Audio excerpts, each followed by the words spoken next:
I got the West Virginia fans saying that they're going to upset us in the second round. It's like, yeah, we'll see about that, West Virginia. Oh, man. Now you guys know what it would feel like as a Kentucky fan to win a football conference championship. That's pretty cool. You know, what I don't understand about the Big 12, they're walking around all boasting their chest about how, we are the greatest basketball conference of all time. No, Yet I watched last night Texas, who's an SEC team, actually won their tournament. So the SEC won both the Big 12 tournament and the SEC tournament. I know how that works out, isn't it? Yeah. So, I mean, how can you be the best conference when none of your teams can even win your own conference tournament? Well, Jeff, it's like we were talking. I don't know if it's like, the culture based on what you prioritize, but, Kentucky always prioritized basketball. And it's the big basketball school. Bama always did football, and they're the big football school. That's why like we talk about why the Pac-12, can't get $20 million or whatever. It's like they just don't, it's not their fault. You know what I mean? I mean, it is, but it's like, it's just the way it is, man. It's I mean, unfortunately, the Big 12 screwed up 25 years ago. Mm-hmm. When the Big 12 when the Big 8 went to the Big 12, that was a fuck up. Because they all kissed Texas's butt and let Texas run the conference. And then instead of growing a pair of balls and kicking Texas out, which they should have, they told Colorado and Nebraska, "No, we'd rather have Texas." And then Missouri and Texas A&M got fed up, and they said, "Sorry, we'd rather have Texas." And now they have nobody because Texas said, "Sorry, but we'd rather be without you." And so, I mean, the thing is, and I tell people this, the Big 12 is going to be a great football conference. They're not going to be a contender. I don't want to break it to them. They're not going to be a contender, but they're going to be a good conference because they're going to have 12 teams that can all beat each other up. right. And it's like I tried to explain to them. They said, well, we got teams that could compete. Well, not really. Think about this. If you had a team that could compete, could the Kansas or the Iowa States of the world beat you? Alabama competes. Do we worry about Vanderbilt, the lonely Vanderbilt? Do we really worry about Missouri? Do we worry? We don't worry about Mississippi. Yeah, I know. Nothing bad about those teams, but we don't worry about them. Right. And in the Big 12, you tell me you got to worry about everybody because anybody could beat anybody. So that tells me that you're really not a contender. Right. Do you think Michigan or Ohio State freaks out when they have to go to Rutgers or they have to go to Indiana? I mean, Jeff, and that's the thing. It's like, it's really about where the talent is, man. And it's like right now, the SEC, I think not only do we have the best coaches and the best players, I think we have some of the best athletic directors and conference leadership in the country right now. Well, and that's our biggest thing. We have the best leaders, and that's made us where we're at today. Right. And I got bad news for the Big 12, who they think that their presidents or their commissioners all holy in that. In 7 years, how many more national championships is the Big 12 going to win in 7 years? What if they don't win another national championship? What if North Carolina gets their coach, Duke gets their coach, Syracuse gets their coach, and the ACC runs basketball again like they had in the past? Mm-hmm. What if Kentucky finally pulls it together and starts winning again? Hopefully next year, buddy. I'm hoping next year things will be different. But I mean, Kentucky, you guys don't have that long a drought. You know what I mean? So, I mean, you guys are due to come back. And let's be honest, if Alabama don't get rated and we can keep Nate Oates, A&M is doing good things. Tennessee is now doing good things. Auburn, and I hate to say Tennessee and Auburn because I hate them, but both of them are doing good things. Oh, I'll tell you what, a very good game Thursday in Birmingham. Fuck, I wish I was in Alabama. Iowa is playing Auburn. That ought to be a good matchup. Iowa's going to be the 8th seed, and Auburn is going to be the 9th. Yeah. So the Midwest region is set. We got Iowa and Auburn and Houston, Northern Kentucky so far. Yeah, that Iowa-Auburn game could be a good game because Iowa, depending on which team shows up, they can score a lot of points. And Auburn's the same way. Depending on whichever team shows up there, they can score some points. And Miami's going to be the 5 seed. And they're playing Drake. They're playing Drake. Drake is from Des Moines, Iowa. Ooh. That's going to be a big one. Not Drake the rapper, but the University of Drake, right? Yeah. You got Houston, number 1. And then Indiana is the 4th seed. That could be a good matchup, too. Indiana and Houston. If they can, Indiana-Miami would be a good game, too, in the second round. Ooh. Ooh, Indiana 4. Number 13 is who? Kent State. Kent State. I wonder if we're going to see Drake pull off a surprise run this year. Yeah, I always wonder who the big Cinderella story of the, of the tournament's going to be. We usually have a good one, And yeah, it's usually one of those either upset the 4th seed or the 5th seed. Yeah, that's usually the one that gets upset and they make it. For sure. Oh, Iowa State's going to play the winner of Mississippi State Pittsburgh.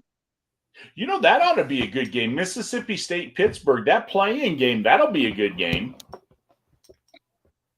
I wonder who will make a surprise run out of the first 4 this year.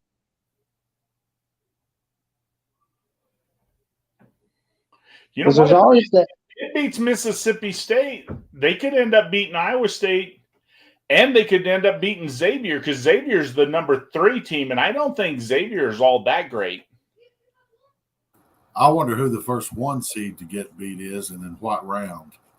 I wouldn't be surprised if one doesn't fall in the first. I guess I'm going to have to buy a ticket.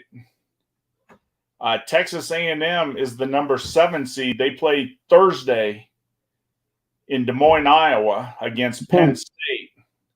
Ooh, that's going to be a good one. And my brother's a little Aggie fan, and he lives in Iowa right now, so I'll probably have to buy him a ticket so he can go down and watch his Aggies. Yeah.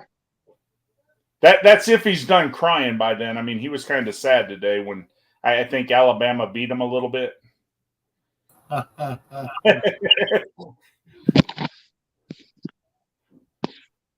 Well, hey, Jeff, you got a banner raising to watch, You know what? It's weird to see it in another sport, especially basketball, What's your basketball arena? What's it called? Coleman. Coleman. Is there a lot of banners there? You guys have like some conference title banners or something like that hanging? We got 6. I think we only got 6 basketball. Oh, we see Texas Colgate. Are we gonna see a Texas A&M round of 32 matchup? Oh man, that's gonna be awesome. How bad would it be if the Big 12 champion lost to toothpaste? Who? If Texas lost to Colgate, ain't Colgate toothpaste? I mean, you don't want to lose to toothpaste. Yeah. That would be awful for Texas.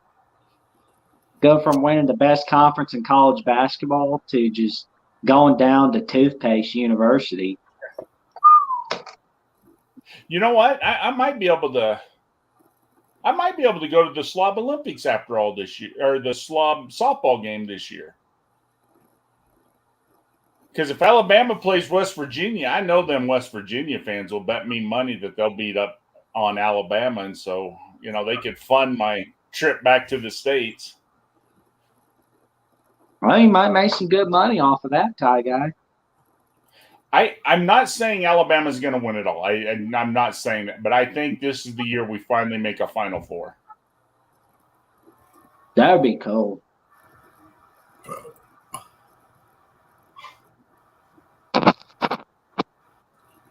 Yeah, you guys should definitely make a Final Four. I mean, the thing with us is we're not just one side. We have awesome defense. We have awesome offense. So that defense keeps us in games if our offense is off,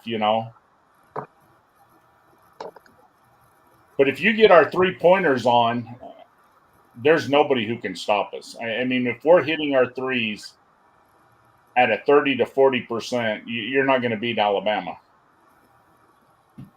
I just, I don't know, what Cal's problem is, if he has a hard time managing personalities or, when you're dealing with so many freshmen, it's hard to build a cohesive team, but, without, a lot of senior leadership and stuff like that. But And that's what hurts, because you guys always have people leaving early. All the time. You don't have a lot of senior players because they don't make it that far. They're all leaving after 1, 2, 3 years that you don't have. You never hear of a fifth-year senior at Kentucky, let alone a fourth year, Even Tubby Smith won a championship for us. Come on, Cal. Yeah. Yeah. If Tubby can do it, anybody can do it, damn it. Damn it, shit. I will tell you guys, though, I am a little worried. I am worried that in the next couple years, Duke look for another coach or North Carolina look for another, if Alabama makes a Final Four this year and we make another good run next year, how high up on the list does Nate Oates become? Oh, that's what will happen. A basketball school's going to go for Nate Oates. Yeah. I mean, that's – now the good news is maybe. Yeah. This is a big maybe. Yeah, because building a new arena, so that'll make Oates happy, and maybe he gets loyal to us because we were the only ones willing to give him a chance. That's our only hope. Guys, you ought to, something weird. Okay, this is the first time I even heard of this. Our athletic director, I was talking to Calipari earlier in the season. We were struggling, and people were talking about how Calipari, it's like he's not the best X's and O's guy. Never has been, really, right? And right. He's always had an assistant and stuff like that. Well, anyway, Calipari wants to hire like an offensive coordinator along with like assistant coaches and stuff like that. I never even heard of something like that for right. Just some. I think what it is Pitino is wanting to pick his replacement. Yep. All his earlier assistants and stuff have already been poached from him. That's one of the reasons that we're struggling right now. But I think. But it's like we need to find somebody who can coach them up. But some way Calipari can still do the recruiting or something. We need to figure something out. Iowa, the University of Iowa, they had a coach one time by the name of George Raveling. That guy could not coach to save his life. Okay? He was not a coach. He could not coach. I mean, he ended up going to, I think, USC, and he proved out there that he could not coach. But he could recruit. He got some of the best talent Iowa ever had. And when they fired him, they brought in a guy named Tom Davis, who actually did really well with Raveling's recruits. But then they found out that Tom Davis couldn't recruit. And it's like, if they would have kept Raveling as a recruiter and Davis as a coach, they might have made this few Final Fours. I get And the. so, That's the thing about that, though, right? It's like, well, then who's the coach and right. who's going to be on command on the side, over there? Who's going to be, running in the paint up and down? But like I said, who the hell cares if you're winning? Make Raveling pay him as much and just tell him, hey, you're only responsible as you go recruit. You guys bring these guys in, and this guy over here will coach them up, and you'll win a championship, and we'll give you both credit. You know? If you can find, if they can find a way to make that work, it seems like it would, wouldn't it? Yeah.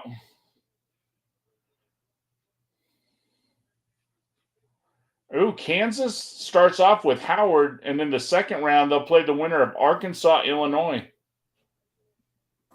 Oh man, St. Mary's, VCU, Connecticut, Iona. That's gonna be big. Oh yeah. Rick Pitino going up against his old Big East foe, UConn. That'll be cool. Ooh, yeah, that's gonna be big. I wonder if he could get Iona to the Sweet 16. Now here's my question. On the Friday game, we got number 6 TCU playing the winner of Arizona State, Nevada. So if Arizona State beats Nevada and then plays TCU and then beats TCU, will the delusional 12 from TCU still want Arizona State in the Big 12 since they just got their ass kicked to the Arizona State? Yeah.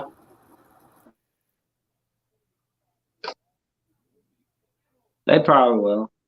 Boy, Gonzaga, they get to play Grand Canyon. That ought to be a good game. My question about Gonzaga is, are we going to see the Gonzaga that looked awesome Tuesday night against St. Mary's, or the Gonzaga that looked sloppy against Loyola Marymount? That's the question. Which team shows up? Because they are really a Dr. Jekyll and Mr. Hyde. I mean, they go from really high to really low.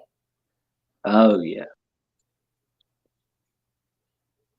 And Northwestern's going to play Boise State. Oh, man, Northwestern in their second ever trip to March Madness in school history. That is, wow. I'll be honest with you, that Northwestern Boise State would make an awesome football game. Yeah. I would go to it if it was a football game. Basketball, not so much, but football, yeah, that'd be a hell of a game. Oh, yeah. For sure. And we see UCLA is playing, let's see. I don't know who they're playing, but they're playing North Carolina, Asheville. Here's a good one. Could we see an upset there? Could North Carolina, Asheville upset UCLA? Yeah. That could happen. Who knows? But Gonzaga, UCLA, that's a great Sweet 16 matchup if it happens. Oh, yeah. And like I said, if you get Kansas and UConn, that would be a good game too. Oh, for sure. Oh, but there's also a lot of upset potential, Iona. I don't think UConn would beat St. Mary's. I think St. Mary's could actually make it past and play Kansas. Ooh, that'd be pretty good. Their second ever Sweet 16 trip under Randy Bennett, and I think their third ever Sweet 16 trip in school history. That would be pretty fantastic. That would be great. A Gonzaga St. Mary's Elite 8 matchup. If that happened, wow. That would be awesome. That would be awesome. Oh, yeah. Or better yet, a St. Mary's UCLA matchup in the Elite 8. Oh, wow. Yeah. Oh, yeah.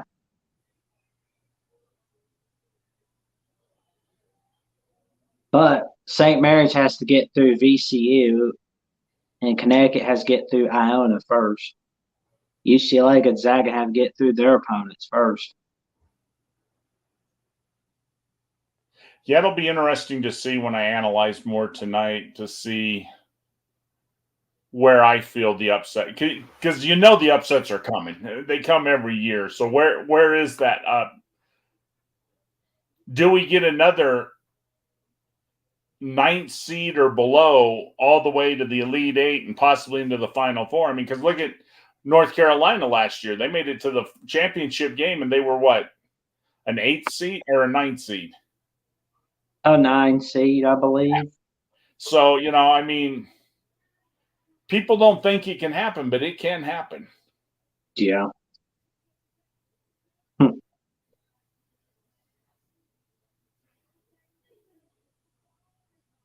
Kansas, UCLA, Elite Eight matchups. Ooh, that'd be cool. But you know, Tony made a comment last night I didn't think about, but how cool will it be when USC and UCLA get into the Big Ten and Indiana gets to go to Cal Poly and play UCLA and UCLA gets to go to Indiana? You know, I mean, those are going to be some cool matchups, some cool games. that's going to be beautiful. That is going to be beautiful. Well, and there's one more bracket left to fill. So we got the South, the Midwest.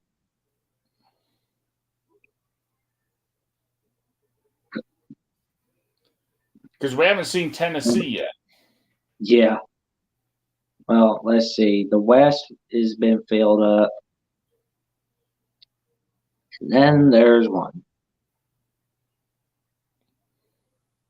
I wonder where Tennessee's going to be. Are they going to be a 5 seed? Or a 4 seed? Some people have them at 4. Some people have them at 5.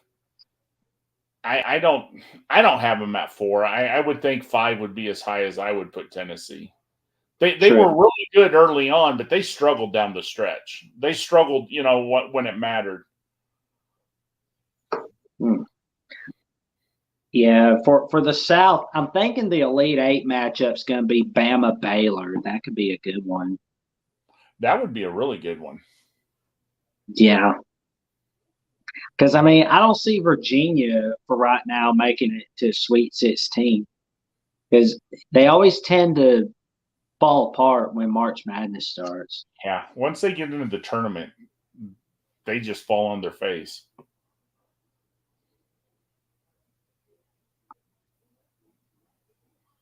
But there are some good matchups so far. Oh, yeah. I don't see North Carolina in, so I think they're giving the people what they want.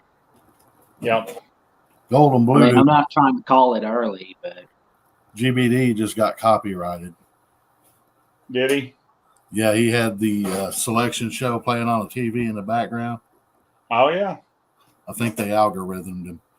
Yep, they'll do that. You play their music, you're going to get – I can't believe he'd have their music on. No, he didn't have the music on. He had their video. No, I mean had their video on the background. You got to hit mute, man. Well, he didn't have the sound on. It was just a video playing. But you got to have that on some kind of a delay because they have algorithms that look for that stuff on your video. So yep.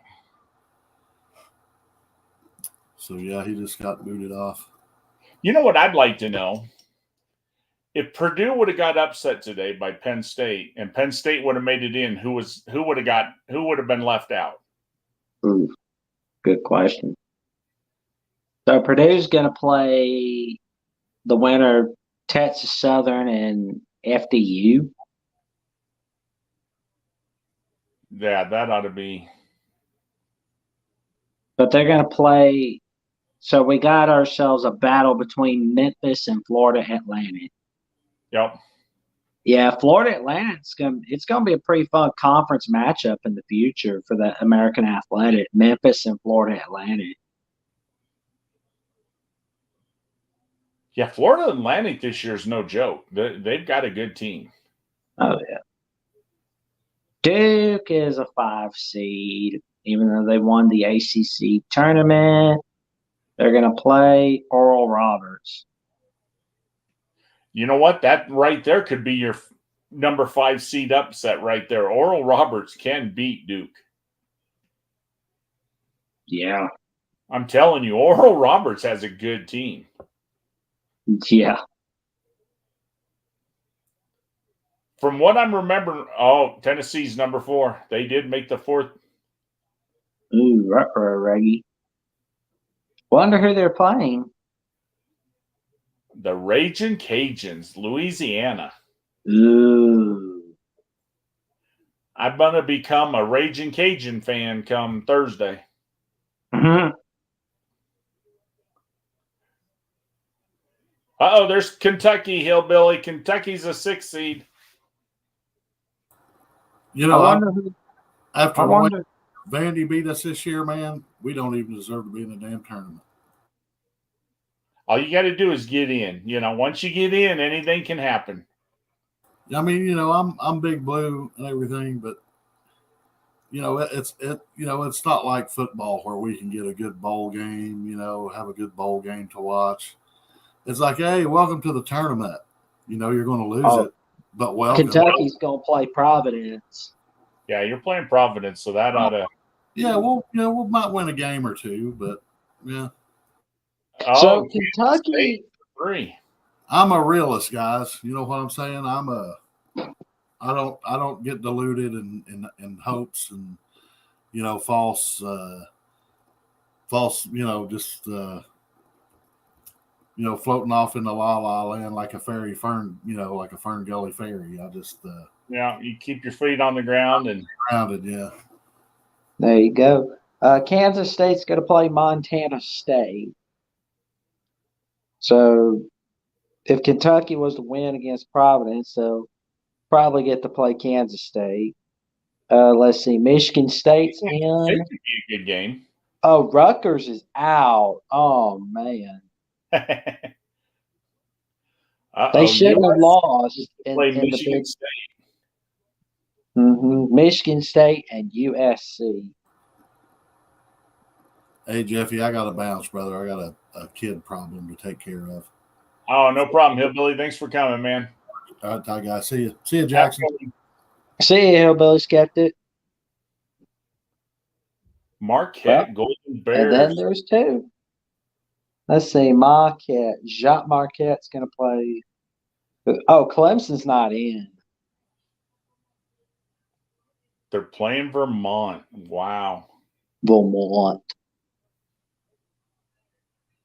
I still think Duke is the team that's going to get upset so far. I mean, just at first glance, Duke playing Oral Roberts, that could be the upset, number 12 over number 5.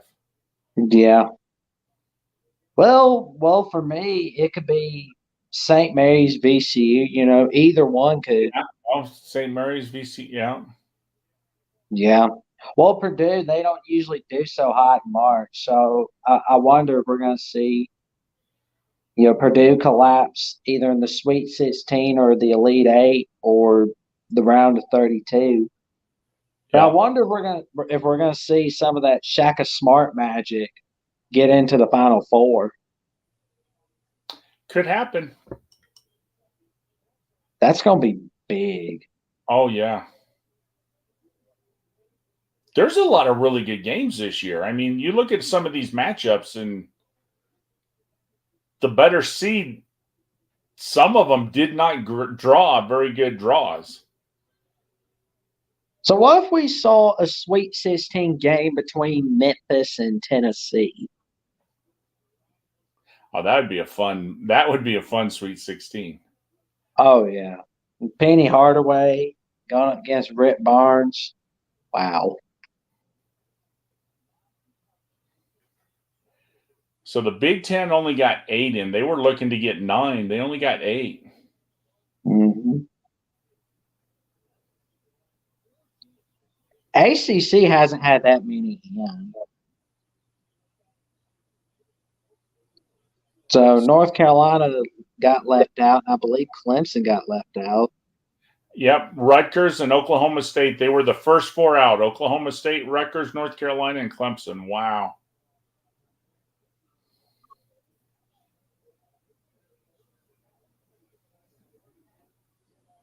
Boy, it's hard to believe North Carolina got left out. When's the last time they hadn't been in a tournament? 2010. I mean. Well, they were going to miss the 2020 tournament, but then C19 happened. Oh yeah. Yeah.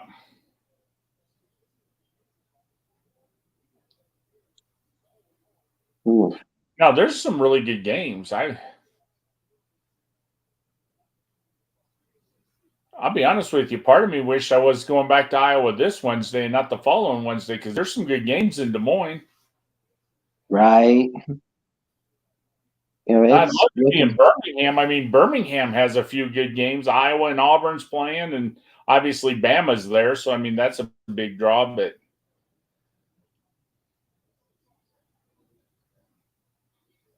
Peter Burns has said that the SEC has tied the most amount of teams in the NCAA men's tournament in conference history with 8. Conference got 8 teams in the tournament in 2018. yeah, that's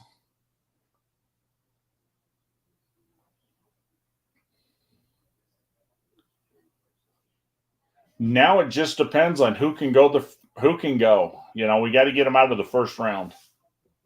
So the ACC doesn't have that many in this year. No, And you think technically the ACC is the biggest conference because they got 15 because Notre Dame's in it. right. And I see that in 2018, Big Ten didn't have that many in, right? So what Right. happened? Michigan makes a surprise run to the national title. Do we see something like that happen to the ACC? You could. I mean, that's the thing with the tournament, man. All you got to do is get hot. Oh yeah. It takes 6. You know, you get hot, and also, I mean, it's matchups. How do you match up? I mean, you might be the better seed, or but that other team just matches up, or you go into that game, and what happens if Alabama doesn't shoot the 3? We're really cold one day. You just. That's for sure. But I mean, look at Miller today. He didn't shoot the ball very well for a long time. He was 4 of 17 there at one point, but he was still scoring because of free throws and stuff. So.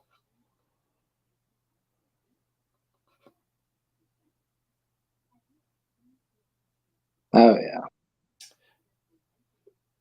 It's just weird though, knowing that we're in March, being a Bama fan. And we're talking basketball and not the spring game. What's going to happen? I mean, That's pretty funny. who would have thought there's a chance we could still be playing basketball in April this year? I mean, we didn't think of this. We didn't think this would happen 10 years ago. No. Alabama really has come a long way, and if they make it to the Final Four, it'll be the first time in school history that they have. Yeah.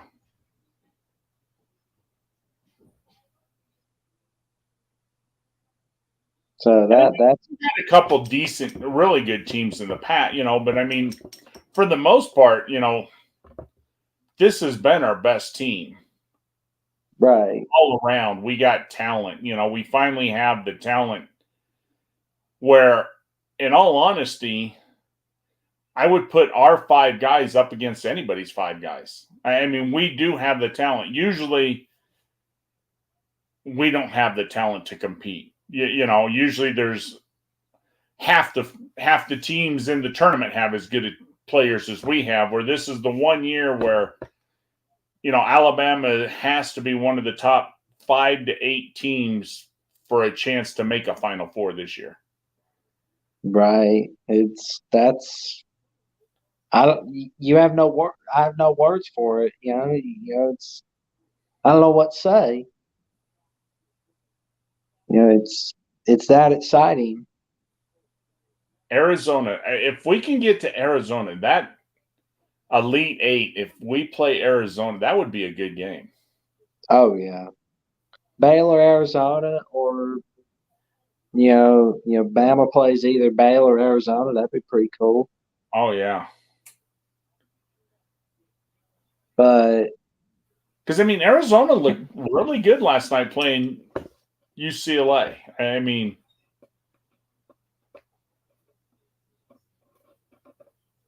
I don't think I would want to play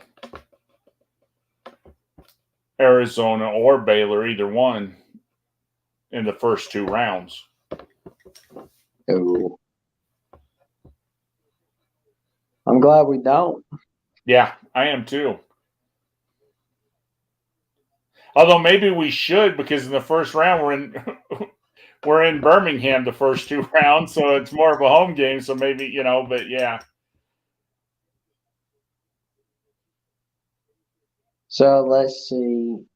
Hopefully Nate Oates is driving Alabama down to Birmingham right now and getting a few extra practices in down there, getting used to the. Oh man, they are practicing right now, I'm sure. Yeah. He's got them going. So yeah, that was. Oh man, there's only one team from the Atlantic 10 in, but there's no surprise on that. I remember though when the Atlantic 10 used to be a good conference. They used to get 3 or 4 in, and they had some good teams and made runs, and because UMass used to be Gonzaga. I mean, they didn't win as much, but they were like the Gonzaga. They were a team that you didn't want to play in the tournament because they had some talent. Yeah, that's something to look out for. Now, this will be a fun tournament. I can't wait for it to start. I really can. I know it's Sunday and we only got to wait till Thursday, but I wish the games would start tomorrow because, well, I guess some games are going to start tomorrow, ain't they? The playing. No, not that I know, but there are. But those first 4 games start on Tuesday. Oh, is it Tuesday? All right. Yeah, and it's going to be on True TV, I think. Oh, there you go. That's the network that's only useful for March Madness. Yeah, exactly. You got to watch True TV, TNT, and TBS. TBS. But that was a great business deal right there. 2010, NCAA realized, okay, maybe we shouldn't just only air our games on CBS. Yeah. Maybe we should just air it on these other networks as well and not just leave it to be, oh, well, people in Alabama can see Kentucky. Yeah. But people in North Carolina can see Duke or North Carolina. Because, that's got to be exhausting. Yep. And that's what sucked, because for the longest time, you only got to watch highlights of your team, or you got to watch a few minutes while the main game was on halftime or this and that, where now all the games are shown, and no matter who you're rooting for, because let's face it, it's a big deal for VCU. They want to watch their team, or hell, look at what's that school? Chicago, Loyola Chicago. Yeah, with their fans and that, to actually get to watch the game, that's important. Right. It's like I can't imagine what it was like. Because it was like, I watched those little games in 2010 and 2009. It was like, oh man, you can only watch this one game. Are you kidding me? Yeah. These are the 4 games, and this is the game I'm stuck watching. And because, let's say, look at Tony. Okay, Tony, a USC grad, but he's living in Florida. So USC's on, but because he's in the Florida region, they're going to show the Georgia team because it's more regional than the USC game. So you miss your game because you're in a region that shows somebody else that you moved into, or, I will tell you one thing I do miss, though, and I wish they would bring back, and they never will. I miss back in the 80s, pre-90s and that. I miss the 3-4 game. You get to the Final Four, the two losers should play each other to see who's number 3. You know, that was always a fun little game to watch. Oh man, that seems pretty cool.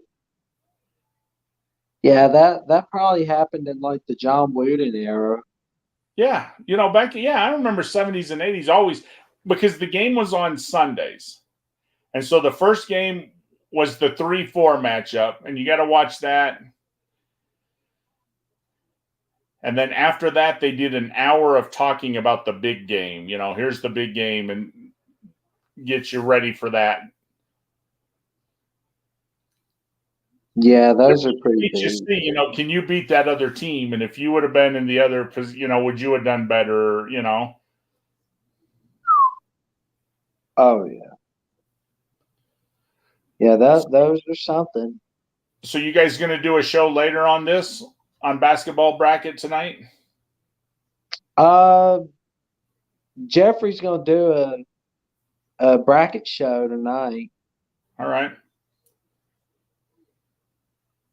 I believe he is. I think he and Austin are doing a show, Okay.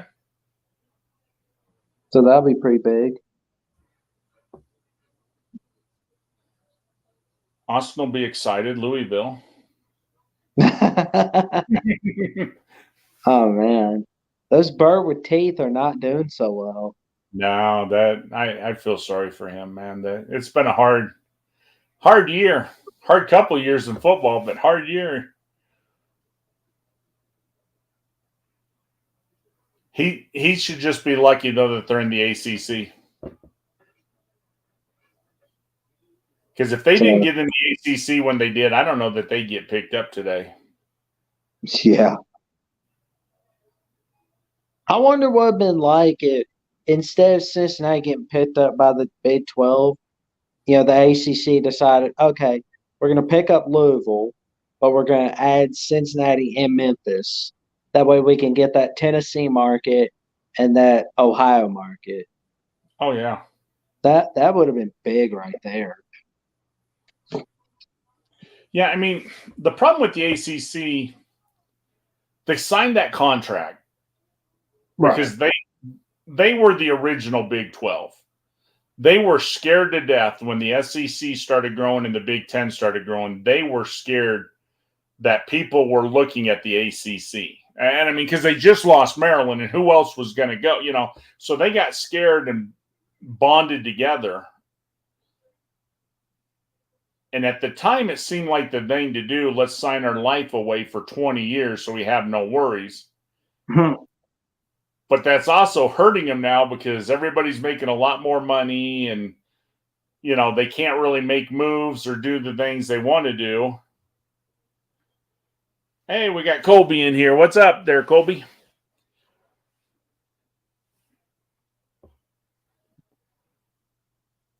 Because like I mentioned the other night, I mentioned the last 2 nights, you know, what would have happened in 90 if Penn State wouldn't have went to the Big 10, but they would have went to the SEC? Or I mean to the ACC. You know, would the ACC now be one of the Big 2? Because if you move, you know, by Penn State not being in the Big 10 causing an uneven number, does that make the Big 10 pick up Nebraska? You know, would Nebraska want to go to the Big 10 as an uneven number, you know? True. Here's a good one. What if Penn State had gone to the Big East? Oh, yeah. Because think about it. You still have your rivalry with Pittsburgh, and you're basically running the show with Miami. And the games, that would have been Penn State, Miami would have been the 1970s version and 80s version of Oklahoma, Nebraska. Oh, for sure. You know? And then, like, instead of the ACC running over the Big East, it would be like the Big East running over the ACC. Yeah. Adding Florida State, adding Virginia, adding Maryland. Bam. You know, because I like the ACC's basketball. They got good basketball. But let's face it, man, the Big East, that used to be basketball. Oh, man. Georgetown and Villanova. I mean, that was the teams. Syracuse, St. John's, St. Joe. I mean, all of them were good teams.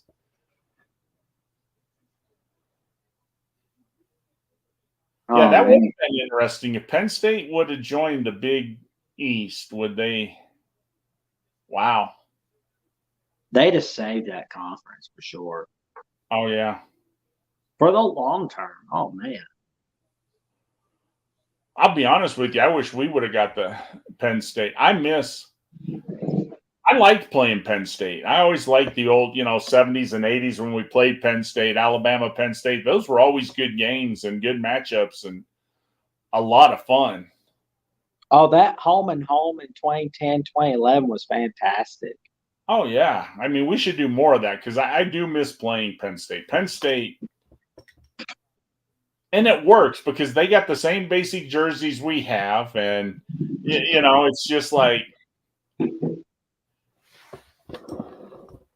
how did Kansas get a number 1 seed over us? Well, D4, the reason that is Kansas bias.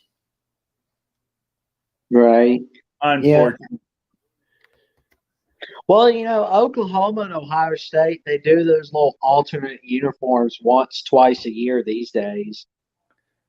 I kind of wonder if Bama will do like an all white out night on the road one of these days. That would be cool. Yeah, because like when they go out on the road, you see like those white helmets that Bama had. They're way before my time. Oh yeah, no, that was back in the 60s. Yep. Yeah, it was 1960. I think it was the 1960 Blue Bonnet Bowl against Texas where Bama started wearing the red helmets. Here comes What's D4. What's up, man? What's up, D4? Not much. I want to thank you, D4. What's up? Because I'm fighting with the Delusional 12. That's the new name of the new Big 12, the Delusional 12. Oh, cool. I want to thank you being an SEC team winning the Big 12 championship. We now own 2 conferences this year. And yeah, I don't understand that. We beat them 2 out of 3 times this year. Yeah. They only have 1 more win than we do. And we just beat them by 20 in the Big 12 championship game. Yeah. And what I love, D4, is there's a delusional group in West Virginia who think they're going to beat Maryland and then they're going to upset number 1 Alabama. All right. That'll be interesting. I told a couple of them, I hope you don't, put your mobile home up against it. Mm-hmm. I'd hate to see you lose your trailer, get repossessed or that. Yeah, they're gonna be an interesting field. I see, 10 teams that could possibly make a run at it. I'm not going to say Alabama's going to win it all. I'm not saying that, but I just hope we make the Final Four. That's my goal. We've never been to a Final Four. Now Seth, he just picked us to win it all. He's actually got Alabama in the South, Marquette in the East, Texas is going to win it in the Midwest, and then Kansas is going to win the West. So he's got you guys going to the Final Four. Seth does. If we could honestly play consistent, and I think we're hot at the right time. You know what I mean? If we can play consistently, and see, people don't understand, we played that Big 12 tournament without our best player, Timmy Allen. Right. And still beat Kansas by 20. Yeah. And think about it, though. I mean, that's how Kentucky, for the longest time, did it. They started the season slow, and it don't matter how you start, it's how you finish. And as long as you're playing good ball right now, you want to play your best ball right now. What you did in December, November, and January, that don't matter. It's what your team is doing right now. Right, I agree. But I'll tell you what, this bracket here, and I'm going to print it out here in a few and go over it, but there's some really good matchups. Oh, yeah. What would be interesting is if we met Marquette. Because you know, Shock Mark used to coach us, and he coaches Marquette now. Oh yeah, that would be a fun little matchup. Oh yeah.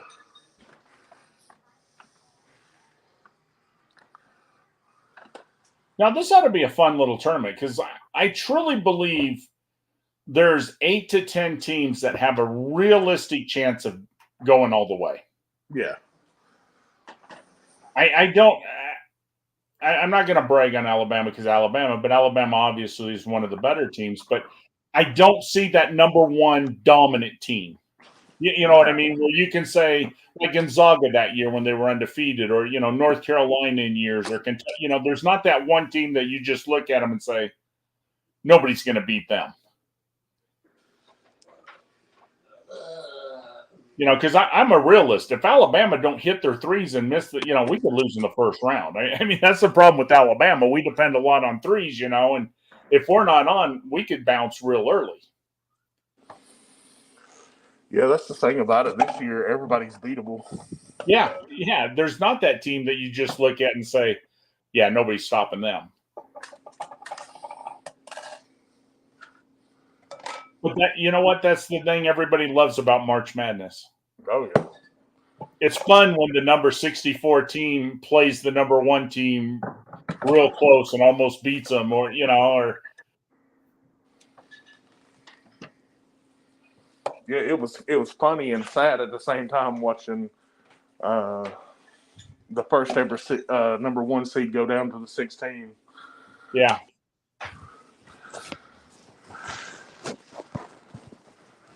I kind of felt sorry for my brother today. Oh yeah. I think he was adopted. My parents won't tell me the truth. He's an Aggies fan somehow. Before, you won't believe this. Oh, I can't. I can like him on the outside, but I'll hate him on the inside. I hate him both ways. I tell him most of the time, but you know, it's like, how the hell did we get an Aggie fan in the family, Dad? How did this freaking happen? He had to be adopted. You know, it's like. So every time we kept running up the score, I had to write him, hey, did Alabama, did we score? I missed that play.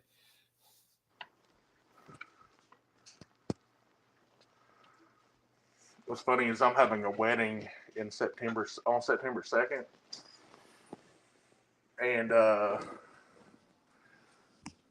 for our honeymoon, we're going to Gulf Shores, Alabama.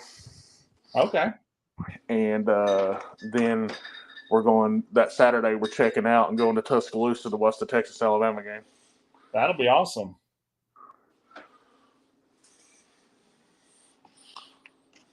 I don't know which game I'm going to go to this year. Now I do know I'll be at the A game this year. I'll be in Iowa here in 10 days. Not this Wednesday, next Wednesday. I go back to Iowa, and then we're going to go down to Tuscaloosa. We're going to watch the A game. I'm going to go. Auburn plays Alabama in softball that weekend in Tuscaloosa, so I'll go to a softball game also.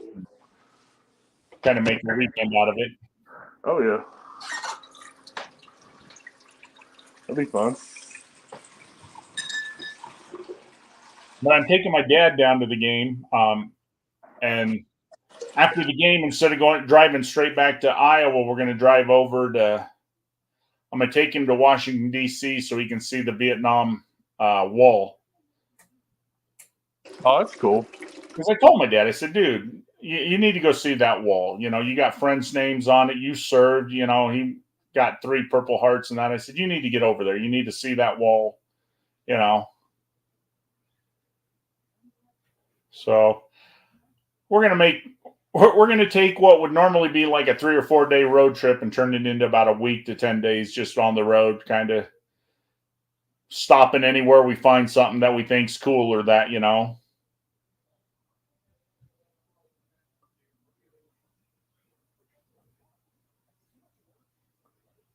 It'd definitely be cool to make some memories, man. Well, I told him, I said, you know, there's a lot of places you want to see and this and that. I said, you know, I'm disabled. I don't work. He's retired. You know, I said, none of us work. So who cares if we're in the road for 10 days, 14 days, you know, hell, maybe we get out there and you get hair up your butt and say, hey, let's go to Delaware for some stupid reason. You know, we're on the road. Who the hell cares? We'll just go anywhere you want to go.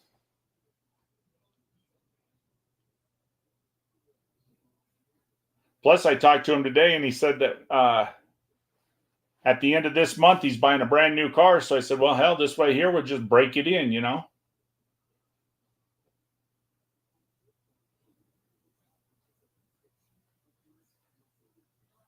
I don't know about you, but I like road trips. I like to just I don't like hopping in the car and driving cross country in 2 days. You know, I like to take my time, enjoy things, see things, you know, stop here and there, you know, stretch your legs. I don't like being in a car for 6 straight hours, then get out for 10 minutes to put gas in and hop back in for another 6 straight hours. You know, I like to get out every once in a while and walk around and enjoy some stuff.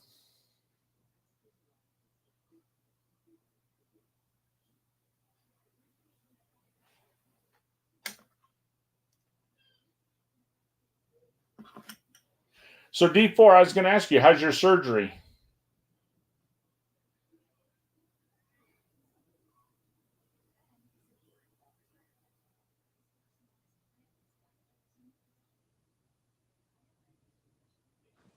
I'm here. Sorry, I'm washing dishes.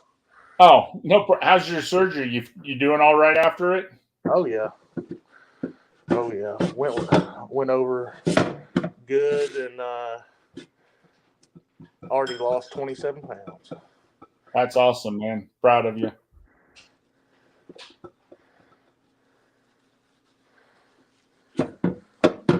So was it tougher than you thought, or Yeah, it was a lot of soreness and stuff like that. I couldn't really move for about a week. right?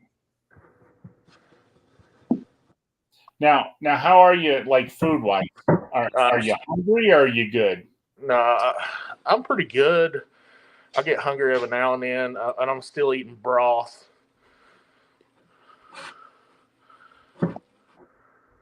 Because that was one of the things I wondered. You know, you have this surgery. Well, are you hungry all the time? Because, you know, your stomach ain't big at all. You don't hold much, you know, but. Yeah, I'm just still eating broth. Because I had a friend had that surgery and they lost 140 pounds. I mean, they're looking good today and, you know, doing really well in that.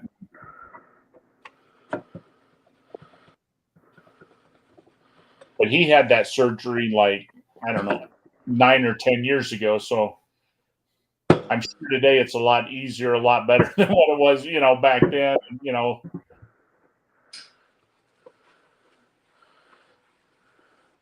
Yeah, it's life changing. That's for sure. Well, that's cool though. I mean, if you're already down 27 pounds, that's a hell of a. Probably sucks a little bit for you though, man. You're gonna be going through clothes left and right as you're going down, you know. Yeah, I'm just keeping the big clothes until I bottom out. Buy you some sweats and some regular loose shorts that you can keep tightening up and.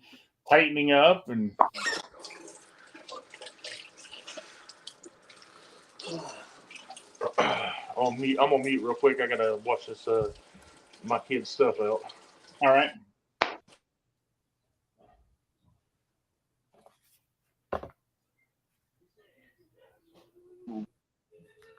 Yeah, what a big year this has been. You know, I tell you, it's been a great year for Alabama, but we got our ass stomped this weekend in baseball. I don't know if you've seen that or not.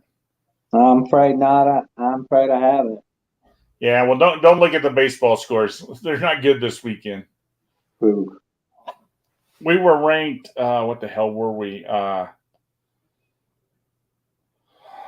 Ranked number 18 in the nation, and last night we lost 15-3 to Columbia.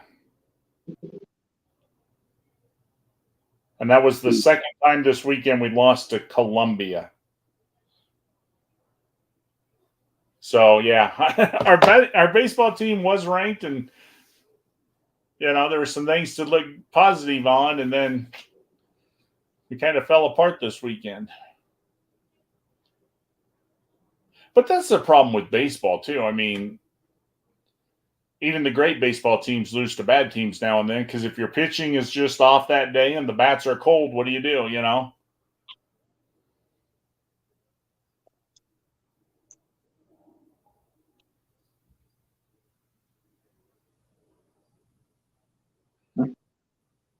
That's gonna be big. You know, they haven't released the times of these games yet, and I'm looking at them, and that first round is going to suck because there's a few games that I'd really like to watch, and you know they're going to be overlapping each other.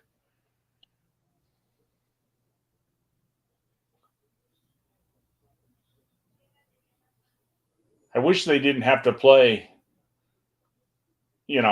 16 games on Thursday and 16 games on Friday where you can't watch all of them or most of them.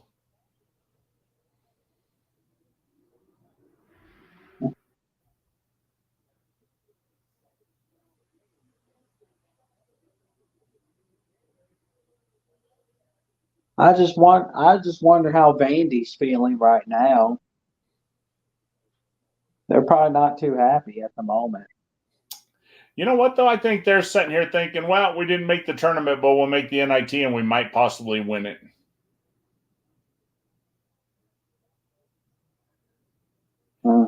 Because Vandy's was actually playing pretty good ball the last. Well, since we destroyed them, they turned around and won quite a few games,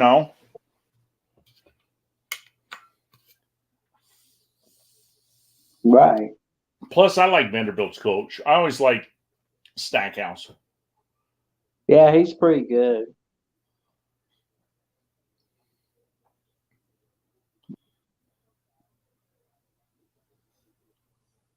Oh, yeah. I'm still thinking Iowa-Auburn game on Thursday ought to be a good game. Oh, man. I'm excited about it. I'll be able to cheer with my friends back in Iowa because there ain't no way in hell I'm rooting for Auburn.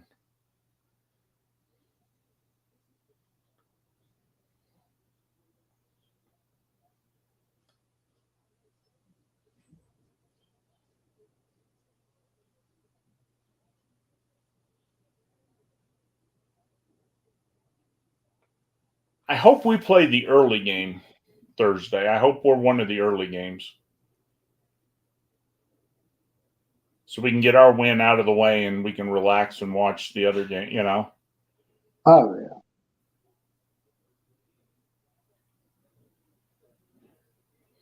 yeah. Living in Iowa, growing up most of my life less than 30 minutes away from Des Moines, and the Drake Bulldogs were in Des Moines. I kind of like to see Drake upset Miami, but I think that's more of a pipe dream. Miami's got a really good team this year. Oh, man. Iowa's looked pretty good this year. Yeah.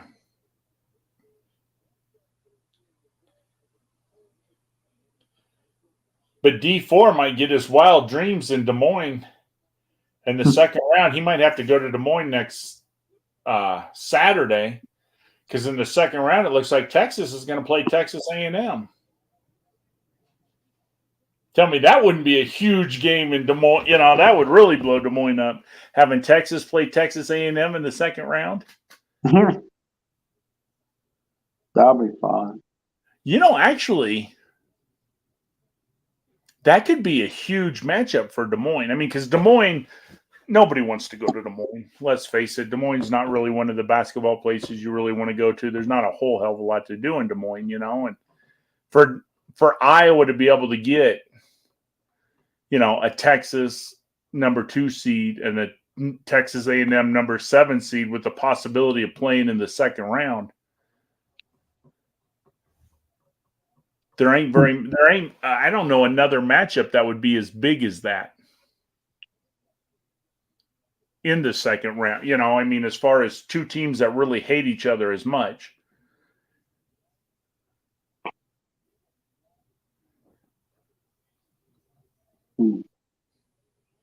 I guess I could be nice and buy 2 tickets and have D4 sit next to my brother, and they could watch that game on Saturday, maybe. But I know D4. He don't want Texas A&M to beat Penn State. He wants.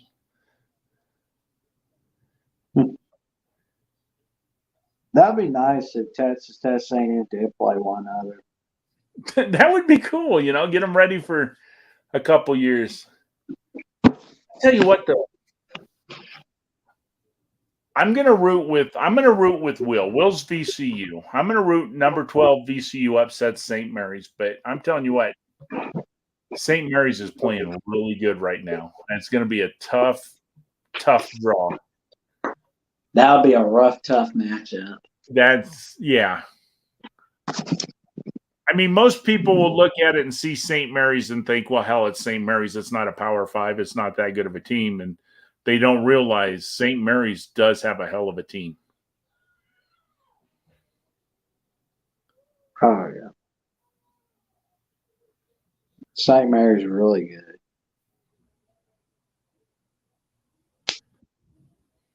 But I do think I'm going to throw $10 on Oral Roberts over Duke.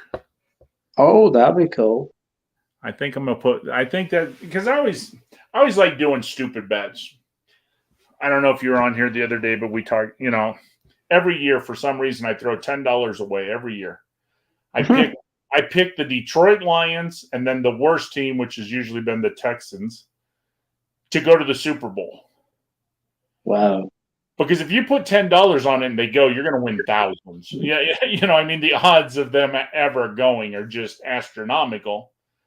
But like I said, eventually it's got to happen. Now, maybe not in my lifetime, so maybe I'm throwing my $10 every year away for nothing. But, think about it. So if I lose 30 years in a row and I put $10, I lost $300. But when they hit, that's thousands of dollars. You know what I mean?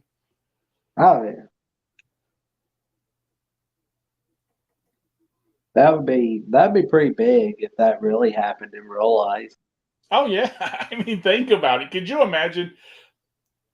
Who would you say? Well, the Texans are probably the worst AFC team. Right. So if Detroit and Texans went to the Super Bowl next year, that would blow everybody's mind.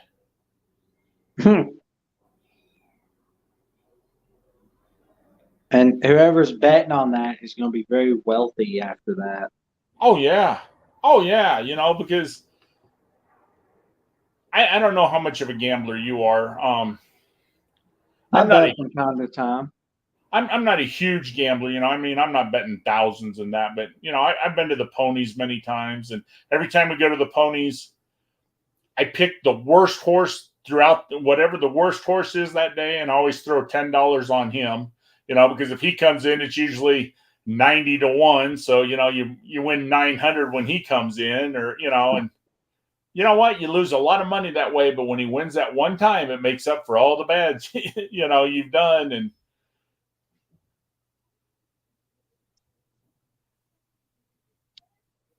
but like you said, once in a while, pick on, in baseball, the Cubs making it to the World Series for the longest time was a pipe dream, but you know what? They finally made it. So how much do you think that person made that year when they bet that they were going to the World Series?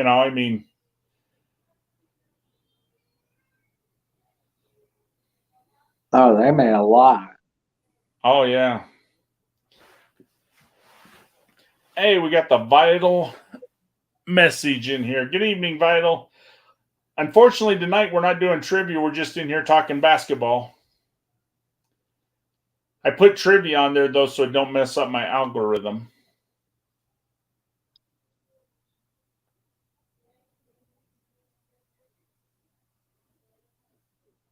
Yeah. It can be like that sometimes. Oh, yeah. So you go to any Bama games, Jackson? The last time I went to a Bama game was the 2018 Iron Bowl. Okay.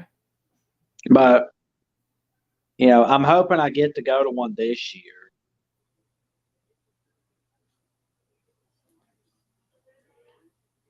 There's some good games. Yeah. Well, Bama, Texas will be playing September 9th. Yeah. I'm really happy that Texas and Oklahoma are coming over because, and not just for them, but I love that we're getting away from divisions. I Yeah. want to play Georgia every other year. I want to play, Well, I kind of think we should stay with divisions in a way, but I think it should be Alabama, Auburn in the East Division, throw Missouri in the West, and you have Texas, Oklahoma in the West. But we get rid of the. We don't have Texas A&M, South Carolina play each other annually. We don't have. Well, I mean, let's see. Well, I could sacrifice Bama LSU because I mean, name one memorable game that doesn't involve Nick Saban. Because like you'd have to go back to the 60s. For sure.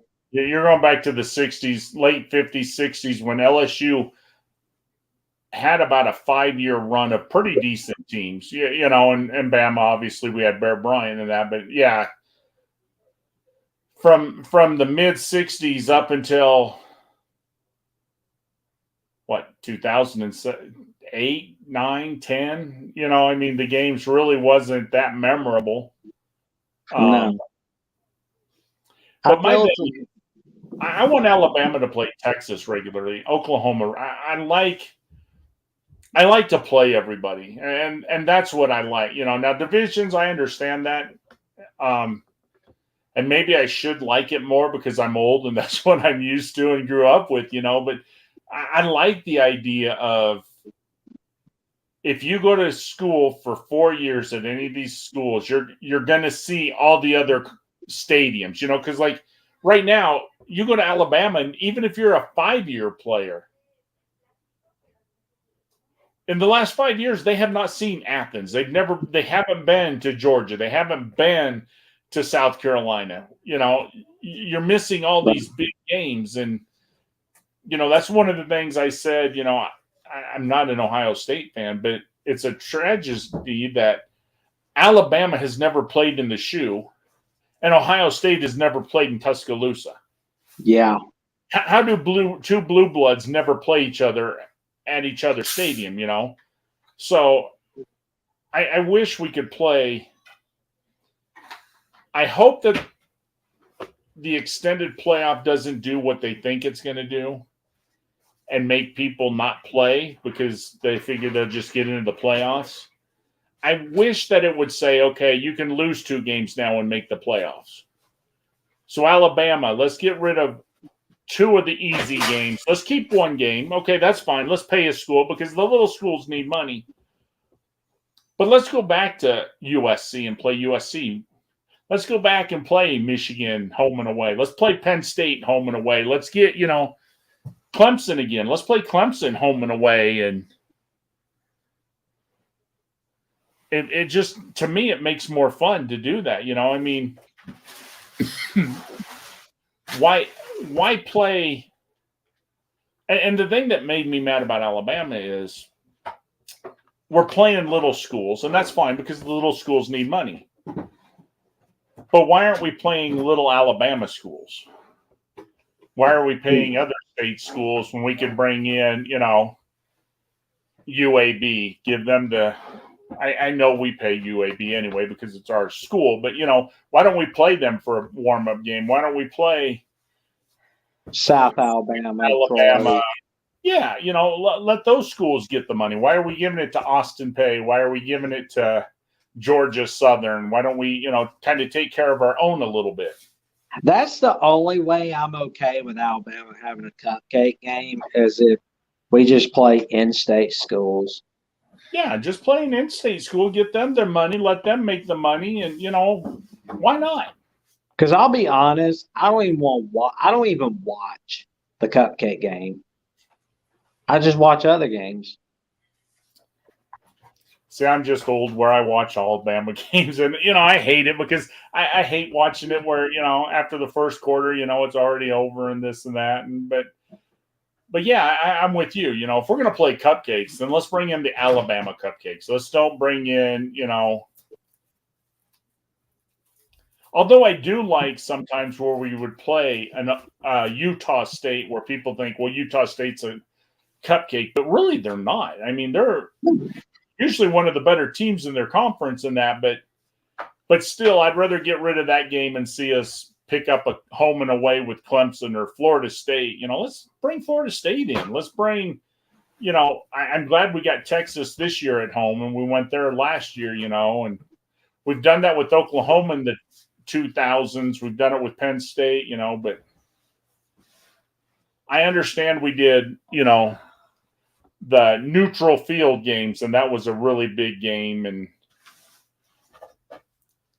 But I like the home and aways. I like to get other teams into our stadium, and because let's face it, when you're a Bama ticket holder and you get 8 home games, but 3 of them are cupcakes, it really kind of sucks. You know what I mean? And especially if out of the other 5 games, if one of them's Vanderbilt, you know, it's like, okay, so now you got 4 games that really ain't exciting to go watch. You know. No, for me. I mean, the great thing about Bama's schedule is you're going to have Tennessee, you're going to have LSU, you're going to have Auburn, and usually either A&M or Ole Miss. You're going to have 2 of them at home every other year. You know, so I mean, you always get a couple really good, memorable games, but it just sucks when you have them cupcakes. Now, it's good for fans who aren't season ticket holders, because the season ticket holders say, well, hell, I don't want to go see the cupcake, so they sell the cupcake game. So if you're not a season ticket holder, well, you can at least go to 1 game a year, because, you know, people are willing to give up their tickets because let's face it, Alabama fans are willing to spend $150 on that 1 ticket, and that ticket, you know, a season ticket holder can sell that 1 ticket and make up quite a bit of their, you know, season ticket money by giving up that game. And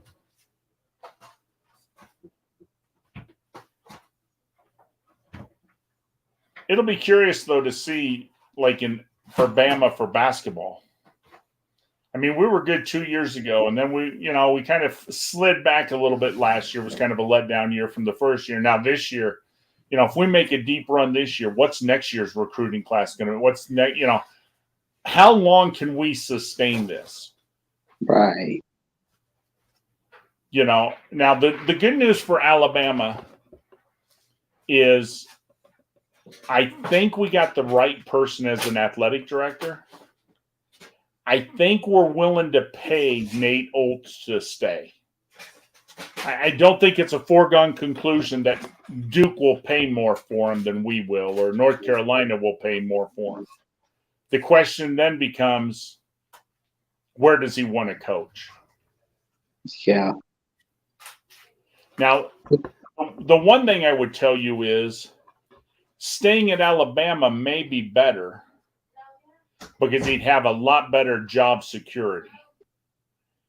Because with what he's done right now, he's earned a couple bad years. You know, where you go to North Carolina, you go to Duke, guess what? You better be putting a championship up every 4 or 5 years. Yeah. Hubert Davis in big trouble right now, because, I mean, you cannot go to the Final Four and then be preseason number 1, then make it to the NIT this year. You can't do that in Chapel Hill. They will put your head on a platter. And yeah, they made it to the final game last year, but they were the 9th seed. So, Yeah.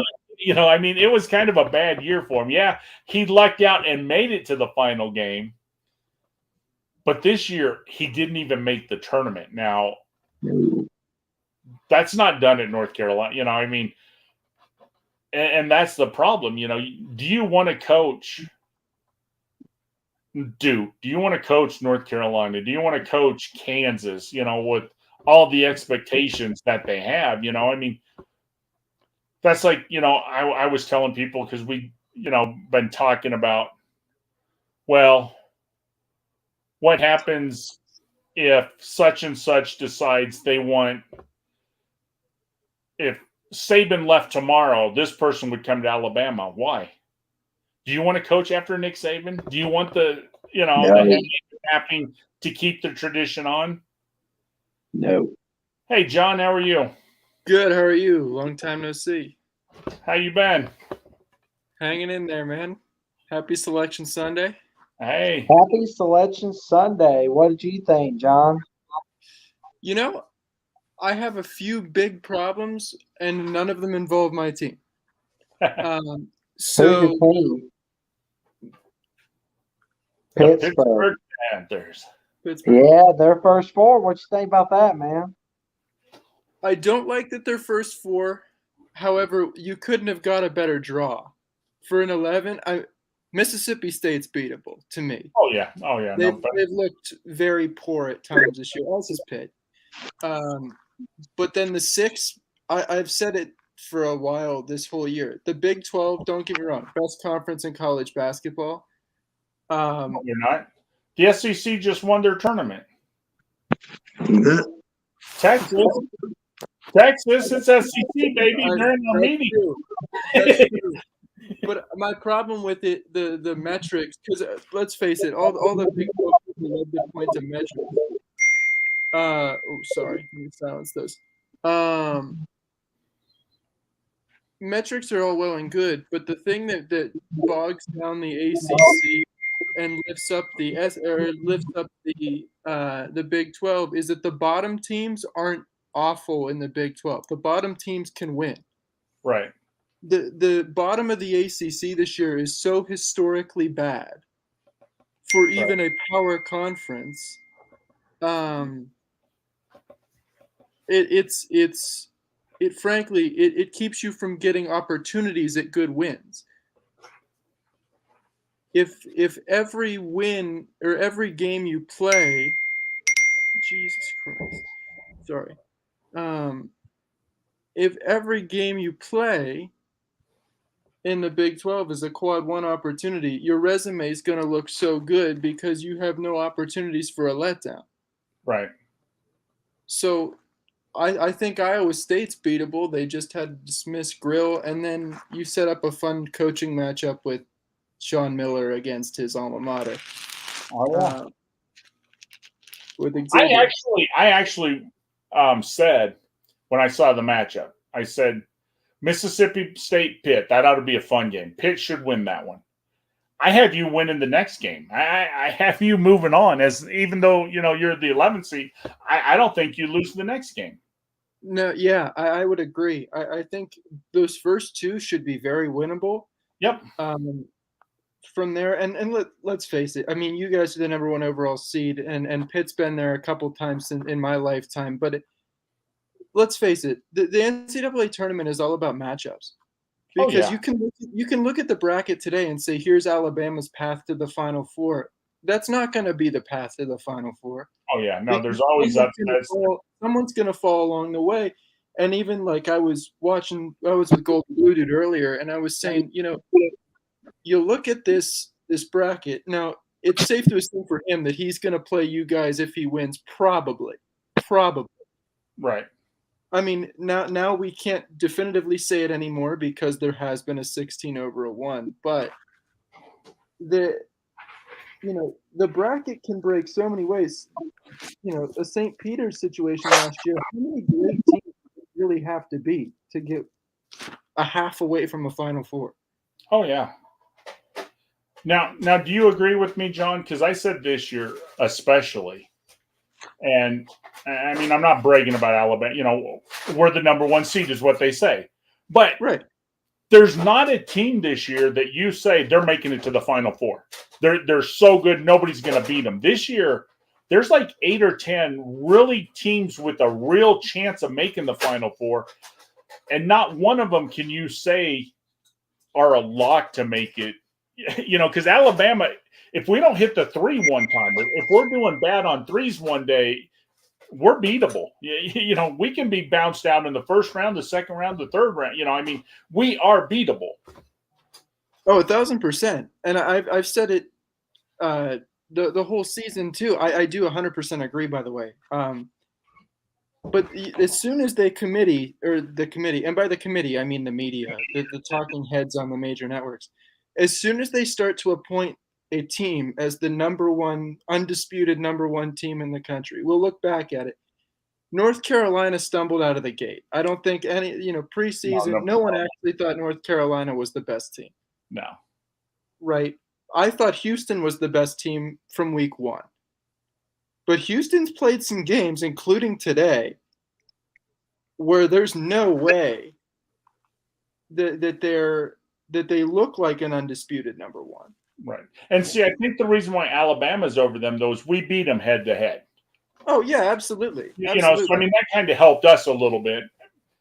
And I have no problem with that. But then they started talking about Purdue because Zach Edey was on an otherworldly pace. Well, Purdue, to me, is the weakest one now. Purdue is so beatable. I mean, Penn State almost came back from down 17. Yeah. I mean, Penn State come all the way back and coulda, woulda, shoulda won that game. Yeah, and then Kansas too. Number one, their coach is gonna be coming off a medical procedure, but number two, how beat up are you? You do play in a league with a lot of physical basketball, and I'm not saying Alabama doesn't, because they've looked bad at stretches for weeks this year too, where I've said there's no way this Alabama team is the number one overall seed. They have the best player. For a 6-week period when we started in the SEC, we looked unbeatable. I mean, we looked good. Yeah. But then we got into the scary stretch where we nail-bited games and just barely squeaked by and could have lost, should have lost. Yeah. Well, I said that every game I would turn on my ESPN. I'd say, "Oh, Alabama's down 9, like upsets brewing," and they would squeeze their way out of it, and I would be like, this does not bode well for March either. And so you're at the point now where you're looking at everybody has played close games. Everybody's lost games. Right. Everyone's been down by more than a few points in games that they have no business trailing in. It's not just that they're losing. That's where my look on Alabama is. However, you asked the question was any issues. The one major issue I have is NC State. And it involves Pitt kind of, but not really. I'll use them as reference because we're in the same conference. We finished 2 games in front of them in the conference. We beat them head-to-head on the road. Yes, they have one more game better record than us overall, and they've got 1 Q1 win to our 4. And I get, and to me, they're the weakest of the 11s. They should be going to Dayton. Right. I would even argue Rutgers, until this week, I would have put in my bracket over NC State. Right. NC State's got flashy guard play. Don't get me wrong. I probably am going to pick them to win at least one game because of how good their guard play is. But their resume just isn't very good. Like I don't know how else to cut it. Rutgers losing to Minnesota is the only reason that Rutgers isn't in the field to me over NC State. But see, I think part of the ACC's problem this year was North Carolina was bad. 100%. So that kind of took away your wins. You're talking. You lost some wins because Duke was even not as good as they had been. So a win against them wasn't as big of a deal as it was 2 years ago or so I think it did help a little bit that Miami really elevated their game this year. I mean, Miami's a hell of a team this year, and they could cause some trouble. They are. I mean, if you look down the conference, of course, I'll make it quick. I'm not going to bore you with ACC talk. When you look at the conference in terms of basketball, where they expect to be the best conference in the country every year, that is the expectation. Similar to SEC football. If you're not the best conference in football, there are questions to be asked. North Carolina was all the media. I could have told you day one North Carolina wasn't very good. Right. Pitt beat them by 20 last year. like it at their place. But the thing is, Miami's a great team, and they showed it last March. I had no doubts that Miami was going to be a good team. The problem came with North Carolina, as you said, fell off. Yeah. Duke had an awful start to the year by Duke standards. Yep. Virginia, the problem with Virginia is the way they play. Virginia could be as good as a national champion, or they could be a middle-of-the-road ACC team, and you wouldn't know the difference because of the pace they play. Yeah, they're Dr. Jekyll, Mr. Hyde. It depends on what team dresses that day. Right, and then the rest of them fill in, but per year, right? Go ahead. Oh, sorry. I was sorry about that. I was checking the time. Well, no and problem. also, John, you kind of had Syracuse on a down year compared to most years. Well, Syracuse, I'm so glad, and I have, and as much as if you look at Pitt media, or if you just stumble upon it, the amount of crap that they throw at Jim Boeheim for just the Syracuse rivalry back in the Big East days and all that stuff, I get it. It's all well and good. It was time for Boeheim. I actually felt bad for the first time in my life. I felt bad for Syracuse basketball. Yeah. And don't get me wrong, Pitt's never been a shooting team, but we've always killed the zone. The zone is so tired. When you don't have the perfect roster for the zone, you can't win. They were skated by the whole 2010s decades in the rankings and the metrics because the metrics, frankly, were very good. Syracuse never leaves the state of New York in non-con. They will never schedule a non-con. I mean, they go to like a Thanksgiving tournament, but that's about it. That is recent. Right. That's a recent thing. That's since metrics had become more important for resume. They used to never leave. Like what you were suggesting for Alabama football with their cupcake games, Yep. Syracuse would play 14 of those. yeah. Like I noticed that Syracuse doesn't like John, did you think you were gonna sneak in? I think we were going to sneak in? I'll tell you what. I was so comfortable that we were in until this week. And don't get me wrong, there are certain games where you look at when Duke was the 4 seed and everything broke the way it did because North Carolina couldn't hold a lead against Duke. You knew Pitt was probably going to lose to Duke. The matchup just is terrible. Mm-hmm. But to lose by 30 points, it just shouldn't happen. So I was really nervous. I was really nervous, especially when they revealed the I think it was the East region first or South region first and put NC State in without going to Dayton. Then I thought we're not even going to Dayton. If You guys are gonna it's gonna be all Pitt fans in Dayton. It's gonna be so many Pitt fans. That's not a bad drive because that's not. Yeah. I'm debating on driving myself. Yeah. Well, what did you think about VCU today? How did it feel? I'm happy. That was when we were trying to say, oh, we're an at-large team. We had to say, oh, we beat Pitt. Oh, we beat Pitt. They're like, who else did you beat? We're like, oh, we beat Vandy too. We beat Vandy too. But, congratulations on the A-10 bid. Yeah, I was terrified at one point. We were down 11 in the final, but we clawed it back. Oh man, John! And I did think you they were see like that? over their last 13 from the field. Dayton, they folded. Man, which they've done a lot under their coach. Oh, for sure. John, did you see that wild finish on the Big Ten title game? I did.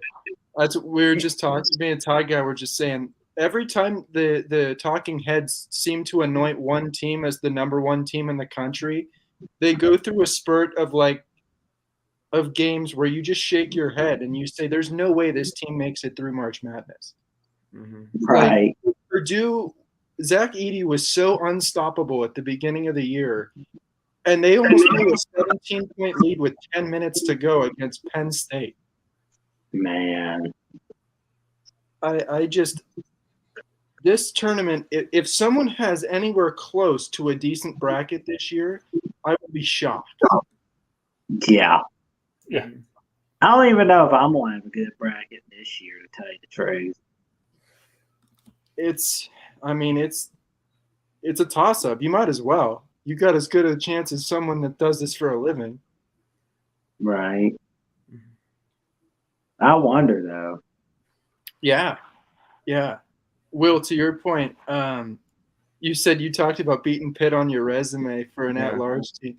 When Fairleigh Dickinson made the final, and because was it Merrimack that was ineligible, they couldn't make the tournament, so they got the auto bid, and all of my Pitt buddies texted me and were like, "Hey, there's another win versus a team in the field, Fairleigh Dickinson." Beat them by 26. Mm-hmm. Yeah. So like, I'm a Notre Dame fan, but I attend VCU. It's kind of the thing. Oh, okay. Yeah. Got it. See, I attended Kent, so I got Kent my State? flashes in the tournament too. Nice. But Pitt fan. Yeah. I got to tell you what, you guys all suck. I'm going to Alabama right now online, just so I can say I graduated from Alabama. There you go. I did. I started classes in January just so I can have a fucking paper from Alabama, so that way, because I get a lot of people saying, "Well, you're just a T-shirt fan." They say that because you're successful. Well, I always come back with them. I'm like, "So did you go to college?" Yeah. Well, are you American? Well, yeah. Well, then you're a T-shirt American because I served in the Marine Corps and you didn't. So I'm a better American than you. I said, that's the logic, you know. Yeah. I will attribute literally all of my Pitt fandom is from having basketball season tickets in the early 2000s through the 2010s. I feel it because we don't have a professional basketball team in Pittsburgh. That's it. Like Pitt was it, and they would sell out the arena every week. You know, so that's where. And there are Penn State football fans that are still Pitt basketball fans. It's a weird dynamic. It would almost be like an Auburn fan deciding to flip for basketball. But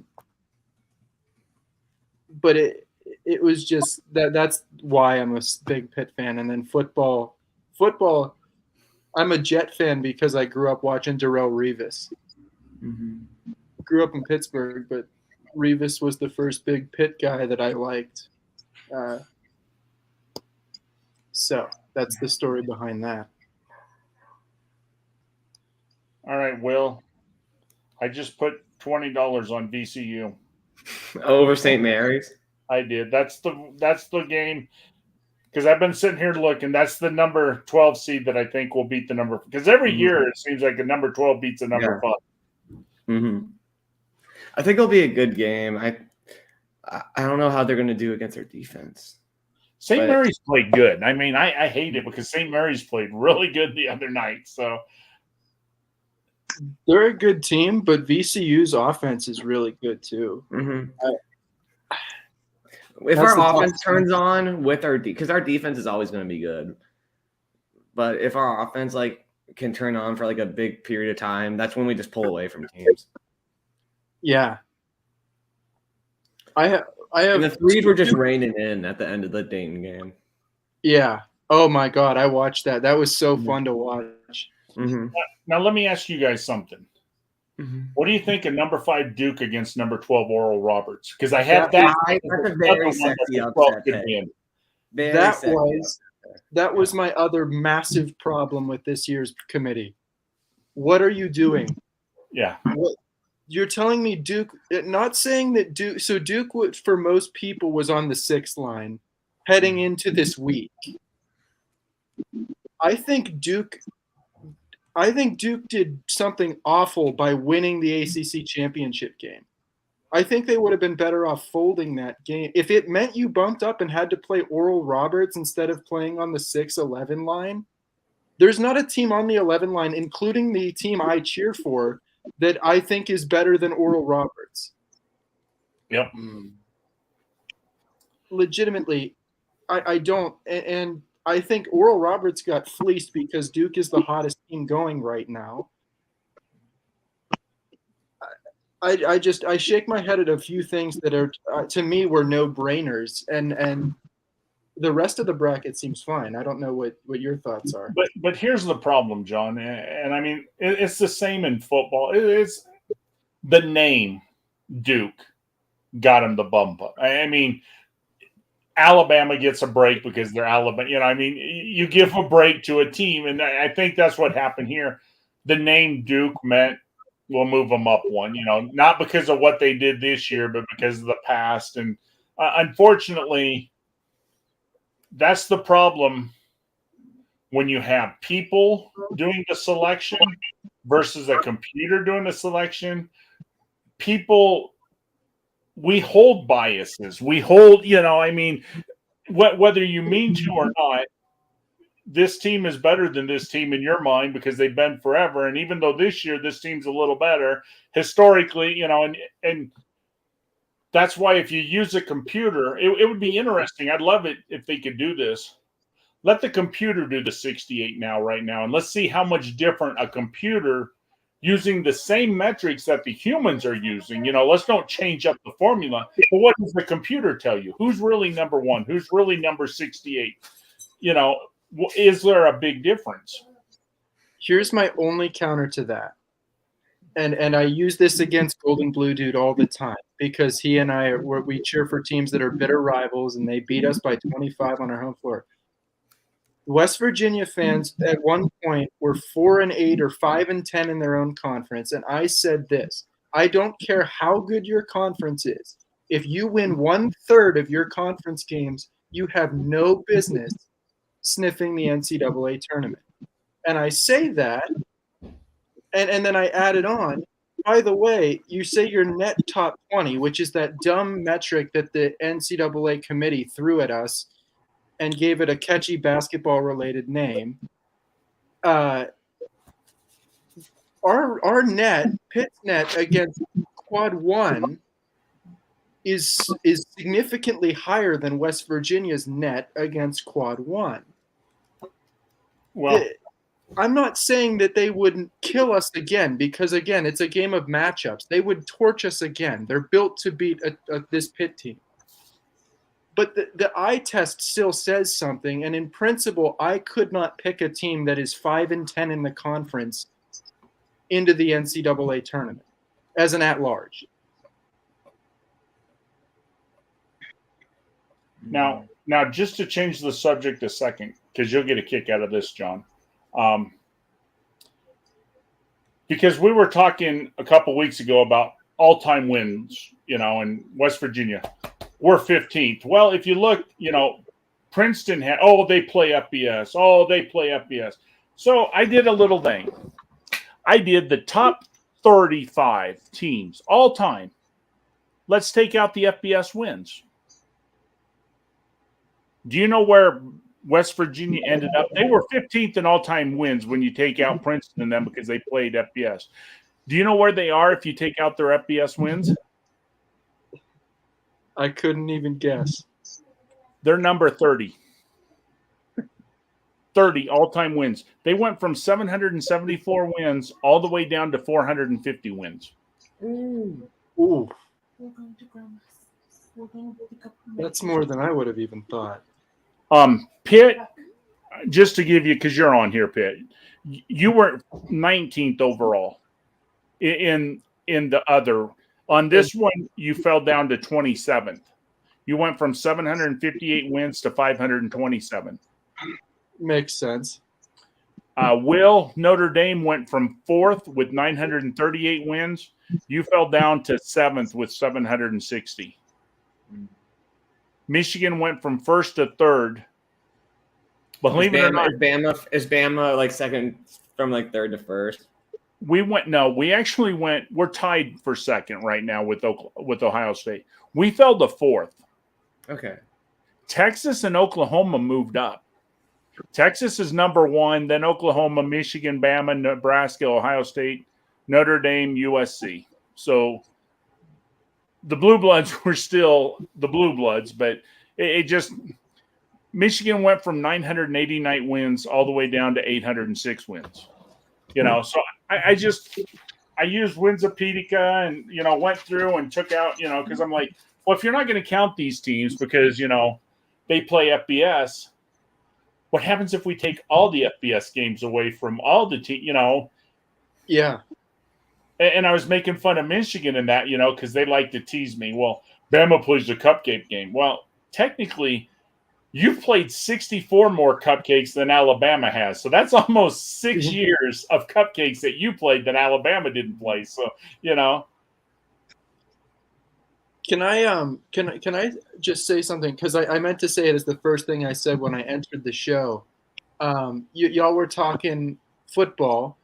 And we're talking scheduling, and you had mentioned that you'd like to see certain you'd like to see certain games played in home stadiums rather than these neutral site corporate baloney games, Right. which is what I call them, but neutral site games. Right.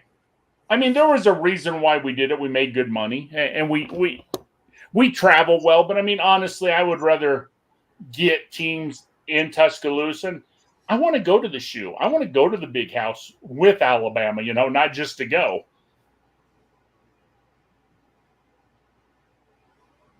Right. I would like, so I'll bring up a couple that I liked and I think should continue, or we should do something more like it. The Alabama Penn State thing that back in mid 2000s, I guess. 2010, 2011. Yep. 2010, 2011, we did a home and away. That was I like that. This year, my Panthers hosted Tennessee, and we went down there last year, and we split. And the game this year went into overtime, and Pitt had a backup quarterback with a broken ankle. But I digress. And I've said it to everybody. Why not take a piece from the basketball book? Exactly. These conference challenges are the most entertaining part of an otherwise pretty melancholy season. But make them the right matchups. And this won't be necessarily the right matchup, John, but think about this. They should do it by preseason ranking. Like do preseason number 1, preseason number 1, preseason number 2, preseason. But what I would do, Will, and it's different, but still, take last year's finals. Number 1 from the ACC is going to play number 1 from the SEC. Number 2 plays number 2. And now I know you're going to have people graduate and things are going to change a little bit. But yeah, I mean, let's don't do it like basketball where, okay, we're going to put this team against this team just because, with no reason. Match it up where it's fair. Don't have the worst team in one conference play the top team of another conference. No. Well, and I'll tell you this, again, Pitt's side of things. Do you know how many years the Big Ten ACC Challenge happened in basketball? Oh, man. I think it was 26 years ended this year. Do you know how many times they matched up Pitt and Penn State in the ACC Big Ten Challenge? 0. Well, okay, I thought once, but yeah. Once, the only time that we met was a makeup game from another agreement that we had in a different sport. The athletic director said, "Fine, we'll play a basketball game." That was outside of the challenge. And it was a one-off. It was never a home and home. Tell me how that makes sense. You're rivals. Well, and here's another thing that I always said that should happen. TCU should play Georgia the first game next year. Let the championship game be the first game the next year. I love it. Yeah. Let the Rose Bowl game be the first game between the Big Ten and the Pac-12 next year. Play these games. And that's what I asked earlier before you guys come on. Is the extended playoff going to help or hurt football? Are we going to say, well, hell, now we can get into the playoffs and we don't need to play the hard games as long as we win our conference we're in? Or do coaches say, you know what, we can lose 2 games? So Alabama, let's play USC. Oh, Pittsburgh. Let's play. Yeah, you know, I Oh. want to see better matchups. Pittsburgh, Penn State played each other once in the ACC Big Ten Challenge in 2013. 2013. Okay, so that was a part of the challenge in 13. Yeah. Okay, so stand corrected. They played once out of 20 some odd years of the challenge. But I agree with you, Tide Guy. I think it's hard because I have to take it from a different lens, because you guys see it through the eyes of blue bloods. You're Notre Dame and you guys are Alabama. Right. You're not in any danger of your conference imploding or you shifting conferences, because I know one thing. A lot of times Pitt gets looked at as they're going to be the leftovers in the ACC, and that from a pure money standpoint, that's true. Our athletic director now is no pushover, as our last three have been. She's going to bolt before. If she senses anything that she is vulnerable as a program in any way, she's a goner. We're not. Can I ask you something though, real quick? And I don't know the answer. Okay, so I'm not trying to be smug or that, but because I'm in the middle right now of fighting the delusional 12 on the Pac-12 side, so I haven't really got into the ACC. Now I do know FSU, I know North Carolina and Clemson, because they've been talked about possibly the SEC. So I looked into that. I haven't looked into your school, Pitt. Do you know, academic-wise, do you guys do a lot of research? Are you guys a big research? Is it something the Big Ten would, honestly, I mean, and not just because you're a Pitt fan, the Big Ten looks at a lot of research, AAU. I mean, that is really important. Do you guys fit that bill? So here's what I'll say. It depends on so medical research, as far as like, the answer is yes. We do a lot of medical research, and a lot of money is brought in, and the university. You know roughly how much? Are we talking $1 billion? Are we talking? I would have to look into it further in terms of the actual monetary figures. Okay. But you're talking that, yes, research is the priority at the university. Well, I know your school is. I know your school is well regarded. I'm not denying that, but I didn't know research, money wise, stuff like that. Because I mean, unfortunately, to get into the Big Ten, that matters. Okay, Alabama's Alabama, and you're not going to get a better blue blood.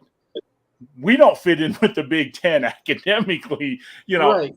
Even though most people don't know this, John, but last year, if you include all of Alabama, we're kind of like Cal. Okay, we hide our money. You might not know this, but the University of Alabama, Birmingham, that's really the University of Alabama. That's our. We got University of Huntsville, the rocket scientists. Those are Alabama, but we hide them in other universities, you know. So technically, we did $965 million in research last year, which is huge, but we don't count it because we say, well, at Alabama, we only did $135 million. The rest was over there, you know. Yeah, 1,000%. I don't know, and to answer your question, I don't know if we fit in from the Big Ten's perspective. Because I don't know what their criteria are, because I know they value it immensely, with the whole merging of research libraries and that whole database and that being a great thing, objectively a great thing. Right. I mean, it sucks if you don't fit to get in, but if you fit to get in and you can merge your library with those, guess what? Your faculty is going to go way up. You're going to get the best of the best faculty. You're going to make millions more dollars in research.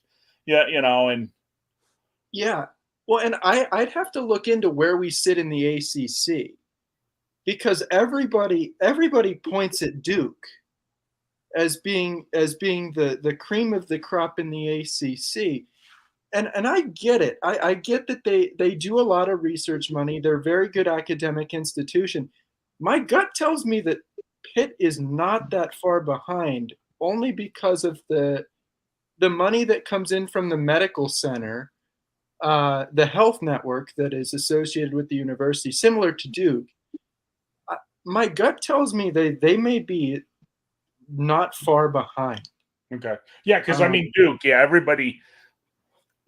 Duke is like our Vanderbilt. I mean, Vanderbilt holds the ship for the SEC. That's Right. our geniuses and that, and everybody looks as Duke is, the same as Vandy. Look at it as Cal, as Northwestern, Notre Dame. They consider that the prestigious school in the ACC. At least that's the perception. Right. So did you ask for research expenditure?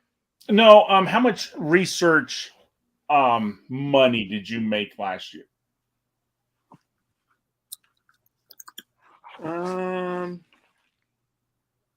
Yeah, I'd have to look deep into that. I know the university receives well over $1 billion per year just from the health system, but I don't know how much earned is there. See, in my internet right now, I mean, we're having a windstorm, and I don't know if you know, I live in Mexico City. Okay. And when there's bad windstorms, all of our wires are still small wires running on, so it swings. So once in a while, I don't have the best internet right now, or I'd be happy to look it up for you. But like I said, I never got into the whole ACC because, like I said, if you follow me on Twitter, that I'm fighting the delusional 8, the big. Oh my gosh. 12. The Big 12 are telling the Pac-12 teams, well, you suck because you make $5 million. You're going to make $5 million less than the Big 12, and you just suck. And I'm like, you guys make $30 million less than the SEC. How good are you, really? Well, and I've said this the whole time. People that are talking football money and TV money, I frankly could care less, and so could the university. I don't care that the Pac-12's TV deal sucks. I don't care that the SEC and the Big Ten's TV deals are great for the members. Right. But it's all academic money. You're talking pocket change for most of these people. And the other thing I'm trying to get through the Big 12 that they don't understand, and Will understand this because Will don't want to be in the SEC because we're a bunch of rednecks. But does the Big 12, does West Virginia, okay, the people of West Virginia, culturally, politically, do they have anything in common with the Oregons, the Washingtons, the California? You people have nothing in common, okay? Alabama don't want Oregon to come down and tell us that we shouldn't have guns. We don't need, we culturally don't fit. And that's the biggest reason why there was all these little regions, because you huddled together with people with like minds and like, and that's the thing. And I'm telling the people in the Big 12, the reason the Pac-12 is going to stay together is because they look down on you. You guys wanted to go to the Pac, and they said, no, you're not good enough. Well, guess what? If you weren't good enough to come to them, you're not good enough for them to come to you. And like you said, John, Stanford could get rid of all sports tomorrow and not really give a damn. They got a $25 to $30 billion a year endowment. That's what they care about. $30 million in sports. You can find that in their seat cushion. It's nothing to them. Yeah. And I can't tell if that's the Big 12 realizing that they don't have the same academic that the Big Ten and the Pac, and for a lesser argument, even the ACC. Well, John, believe it or not, they don't even have the academics of the SEC. Yeah, no, we're not even in the top 5 of prestige conferences. Oh man! So, Will, what do you think about VCU playing St. Mary's in the 5-12 game? I mean, I think it's a decent matchup, but I haven't watched that much St. Mary's. I've really only watched the 3 Gonzaga games. Will just told me to put 100 on it, Jackson. He's confident. He told me bet the farm. I mean, as long as we like clamp down enough, I think we'll have a chance. We just gotta make some shots. There we go. Making shots is pretty important.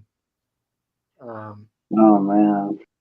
John John, just turned down the NIT. John, I know it's way too early for football season, but how you feel about reuniting for the backyard brawl? How you feel about the backyard brawl coming back for a second straight year? So I've said this. I've said this for years. I think the problem, one of the problems with the conference realignment that happened years ago, when the Big East decided to basically mail it in, but the rivalry games that were lost, and this goes even past that. Anytime you can renew a rivalry game with that much history in it, I don't care how long of a gap there's been, that there are people that remember every year, and West Virginia did it right. They've got Penn State and Pitt in back-to-back or in 3 weeks. Those games used to be staples for everybody that lived in that region. Those were the 2 dates you marked on your calendar, and you scheduled off anything you had that week. I don't care if someone was getting married, you weren't going. Anytime you can bring back a game that brings in that much attention, I love it. It sets attendance records at both places, regardless of what the West Virginians will tell you about our attendance. The brawl did set the Pittsburgh record for sporting events attendance this last year, broken by a few thousand over the previous Penn State rivalry that was in town, and it made a ton of money in that first week. And I also love it being standalone. I think those kind of rivalry games have to be standalone games. John, that's funny because when Texas and Oklahoma was announced they're coming to the SEC, and then they started talking about scheduling, over 600,000 Bama fans signed a petition and sent it to the SEC that we're not losing Tennessee. Alabama, Tennessee will be played. We don't give a damn where you move us. Tennessee, we're playing Tennessee. Come hell or high water. You give up on Tennessee, we're not both. There's just, how do you lose a rivalry game? I mean, that's what sucks. I mean, that had to kill. And I guess I'm lucky because I'm Bama and a blue blood, and we're stuck where we are. But if we could go to the Big Ten, I wouldn't want to go to the Big Ten if I lose Tennessee and I lose all. To me, rivalry games, I would rather this year go 2-10 and beat Tennessee and Auburn than go 10-2 and lose to those two teams. And that's exactly it. That's exactly the rivalry sentiment. It's the same reason why I was getting heckled all game last year, and all Pitt fans can respond is one phrase. It's 13-9. You've never won. You were one game away one time, and you couldn't beat us.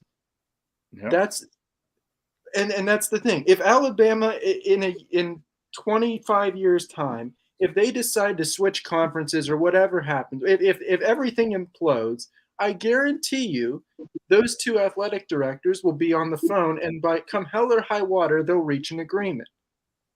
Oh, yeah, because if Auburn for some reason left or we left, we're not letting the Iron Bowl go.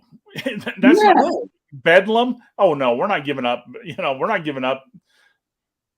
Ain't no way. And I mean, hell, look at Iowa State. They don't even play in the same conference, but they play each other every year for almost 100 years now. And I mean, you got to keep your rivals. And even though you and West Virginia have went separate ways, how was that game not preserved? How was that not important enough for Pitt and West Virginia to get together and say, no matter who because think about this, John, no matter who you play, even if Alabama came to Pitt this year, you would not make the same amount of money as if West Virginia came. No.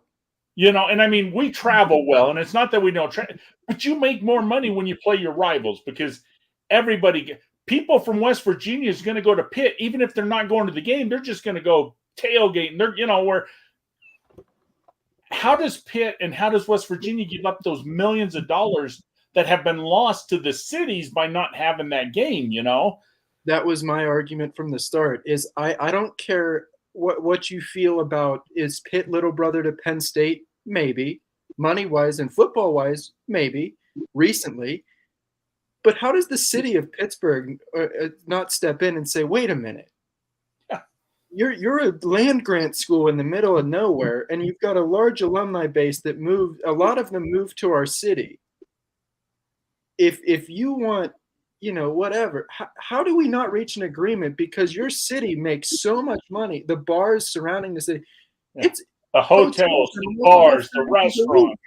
Yeah, like people are in town for a week for Pitt Penn State. Right. They Jeff, have you ever been on an Edward the Trash Talker stream? I've been over and listened, but I haven't been on. I haven't been on his show, but yeah, I went over and I saw the name. The name of his stream right now is Nick Saban should leave the SEC. Nice. You know what? You know what I'm scared of? And I am scared of this. I really am. And people might think I'm a wacko, but the one thing that will cause Nick Saban to leave sooner. Okay, the first thing is if his wife had a medical problem, he's gone. But the only thing that's going to get rid of Nick Saban, I think it's time to get rid of the NCAA in football and get a football czar. And I think Nick Saban, not because he's Bama, but I mean, he knows the sport. He knows what's good for it. He knows, because he tells people this hurry-up offense is going to hurt the defense. It did. He told NIL is going to hurt because you're going to pay, and everything he's saying. I think if they opened up a czar position and offered him the job, I think he might actually take it. And I really think that's what football needs. We need to get rid of this NCAA because they do a good job in basketball. They do a terrible job in football. Football is not being ran properly right now with the rules and all this and that. Things need to change. Well, call me crazy, please. Because I'm often seen as anti-SEC, especially when it comes to football. I'm not. I'm objectively not. That said, not only do I think we have to do away with the NCAA as it currently states in football, I think you've got to take a good hard look at the commissioners of said conferences, and because it's so clear. Well, Sankey, the SEC commissioner, is about as all in on football as you can get, as he should be. You looked at the PAC commissioner is all worried about maintaining the other sports. He's like, well, if we do this with football, then I got to save this and I want to save this. And the ACC commissioner may be the most wishy-washy human being in an authoritative role that I've ever come across. Yeah. You've got to take a good hard look as a power conference look and say, number one, the NCAA is like the homeowner association of sports. 1,000%. But to reiterate what you're saying, John, and I've said this many times on my show and other people's show, the reason the SEC is the SEC is in 90 we hired Mike Slive, okay? He was a great commissioner. He got us to 12 teams. He got the first conference championship game, and then we went to Sankey. We've had 2 commissioners in 30 years. The Big Ten has finally got a good commissioner, and now they're doing well with Warren now that he's leaving. But still, Delaney wasn't bad either. But the ACC – I thought it was Roy Kramer that got us to 12 teams in the SEC. He started it, but then Slide moved in when they moved over. Right. Yeah. Because it was Roy Kramer, Mike Slide, then Greg Sankey. Yeah. Yeah. But that's the only reason the SEC is the SEC. We've got better commissioners than everybody else. 100%. Yeah. When it comes to athletics, 1,000%. And I think you see how good it turns out because now to me, and this is to me, but when Pitt was in the Big East with Notre Dame too for basketball, I mean, basketball was the pinnacle because that's what they focused on. They funneled all their money into facility. We had the best facilities. We had the best recruiting, other than maybe Duke and Carolina. Like out of the blue bloods that are old, the new blood recruits all came to the Big East, and as a result, for a whole decade, there were years where out of the 16 top seeds in the tournament, 7 of them were from the Big East. There's a good game on every night. Right, exactly. But they never bought into football at all. Whereas the SEC, the SEC kind of did it in reverse, and it's the smart way to do it is in reverse because you already have a lot of the culture in the football. You're not worried about that, and it makes a lot of money.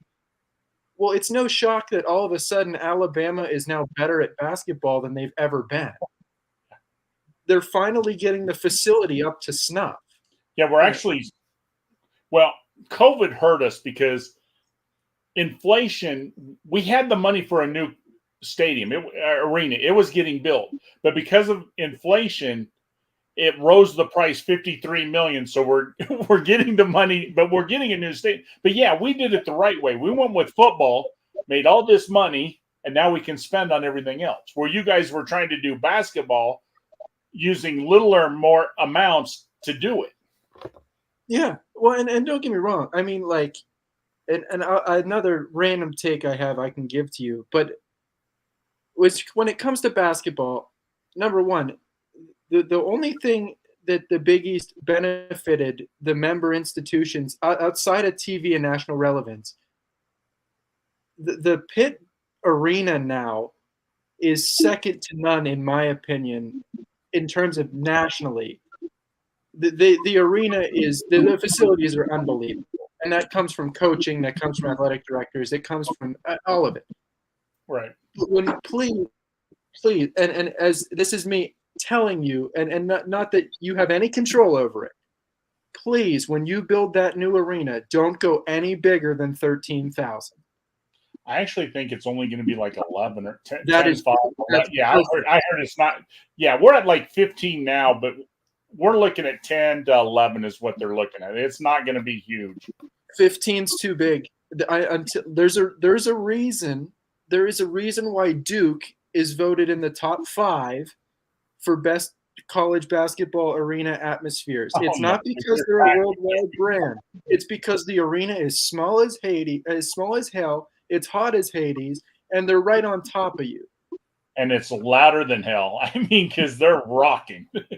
Well, and two, you build a huge arena. Granted, Kentucky has Rupp, and they're Kentucky, so whatever. Right. But you look at NC State plays at PNC. That's an 18,000 seat arena. They never fill it.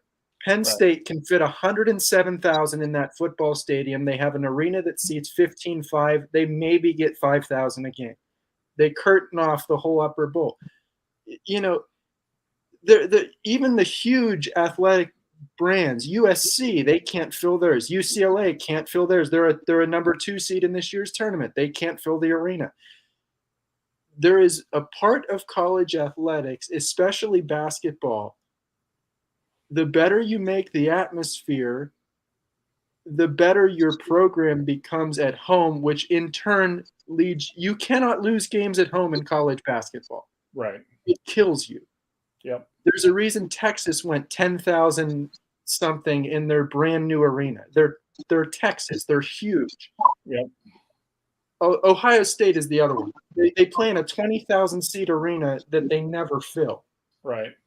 And see, Alabama, when we were doing our stadium, believe it or not, and it's changed a little bit since Oates got there, but when we were designing our stadium was being designed for like 8,000 because that's what we get in gymnastics.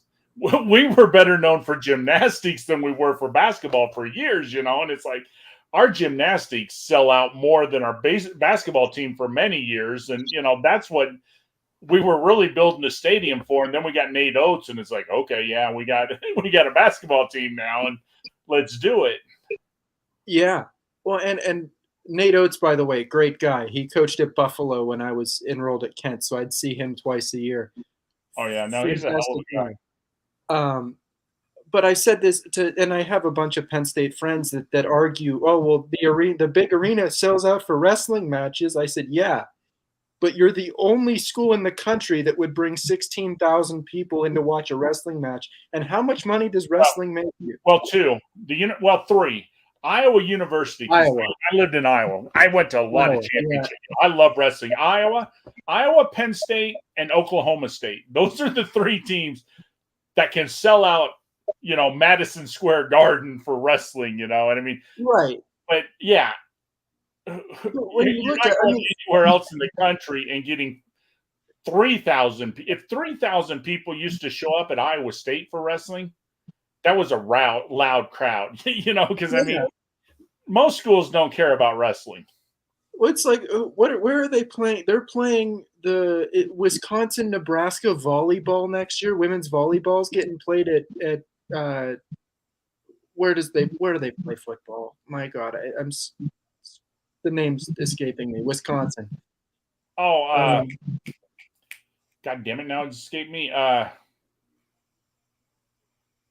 You can only think Badgers. What the hell's the name of that stadium? I'll call it the Bounce House. That's just jump around. Bounce House, but come on, Will. What the hell's the name of it? Randall. Randall. There you go. Camp Randall.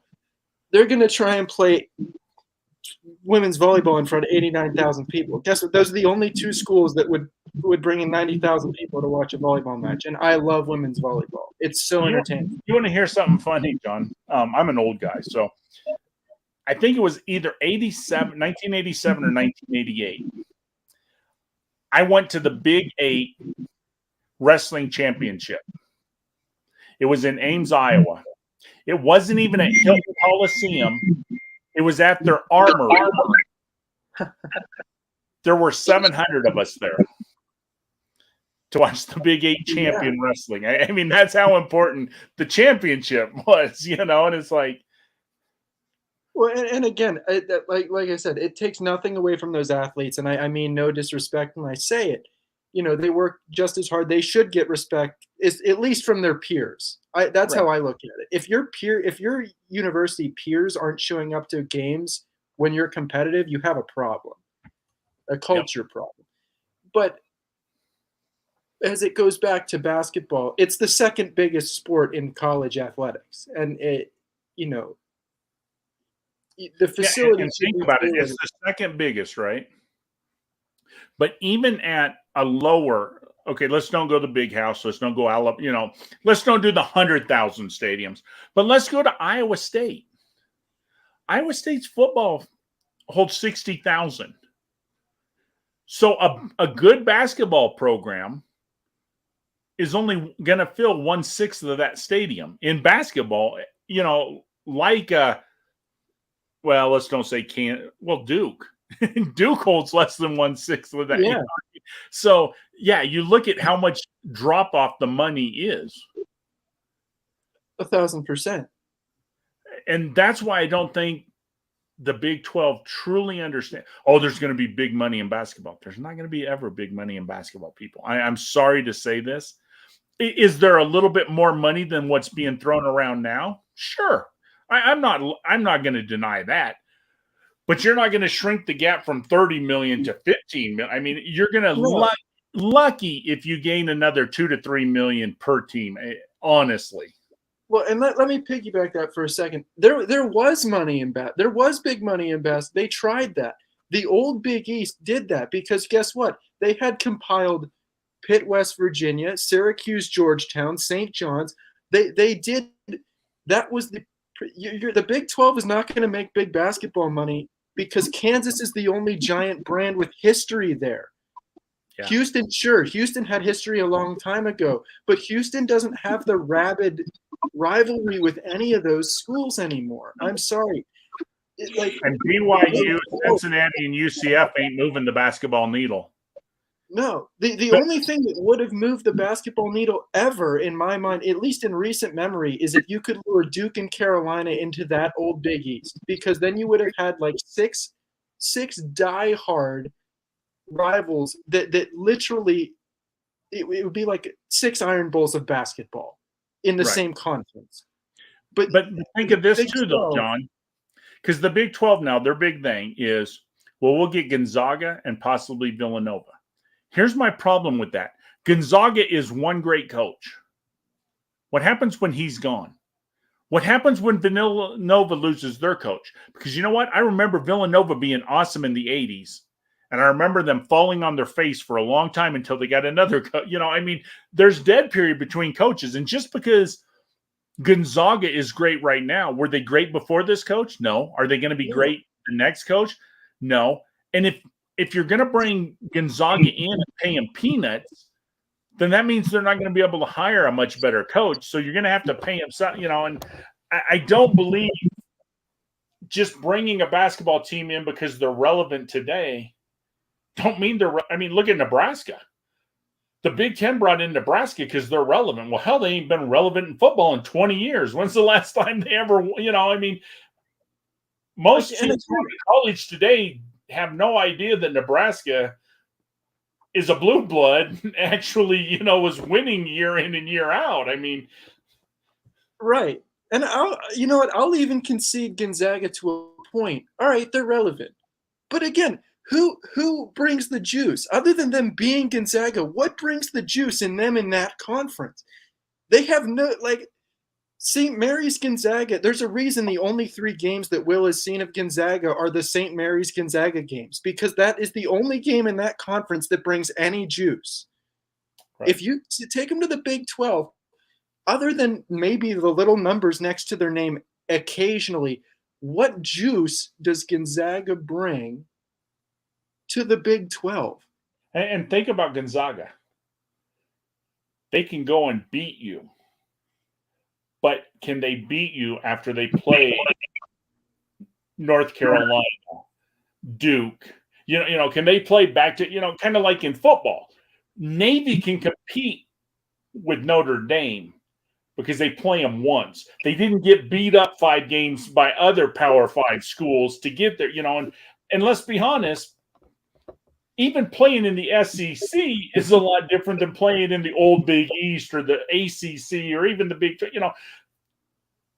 So just because Gonzaga is good because they're in a smaller conference, don't mean you move them up to the big boys. Are they going to win 25 games every year in the Big 12? No. Are they going to win 20 games every year? Probably not. West Virginia thinks they're so great in basketball. They didn't win 20 games this year. Well, and the West Virginians should be on the other side only because they had something so good in terms of basketball. They had one of the best coaches in the sport, in the best conference in the sport. They had every rivalry they could ever ask for until Virginia Tech bolted. They had everything they wanted in terms of basketball, and now they should be clamoring. What juice is there for me playing Kansas? There's no history there. No, there's none. Well, and see, I say that same logic because it's a lot of the West Virginia Jerry Springer shows, I call them, that feed into this merging and this and that. And does West Virginia really want Arizona, Arizona State, Colorado, and Utah? That's more fucking travel. No, you're crying your ass off now. You got to travel, and you want them. And then the other thing that this really pissed them off yesterday. Will, you're going to love this. You got to go to my Twitter, man.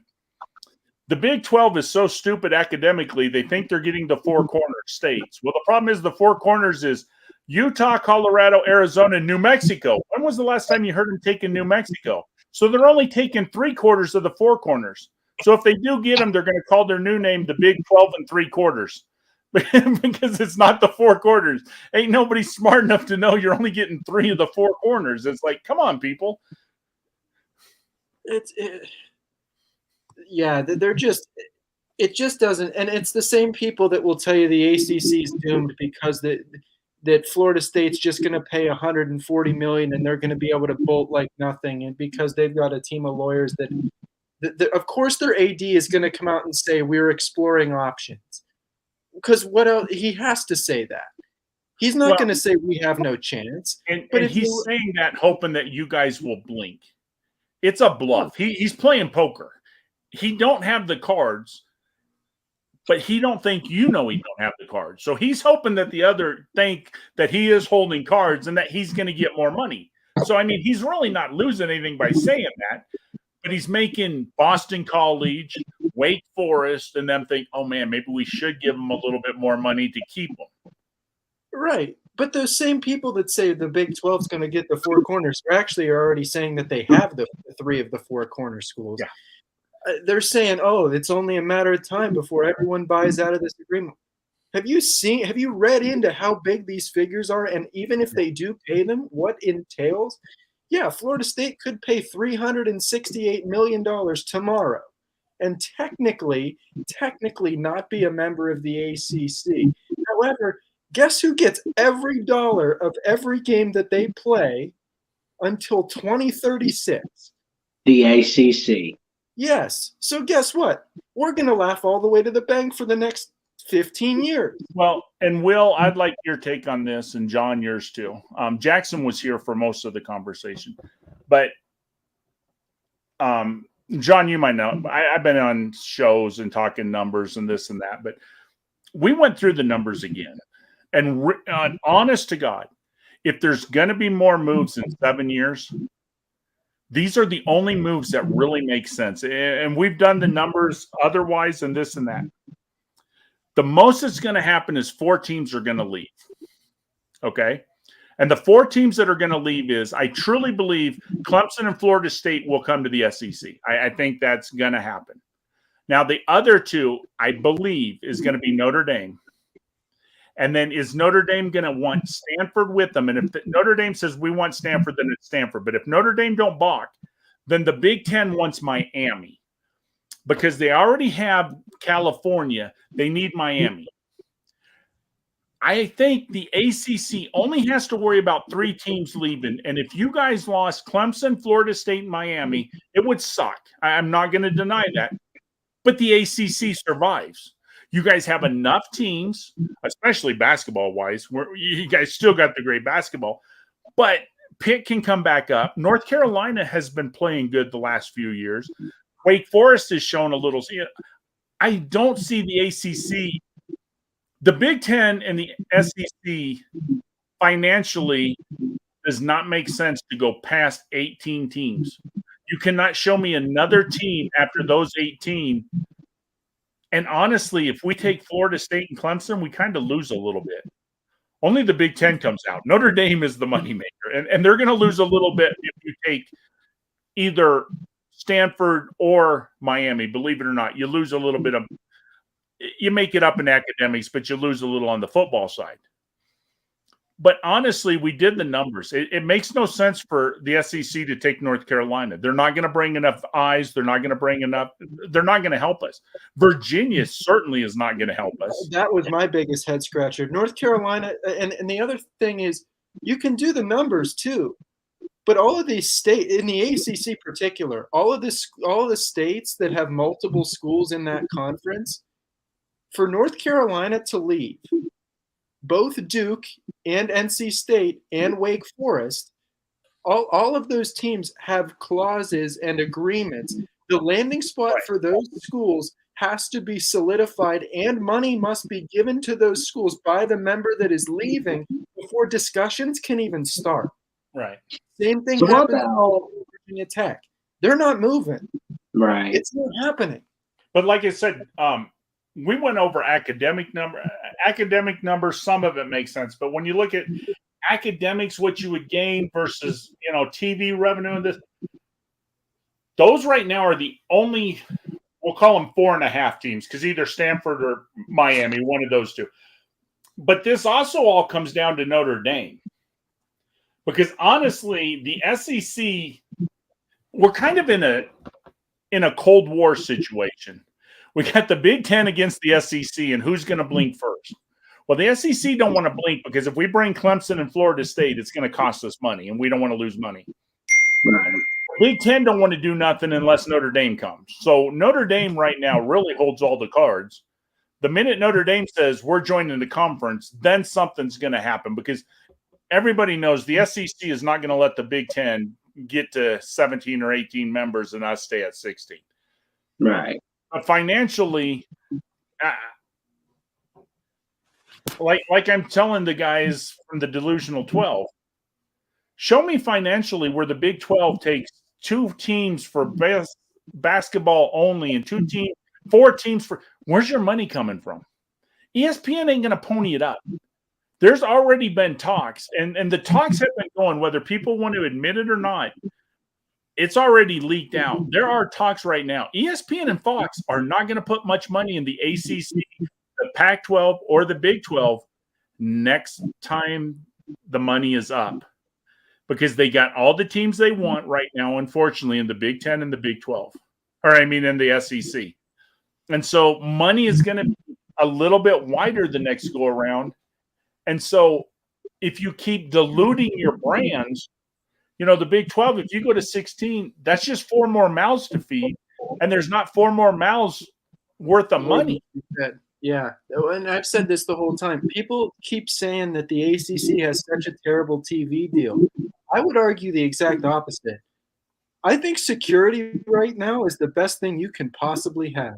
For 80% of the institutions involved, you mentioned the select few that may have the raw end, the short end of the stick for now.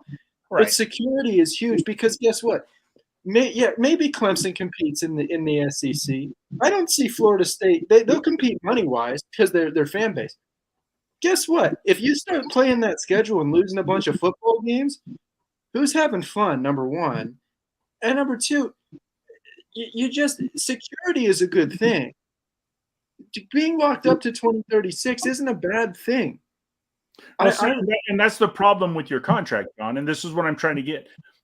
Your contract is bad money-wise, but it's the same as the Big 12, and you signed it 10 years ago. The problem with your contract is the Big 12 just did what you guys did 10 years ago. You guys were losing, or 6 years ago, you guys were losing Maryland, and you freaked out and thought the world was coming to an end. So you locked everybody together for a long period of time, which was the smartest thing you could do, because when Maryland was going, we didn't know how big the Big 10 was going. We didn't know if the SEC was going to stop at Missouri and Texas A&M. Hell, maybe we wanted Clemson at the time, or Florida State. So you locked everybody down. And like you said, the money might not be the greatest, but guess what? It's 2033 now, and we still got 13 years before we can poach any of you guys if we wanted to. So the peace of mind is worth any extra $1 million you might get, or, the only people it's hurting technically is like a Florida State who thinks they're better than themselves, a Clemson who thinks they're better than themselves, people who think they're better than themselves. But for the most part, I would say at least half of the ACC is either getting what they deserve, or maybe even a little more than they deserve. Because if you look at, some of the Boston College, do they really deserve as much? But you know what? They're locked in 13 years. They're golden. Yeah, yeah. I've said this is if you want everything to be right in the world, in my estimation, and you want to avoid just, in my opinion, the sport going in the wrong direction, and college athletics following, because football drives everything, Notre Dame should join the agreement that they have with the ACC, because then hypothetically all would be right in the world. You would have the power then to renegotiate for the schools that want to renegotiate. Notre Dame's only one more mouth to feed unless they want to bring someone else, but they're big enough to move that needle for you. Yep. And then it doesn't open the floodgates by trying to renegotiate, because the second, if you do vote to break it, you open floodgates. And I think most of the member institutions realize that. But they're not. What you do is you add Notre Dame because of the money, and then you add West Virginia. And here's why. And I'm not saying that West Virginia is going to move. West Virginia moves the needle because how much money does Pitt make by playing them? How much money would Virginia Tech pay? They bring rivalry games that won't move your TV revenue, but they will help your cities. They will help your and then you have a 16 team like the Big 10 and the SEC, and then you have 3 permanent rivals and a 6-6. So it makes scheduling better. It makes it easier in that. And let's face it, you're not going to pay Notre Dame what they're technically worth to bring in So you could save some of that money and kick it to a second team, or even if you didn't want West Virginia, you took an Oklahoma State or a second. You could get the second team because of Notre Dame. Yeah, well, and Notre Dame and West Virginia makes too much sense at this point, right? Like it seems to make it perfect because you're right. The rivalry games come back. That's money, and people don't realize because Notre Dame has rivalries with a lot of people. The amount of times Pitt has played Notre Dame over the years, and the record in that rivalry being as even as it is. Notre Dame probably won't admit it as much as Pitt people will say that it's a rivalry, but it is. If you look at the number of times they have played, because they were. I mean, you guys beat us a lot when we were down, but yeah. The problem with Notre Dame is, though, there's 3 games they never want to lose. They never want to lose the Navy game. I mean, that's a game that they played for. They got to have that. Right. And then Notre Dame wants to keep 2 games in California. I think we only need one. I really only think we need one. Yeah, but you want to. I mean, I know we lost to year. Stanford this This is year. the problem. When you play Cal and Stanford, one year you're at home with Stanford, but you're playing in California. That's why you play 2 of them. Is you want out there every year. Not that you need it. I mean, you could get rid of one of them, but that's the reason. I want to play Texas and USC. If we could play Texas and USC each year, that would be great. Well, Come and play us, Will. We could have fun. You could also join the ACC. You could make Catholics versus convicts a perennial game. There you go. That's with Catholics and convicts. Like there's so many possibilities there with TV and with money. It just seems to make too much sense. So therefore it won't happen. But then you would be down. You would pretty much at that point you would punt on the Power 5. There would no longer. It would turn into Power 4 at the most. Which I know.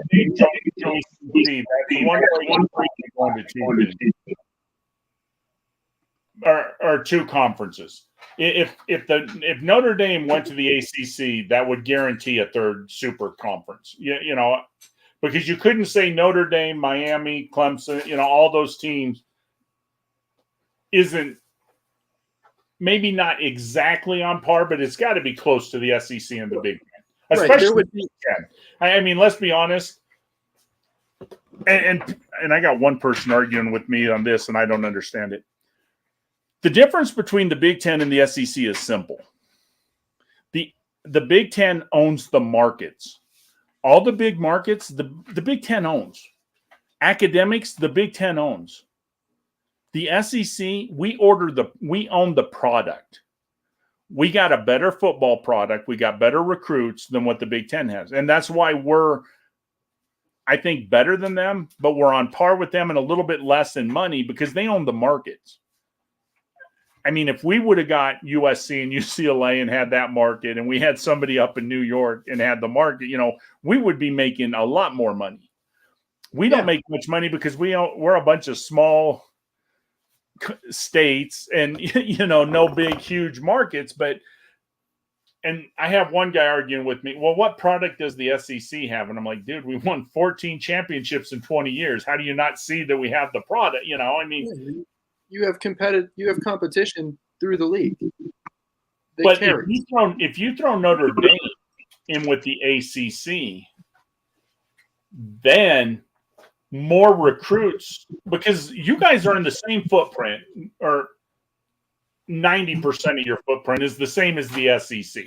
You guys spread up further north with you and Boston College and that, but most of your schools are down in the South like us. And hell, you guys have 2 teams in Florida. We only got 1, and that's where, a lot of the great recruits come from is Florida. So you guys got the recruiting hotbed. You just need ESPN to understand they're getting you guys at a song. They didn't pay you nearly what is, what you should. They're making a fortune off you guys. And if you could bring in a Notre Dame and show them that, you guys definitely you may not get to 60 million, but you're going to be 45 to 50 million, I bet. If your contract was up the same time the Big 12, and the Big 12 got 32. You guys are going to get 40 to 45, I would say, at least. I would agree. And that's too, before Notre Dame. That's before Right. Notre Dame.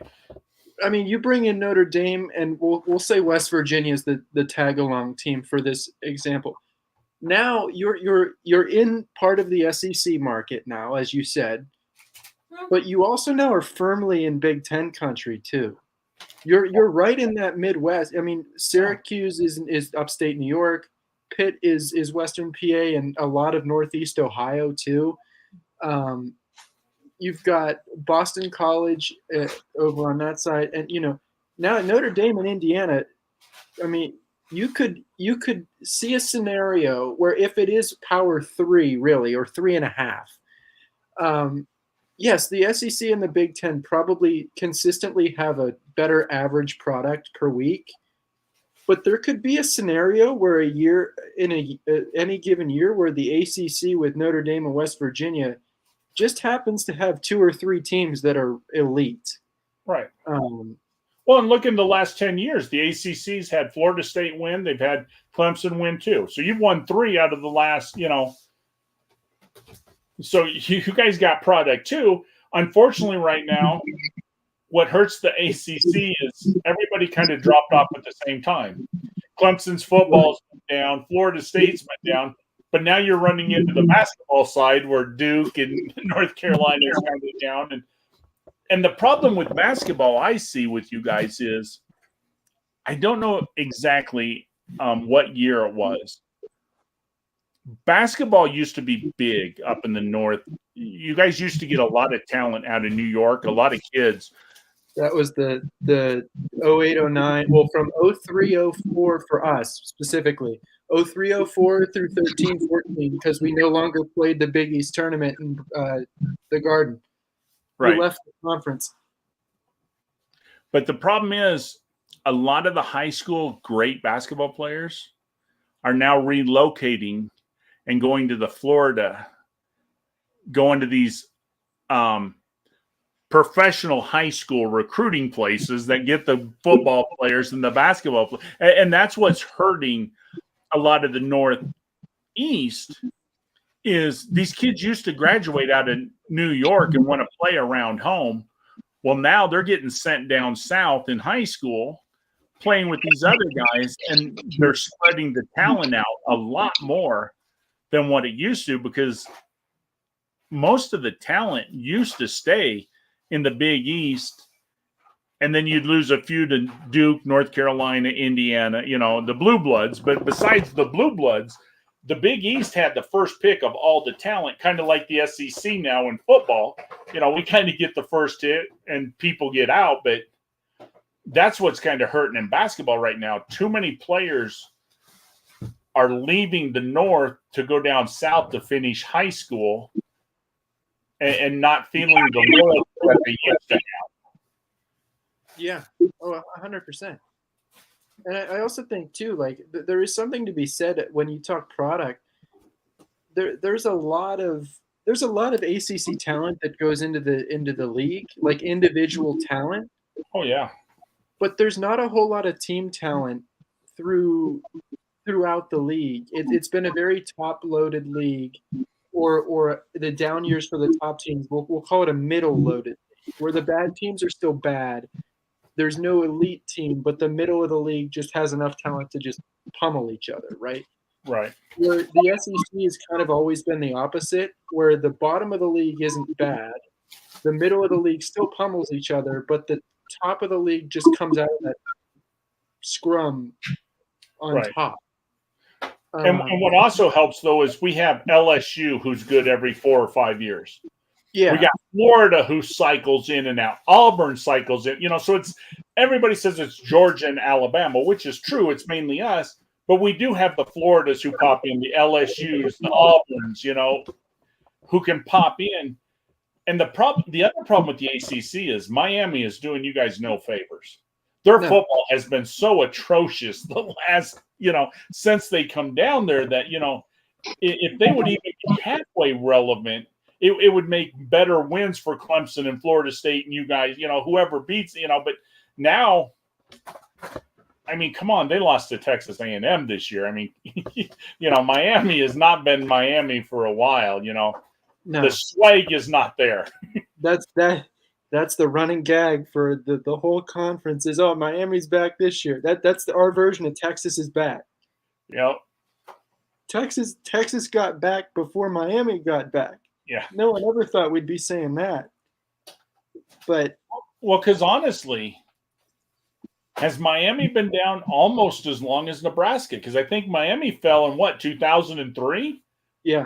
Nebraska did it in 2000. Miami's last good year was 05. Okay, let's say 05. So they're 7. And then Nebraska fell apart when they got killed by Colorado in 2001, I would feel like. Okay. Then went to the Rose Bowl to play Miami.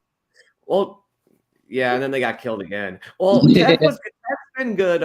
Tech was pretty dominant in the ACC when they first joined it, Jason. But they fell off at the end of the Beamer era. Yeah. Like once Tyrod Taylor left, the Hokies took a bit of a dip and haven't really been.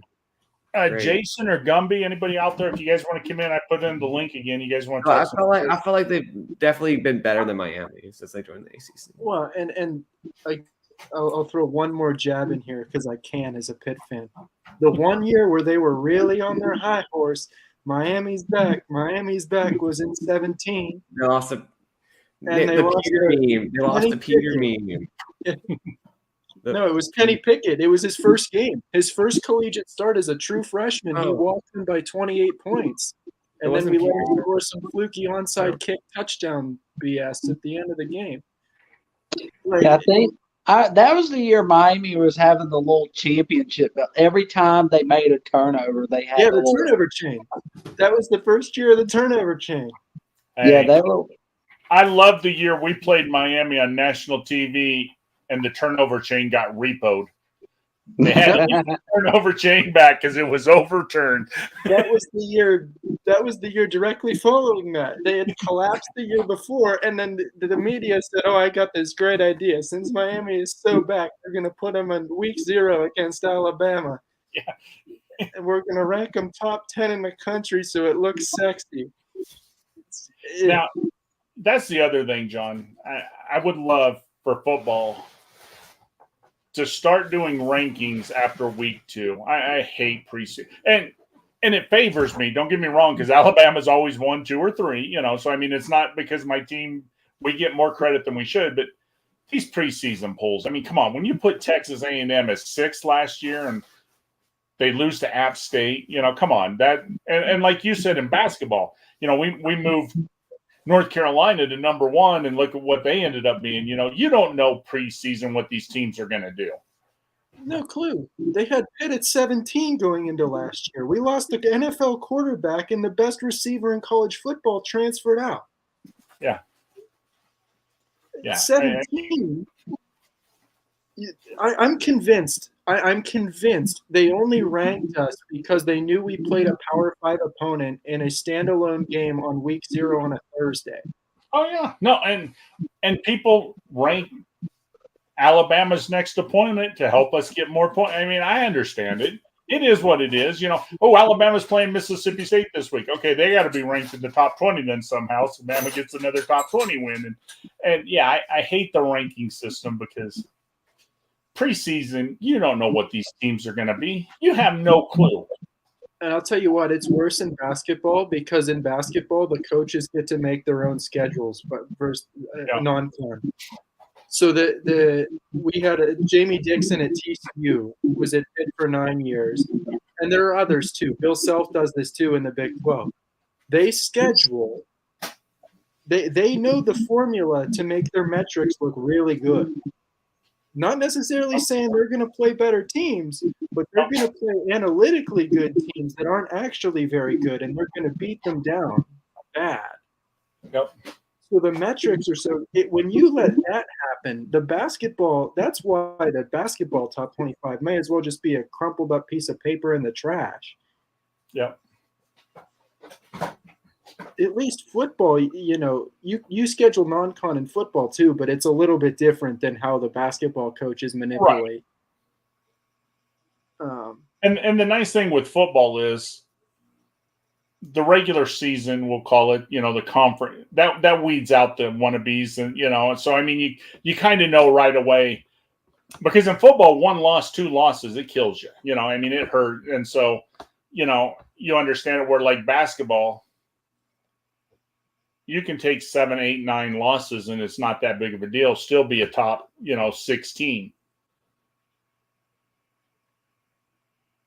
Oh, for sure, yeah, and that all plays into and which is why I think we've lost our way with bracketology, as they call it, in March Madness. The best metric is the eye test. When it comes to basketball. Yep. I get efficiency, okay, net efficiency, sure, whatever. But when it comes down to it, watch the game. If you're telling me that you're a college basketball expert, but you don't watch the game, the coaches should do it. I really think the coaches should just do it. We don't need any computers or anything. Let's just have the coaches vote on it. I don't need a reporter, a local beat writer for my favorite team submitting an AP poll. He doesn't watch the games. The problem is, though, to go against Will, I'm okay if the coaches vote, but a lot of times the coaches don't have time and they give it to the assistants or give it to somebody else to vote. That's the problem. Now, coaches should vote. Coaches know who the teams are. They know, hey, this team might be undefeated, but they haven't played nobody, or, this or that. But, yeah, I mean, the people who are voting shouldn't be me, who's never coached a game or never, I mean, it should be somebody who knows the sport, been in the sport, coached the sport, That's the problem I have with Heisman winners. You get these freaking old guys who's been voting for the Heisman for 40 freaking years. They're out of touch. They don't watch half the games. They send in their votes in the end of October. Well, guess what? That don't do you any good, because a lot of times a player can do bad the last few weeks, or a new player can emerge. Because how many times has the guy going into the preseason number 1 Heisman front runner won it? Yeah, I mean, it's won in November, but you got these guys voting in October, and I just think that's dumb. Yeah, well, and it's the same. I think it's the same in say the baseball Hall of Fame, right? You have there are 2 writers in Pittsburgh that have votes for the Baseball Hall of Fame that outwardly admit they have not voted a single player in the Hall of Fame in 14 years. Then why do you still have a vote? If you haven't voted for anybody in over a decade, it's time to admit you don't watch the game. Yep. Yeah, if you haven't voted for somebody in 14 years, it's time to move on. But then you got people on like the NFL Hall of Fame. I ain't voting for a Packer. I ain't voting for a Viking. I ain't I mean, they got team biases, this and that, and it's like, you know what? Well, I think they need to start Heisman voting right after the Army-Navy game. After the Army-Navy game, then they can vote. Not until after that game ends. Yeah. Say top guy. Watch the conference championships. Let's see how they do. And say you're 100% right, Tide Guy, because that voting system screwed Deshaun Watson out of a Heisman. They gave it to Lamar that year, and Lamar had the worst last four games to a season of any Power 5 quarterback that year. Had terrible last 4 games, like under 200 yards passing, not even 100 yards rushing, and his team lost 3 out of the 4 games. So, yeah. Yeah, and it'd be interesting to go back and find out how many of those people did send in their votes that early. You know what I mean? It just – if you're not willing to stay up and watch the West Coast play their night games, and you're not watching all these games, and you're not – you know, I mean – because it's a lot different. I can give you a stat line, and you'll think, oh, that's a great guy, or that guy had a bad game. But if you didn't watch the game and see how it played out, you know – maybe I tell you the guy only went 14 out of 24 passing, but he missed the first 8 in the first half, and he come back and led the team from behind. And you know, I mean, stats only tell you a portion of it. You know, I mean, stat lines can be misleading if you're not watching the games and not knowing what's going on. Right. So there was a anonymous voter that Heisman year where Lamar got it, and he refused to come out and say it publicly. So he did it anonymously. That the only reason he voted for Lamar is because Clemson's never had a Heisman winner. So he just, based on history, he could never give it to a Clemson quarterback. Exactly, and like I've been telling people, everybody talks about Stetson Bennett and this and that, and I tell everybody, Kirby Smart used to be our defensive coordinator. And when Kirby Smart was our defensive coordinator, who was our great quarterback? A.J. McCarron. He wasn't a great quarterback. It was Stetson Bennett. He was a game manager. Stetson Bennett did for the Dogs exactly what A.J. McCarron did for the Tide. He managed the game. He didn't fuck up. He threw the ball when he needed to, but he handed the ball off most of the time. And that's why Georgia won, because it was a game manager. You don't need a great quarterback in that system. No, and to your point, it's like if Kirby's some great talent evaluator, he is on defense. I'll give him that. But why was Justin Field sitting on that roster just wasting away? And then he had to go to Ohio State to get playing time. Yeah. And when you look at him, what he was at Ohio State, it's like, bro, this dude couldn't play at Georgia over Jake Fromm. Like that's literally the epitome of poor talent evaluation. Because that's just the like problem is he don't want a great quarterback. He just wants a manager, and the great quarterbacks want to throw the ball and and they're not managers, and that's the problem. A part of me thinks it's like he's just biased towards his defense. He don't want a quarterback that'll outshine his defense. Exactly.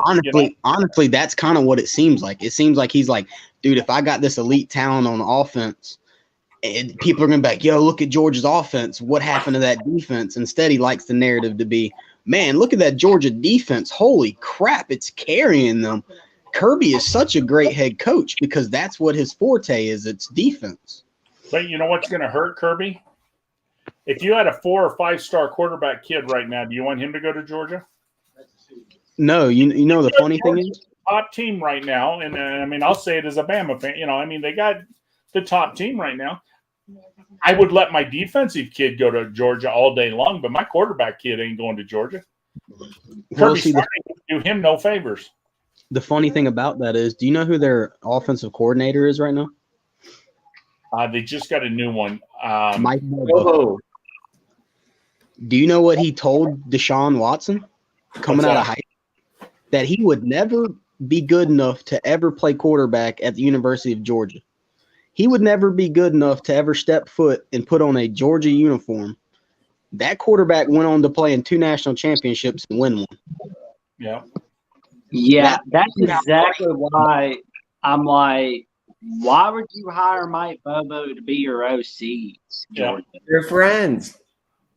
It's because they hired from within. All they did was they promoted on if you look at it, like, what's his name got hired an hour later, they promoted from within. Kirby didn't want to do a coaching search. That's all it was. Kirby wanted to take the easy way out, promote the guy who was an offensive assistant.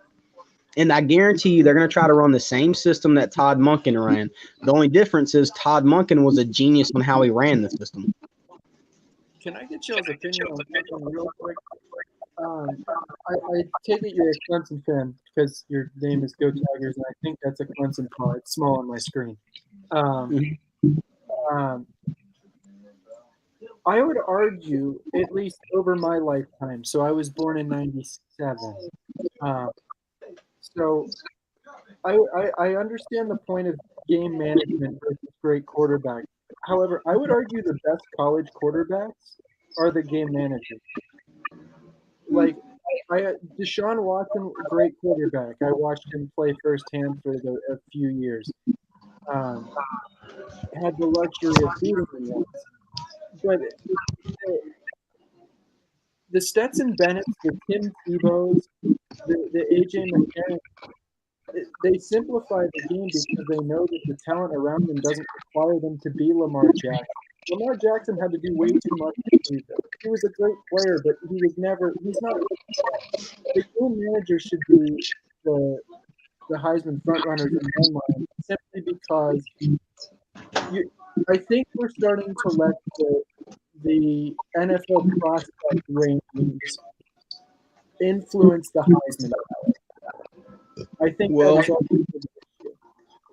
I'll give you my opinion. So look at the great quarterbacks who won the national championship.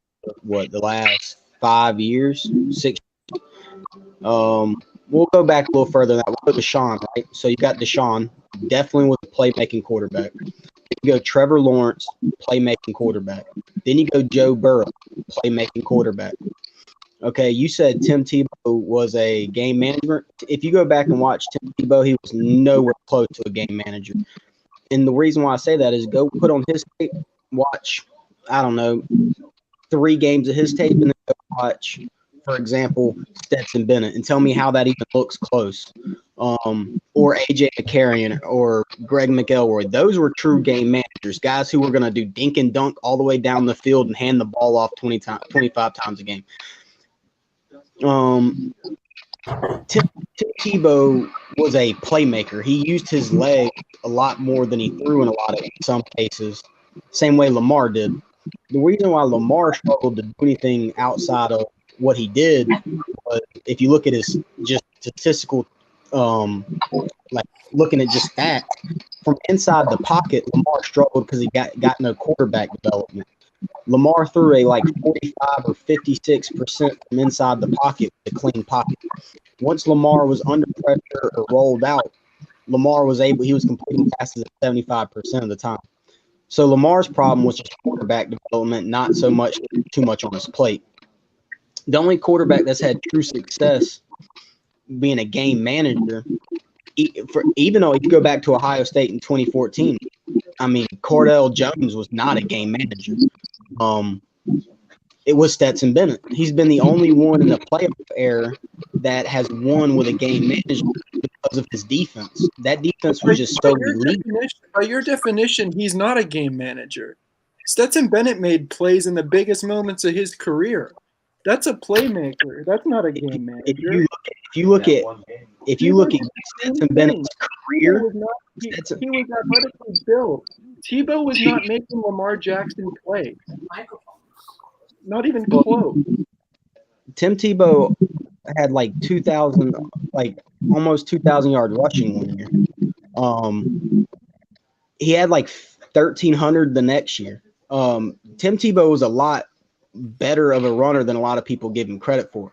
Plus, he was also running people over like he was a middle linebacker. Stetson Bennett rolled out the pocket, sure, and ran. But you look at Stetson Bennett's rushing yards for his career, so over the last 2 years, because that's all he could get on the field. And then you compare them to all the other quarterbacks. He's nowhere close to a playmaker with his legs. He can make plays, but when you look at him, it's usually from a perspective of, dang, they dropped man deep. I got a middle of the field wide open. I'm running. Not from a standpoint of, holy crap, I'm getting pressured out of the pocket. I'm going to outrun this dude to the edge and take it. Hence Justin Fields. Justin Fields was a playmaker.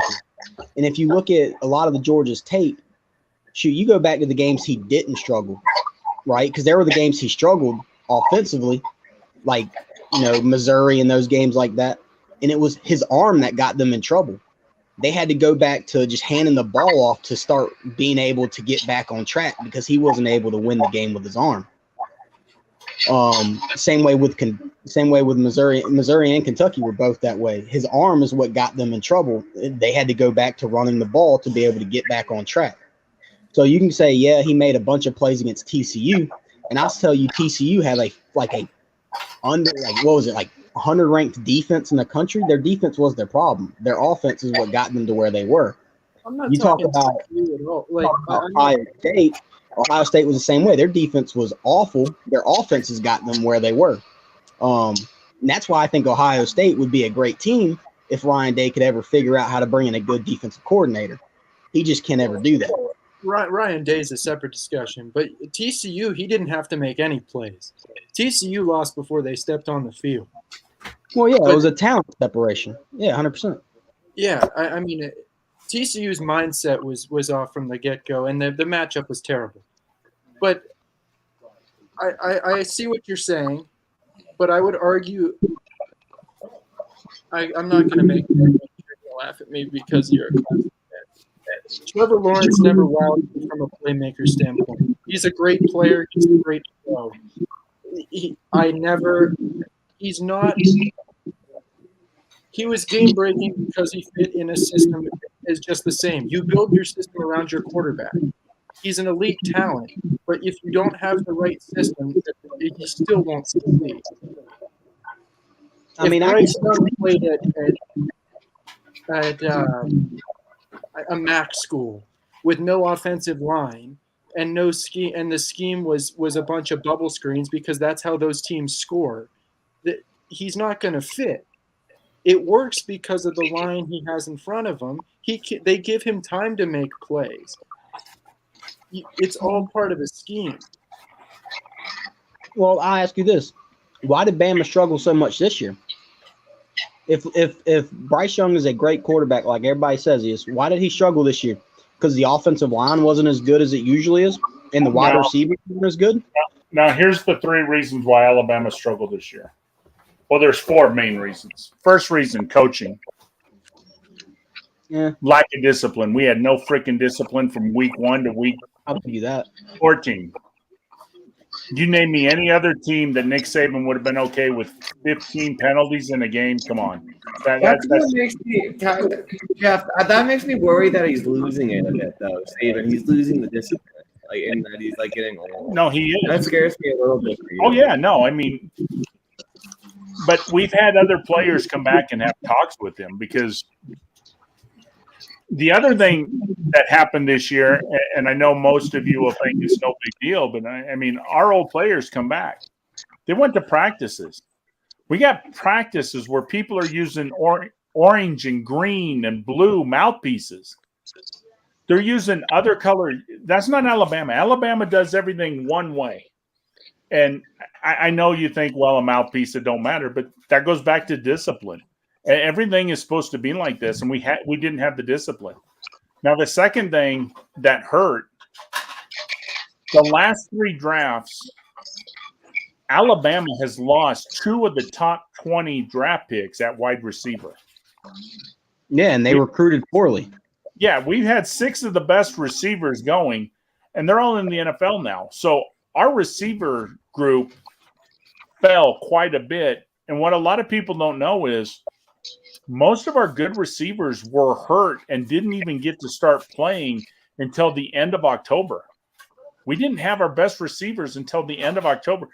You look at how we played against Kansas State. If we would have played that way all year long, we wouldn't have lost a game. And I'm not saying that because, we lost to Tennessee because we gave them a 21-point lead.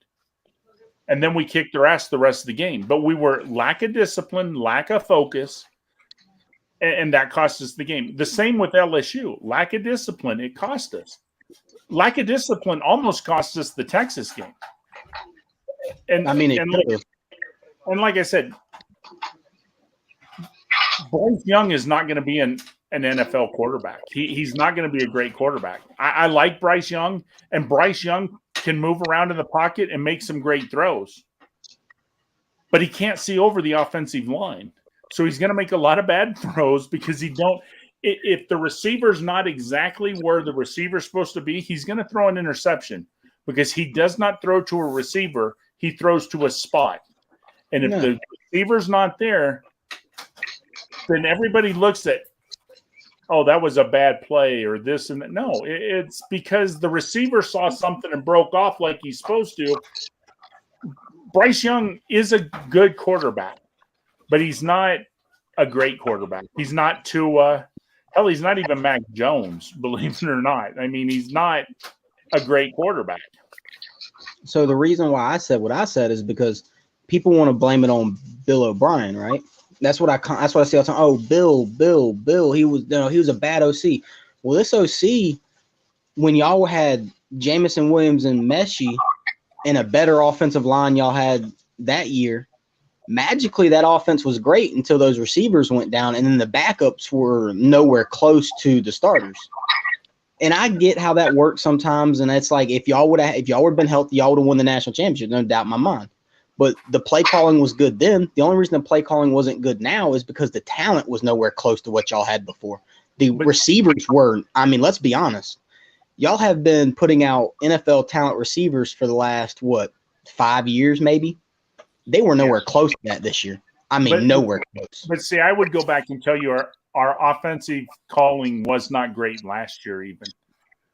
It was good enough to get you to win a natty if it wasn't for injuries, though. I mean, that's pretty good play calling. Well, it wasn't all the play calling, though, is the problem. The problem is he likes to pass the ball when we need to run the ball. There's times that we need to run the ball. Because think about the Tennessee game. That we lost that game because of his play calling. We had the ball, and we could have kicked a field goal, and we threw the ball 3 times instead of running. If we would have run the ball, Tennessee would have had to burn their last timeout. We would have gained at least a yard, let's say, a yard. And so if we would have gained 3 yards, it would have made the field goal easier. If we had ran the ball 3 times, we could have also ran the clock out where if we missed the field goal, Tennessee wouldn't have got the ball back and beat us. So, I mean, that was play calling. And I'm not blaming the year on Bill O'Brien. I'm just saying at times he didn't call the best plays. Now, was he terrible? OC, no. And can we blame all the losses on him? No. But I do blame the end of the Tennessee loss because we didn't run the ball at all. Sure. And see, I would blame your DB coach and Nick Saban. How the hell do they run the same post route from the same formation 5 straight times and score on you? Well, you got to put somebody to defend him. We just didn't put anybody on him. We just let him run right down the middle of the field. I mean, I did put someone on him, but the dude thought it was zone coverage when it was man coverage, obviously based on how the play ran out. And it happened that way 5 straight times because it was on the same guy. You go back and look at that same – it was the one person that was – like it literally was on one person. They realized it's the weak link and we're going to burn him. It's the same thing South Carolina did to Clemson when we were lack on corner help, being healthy on corner and cornerback, and we had to put our starting safety into the nickel, and he's not as – most safeties aren't as fast as corners, and he got burned for 3 touchdowns. I'm going to use it. Put a safety on a guy to root. So my biggest – I think that game was more on your defense and Pete Golding calling defensive plays and Nick Saban coaching DBs than it was anything else. Because I'm not trying to say the defense had nothing to do with it. I'm just saying that even though the defense sucked so bad, we were in a position where we could have won. Yeah.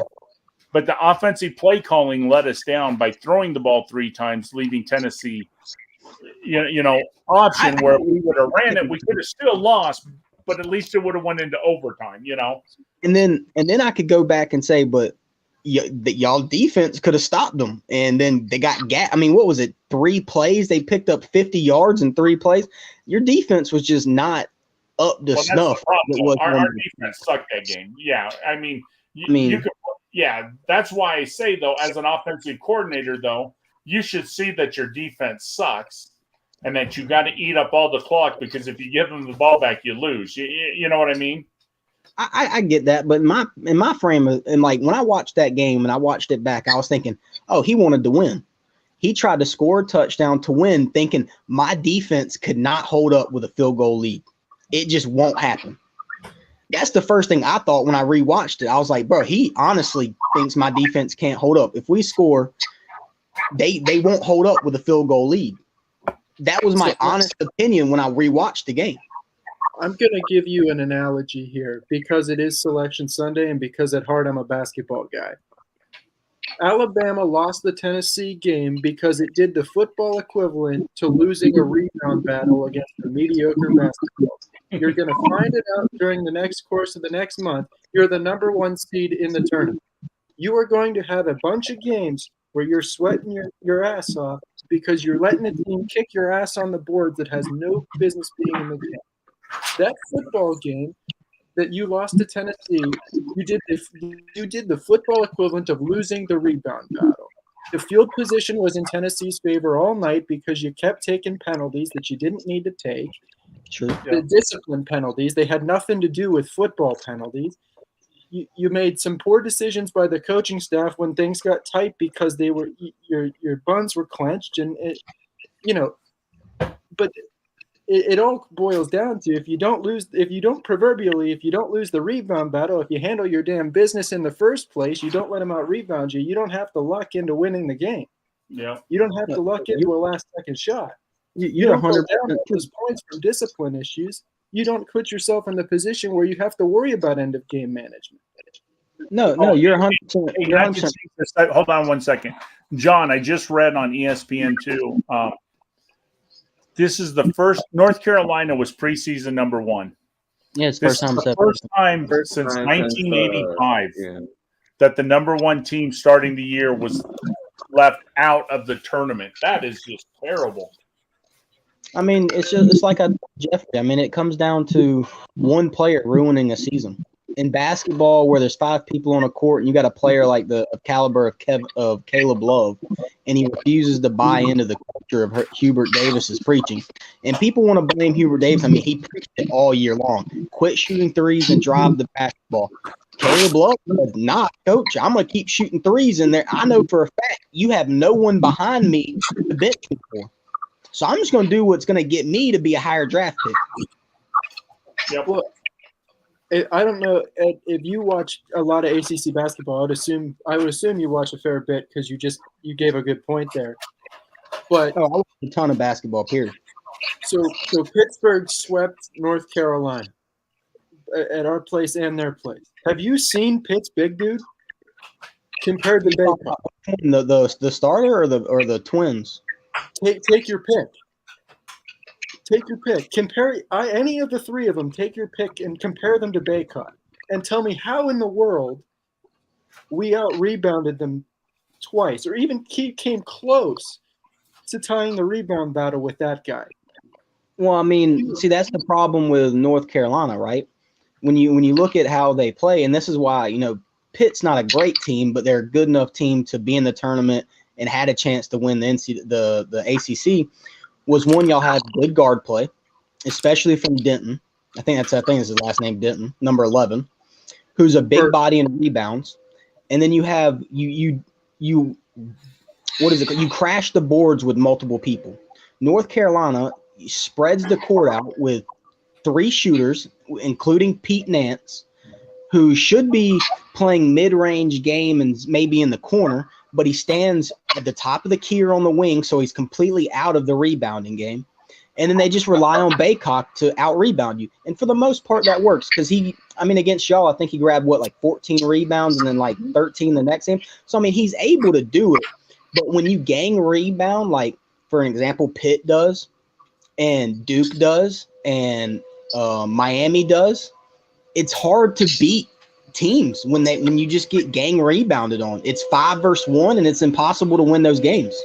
Well, and the shot North quality, Carolina depended on him way too much. Well, and the shot quality that they had, they were the guys shooting all the threes were shooting sub 30%. The Pete Nance, the big guy that they recruited to be a stretch player in the portal, shot sub 30% from deep. You're taking shots that are contested, number one, and not high percentage. At least Pitt, I'll grant you this. We're not a great team, but we do shoot 40% from the 3. We may shoot a lot, but you make almost half of them. It's the equalizer. But if you shoot sub 30% and you take 43s, you're not going to win. See, that's what I love about Alabama. You got 3 choices of a shot. You got a 3-pointer, a layup, or a slam. If it's not one of them, don't take this fucking shot.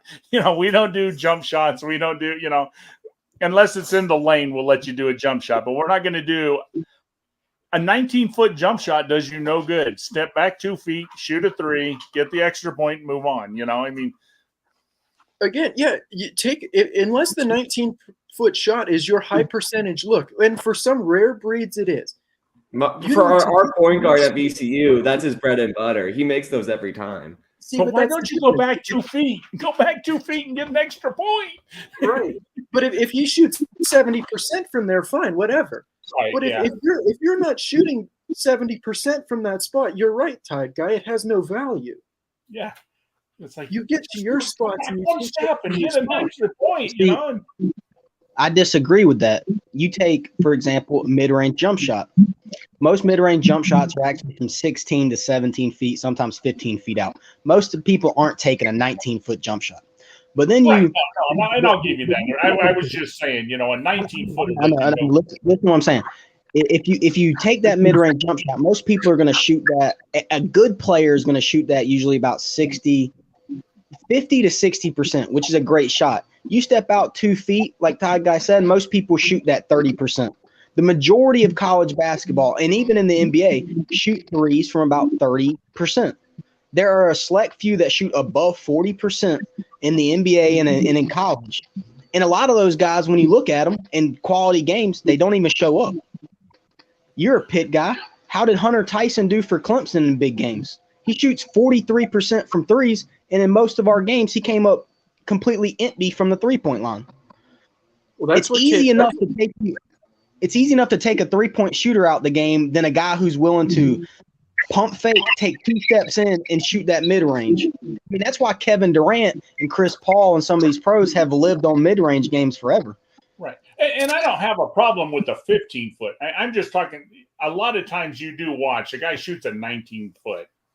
It's like, dude, just take a step back. If you're going to shoot that close to the three, just step back. Now, if you're halfway in, you know, a 15-foot, yeah, I mean, you're going back another 6 feet, so that's a whole different shot, you know. Well, But that's I'll say this. the ball in the middle. Let's get it, you know, either an easy layup, easy shot, or bomb it from the three, and we hope we get the rebound.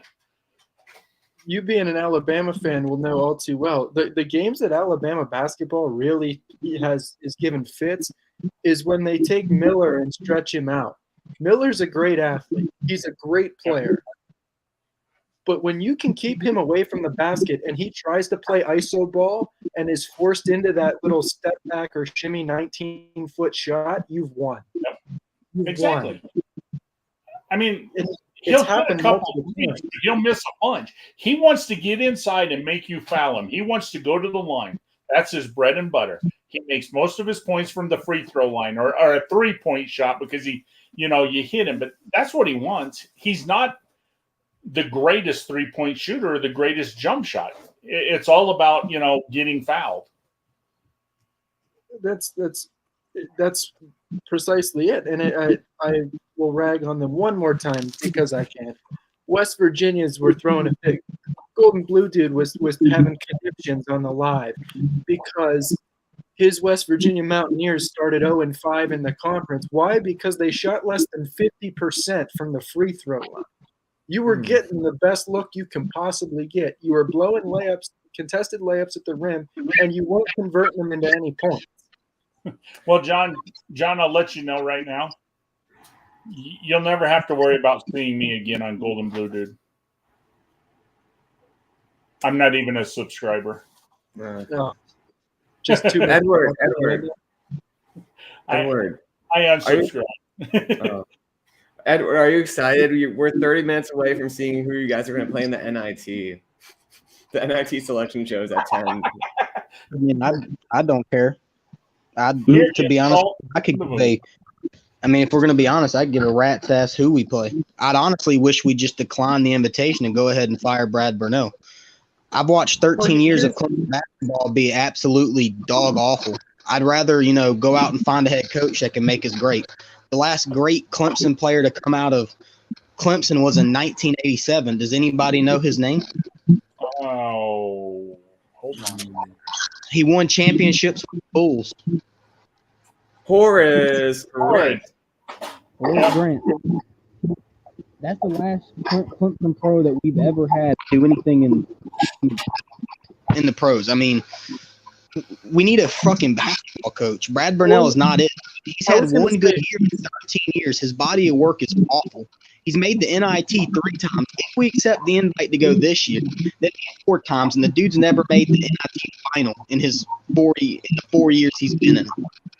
I was going to say, your problem isn't that you haven't had NBA talent. Your problem is that you can't outcoach anybody. No, it's also development. Yeah, you get into close games plenty of time. You have the team to not only make the tournament, you had the team to make a run in this year's tournament. You're right. Couldn't coach anybody in the games that you needed to have down the stretch. 100%. Not just that. You look at it. We had the 333rd ranked out of conference schedule in the country. I think it was, or 303rd out of conference schedule, and we lost to South Carolina. What were they, a 9-win team? We lost to Loyola Chicago. What were they, like a 13-win team? They're terrible. They're the worst team in the Atlantic 10. You lost to Louisville. We lost to St. Bonaventure. Hold on, this is just the beginning of the year. Then we go on a massive run, get red hot, and then we lose to Boston College. We get a week off to prepare for North Carolina. We get a week off to prepare for North Carolina, and we lose by 20. Then we turn around and lose to Louisville by 10. We lost to a 3-win team by 10 points. That's bad. Well, Then you turn around, you go to Virginia, you lose by 7. Then you turn around and see Virginia again, and you lose by 20. Yeah, it boiled down to, like, even when you were saying that you lost to Boston College, their record is terrible. Boston College is an acceptable loss, in my opinion. They're not that bad. It's the fact that you followed it up with a blowout to North Carolina, who we just got done ragging on for taking terrible shots. And then the Louisville loss is just inexplicable. The Louisville loss is the reason you're not in the tournament and NC State is in the tournament. I mean, let's put it this way. We lost to Boston College when they weren't even 500. They beat us and then became 500. They proceeded to win games to become 500 after they beat Clemson. We lost to them when they were a sub-500 team. Yeah. They were 11-13 when we lost to them. Well, I'll say it flat out. The reason Pitt and Mississippi State are in the field and Rutgers and Clemson are not, it's simply because you guys lost to Louisville and Rutgers lost to Minnesota. Nah, see, Rutgers is a complete snub in my opinion. How you gonna let in Arizona State over Rutgers?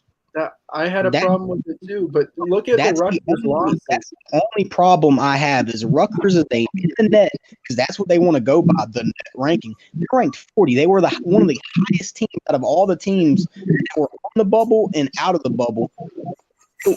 And then Arizona State, like, I don't know how you put them in. Like, that is the worst job I've ever seen. I see a lot of Clemson fans, they're upset. I could care less. Arizona State is in. High or low for it because our coach is Brad Burnell, and he's going to do what he does best, which is choke big games and lose every game we need. So I get it. Arizona State is in the tournament because their prayer was answered against Arizona. They hit a Hail Mary buzzer beater to beat Arizona, and that's the only giant win they've had all year. They needed a huge win to leapfrog another team, and they got a prayer with a half-court heave at the buzzer. That is the only reason they're in the tournament, because that's the only outlier on that resume. No, it was awful. I mean, their resume. Pitt's in the tournament is because we have wins at North Carolina, wins against Virginia. You beat wins against Miami. I mean, yes, the losses that we have by 1 to VCU, by 29 to and we beat Northwestern at Northwestern by 30. But we lost by 25 to Michigan, 25 to West Virginia. They're not great teams, but they're not sub 500. You know, and even the Notre Dame loss was an outlier, but even then you could make the circumstances argument. The thing I gather from the net and from the selection committee this year is winning no longer matters as much as not losing. They don't care who you beat. They just care that you don't lose to Louisville.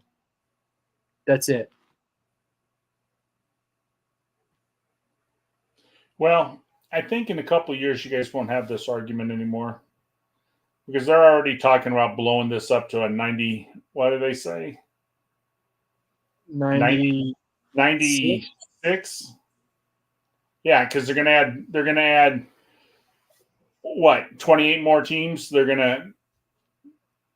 All the conference champions get the first round bye, and then the other 64 play the first round, and then Here's the only issue I have with that, and it was the same. I felt differently about this 12-team playoff in football because to me, 12-team in football means the best teams are probably still going to win, the teams that deserve to win.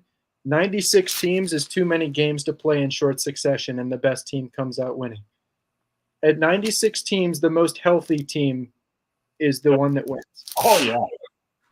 And at 96 teams, you really don't want to win your conference basketball championship. You want to go out on the first week, so that way the first game, I know it don't sound like a lot, but you're saving yourself probably 3 games of wear and tear and 3 more days of rest.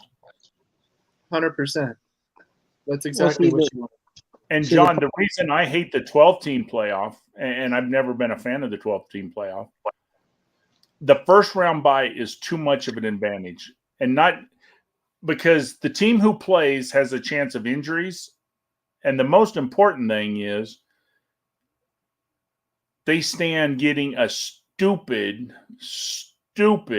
targeting call in the second half that could cost them a great player to start the first half of the next game. My thing is, let's just end it and go to 16 teams, because this isn't going to last more than 4 to 6 years, because they're going to decide that at 4 teams, it's worth $500 million. ESPN's going to pay $1 billion for the next 2 years for 12 teams.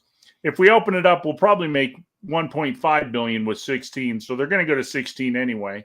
Let's just do it. Give the top 8 teams, or the top however many conferences, if they're still, the top 6 conference championship winners, and then the next 2 best teams, you guys all get first round home games. And let that be the reward for winning your conference. Don't give anybody buys, and let's just move on. Say 12 teams fine for football.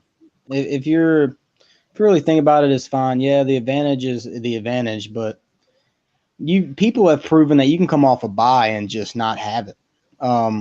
In a lot of cases, I'd probably rather be playing than not playing, because you get momentum, and especially in football, you can carry momentum from one game to the next like it's nothing. In basketball, that doesn't happen.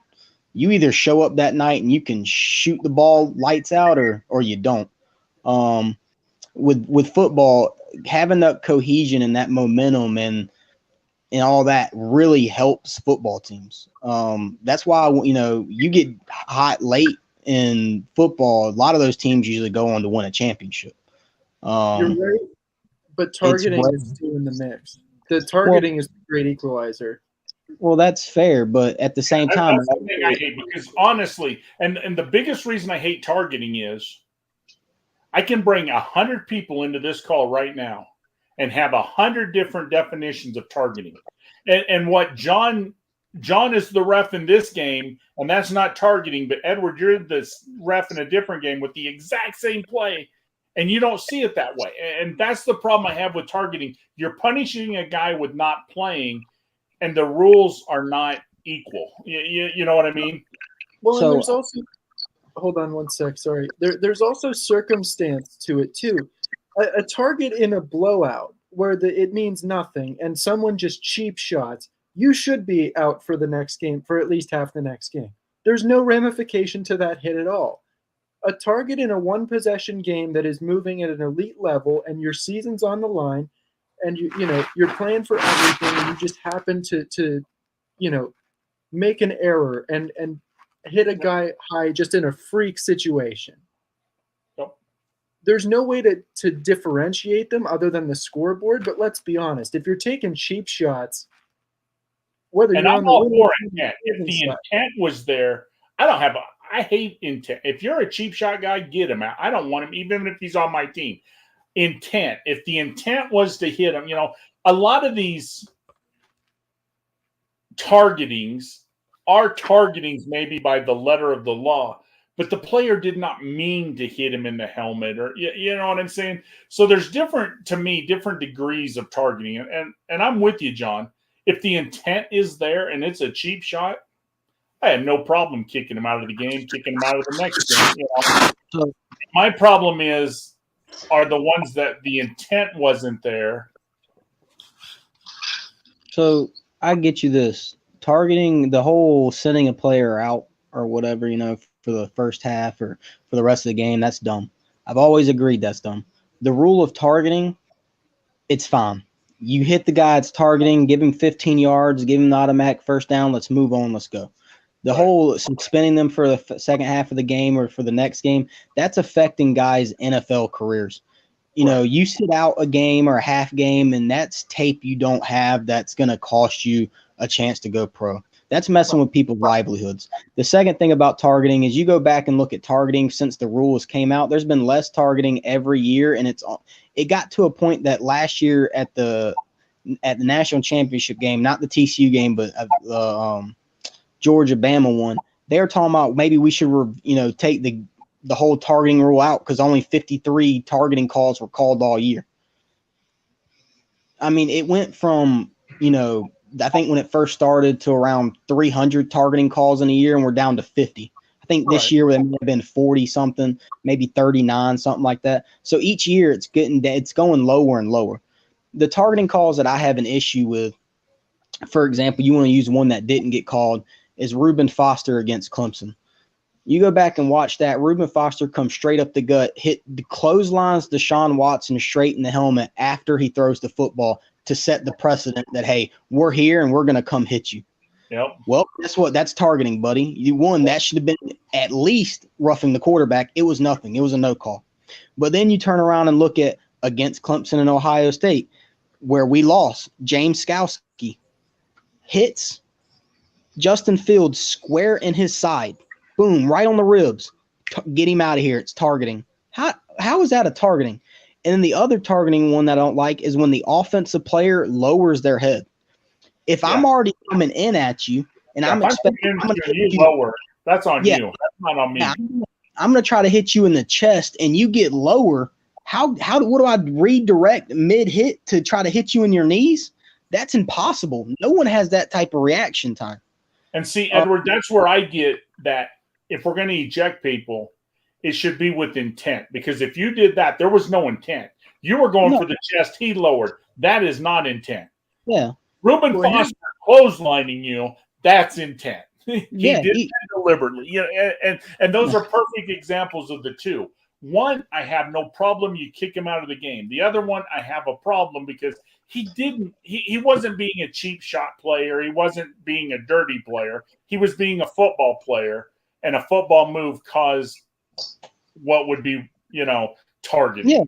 Yeah. Justin Fields was going to get his square in the chest, and he decided to spin and got caught a helmet right in his ribs. It's like, bro, I was going to hit you with my shoulder until you spun into my helmet. It's like, how is this on me? But he got thrown out of the game, and it is what it is.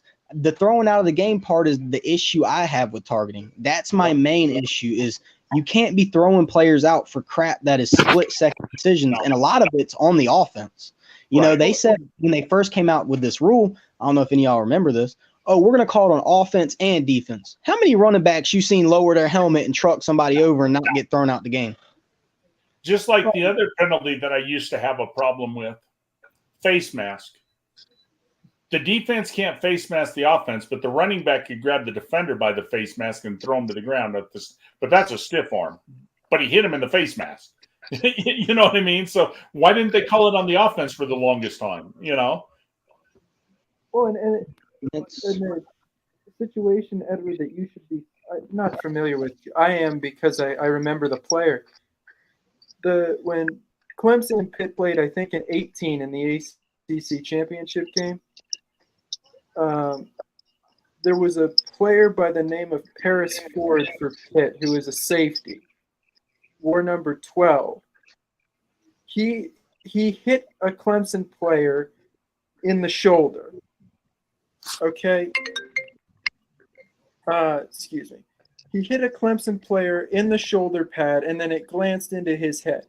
However, they kicked him out for targeting, and the league came back and said the reason we kicked him out for targeting is because he was a repeat offender during the season. He had been ejected twice in the regular season for targeting.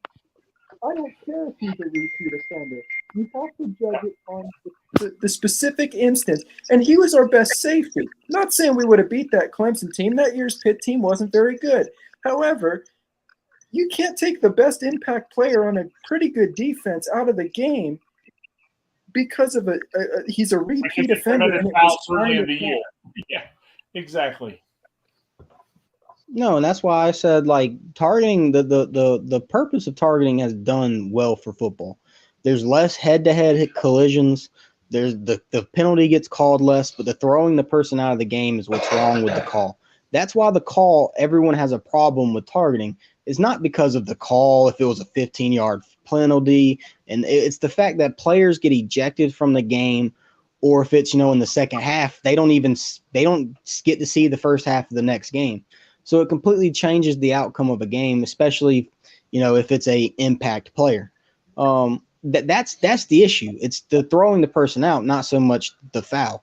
Right. That's the why one thing that did do, Edward, like you're saying, it forced the defensive coaches to teach tackling different.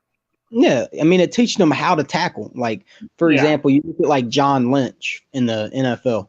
That dude wouldn't last in this modern era of football because if you watched his highlight tape, all he did was, I'm going to run at you full speed and I'm going to launch like a torpedo at your head and I'm going to decapitate you. Either you'll have a concussion and leave the game, or I'll knock the ball loose because I hit you in your head and you had to let go of the ball. Yeah. Great safety when he was playing, but I mean, it's just, that's not how you're supposed to tackle, is trying to rip someone's head off. Right. But I mean, for the same aspect, that's like, because they went to this, it taught them how to hit, where not to hit. And see, that's why it's dumb now. The NFL is trying to the drop tackle. I don't know if y'all saw that Tony Pollard play where he was getting ran down from behind and the dude grabbed his hips and then fell to the ground with him. And it just so happened to trap his leg in a weird position and break his leg. Well, they're talking about banning that way of tackling. So how do you want me to tackle? Yeah. Horse collar is way worse, but you're going to, if I'm behind the guy, I can't get the guy at all now. It completely rules me out from making the tackle. If I'm going to play football on the receiver. Yeah, that's why the NFL, a lot of people don't like it. It's because they're taking away every aspect of defense from the game. Yeah, I don't like it, Edward, because I'm an old fuck. And I remember the 70s where they could smack you in the helmet. The defensive line would smack you in the helmet. I remember, the Raiders biting people, punching people. I remember when football was mean, and today it's you take a lot of the players from the 70s and 80s, like you used, Lynch was a perfect example. I mean, can you imagine Ronnie Lott today? I mean, same guy, they would never make it today. Yeah, I mean, Steve Atwater. There's a lot of these guys who are Hall of Famers that just would not last in this generation of football. Oh, yeah. I mean, and see, that's not a bad thing, right? Football. Look at Terry Bradshaw. Terry Bradshaw only played 9 years, but he was beat up like a guy who played Tom Brady, I mean, and to my point is it's not a bad thing what they're doing. They're going to overboard now, but taking some of the violence out of the game, it needed to happen. Back then, for an example, you weren't getting paid $20 million a year. But now, you look at in a lifetime. Yeah. Hey Joey, what do you think about the border war against Maryland? You guys got an old rival. Yeah, I don't. I'm not watching Maryland one time a year. I don't know how good they are. They're really good at home, but away from home, they haven't been great. So I would say, Joey, you're good. Pencil yourself in. It's not a home game. Joey, what was your take on that ending in the Big Ten title game that happened? Watched it. I've not done anything today since the busy doing other stuff. I have literally not watched a single thing today. But tell me about it. What happened? Purdue gave up an 18-point lead and almost lost the game. Yeah, Penn Oh. State lost through a travel call.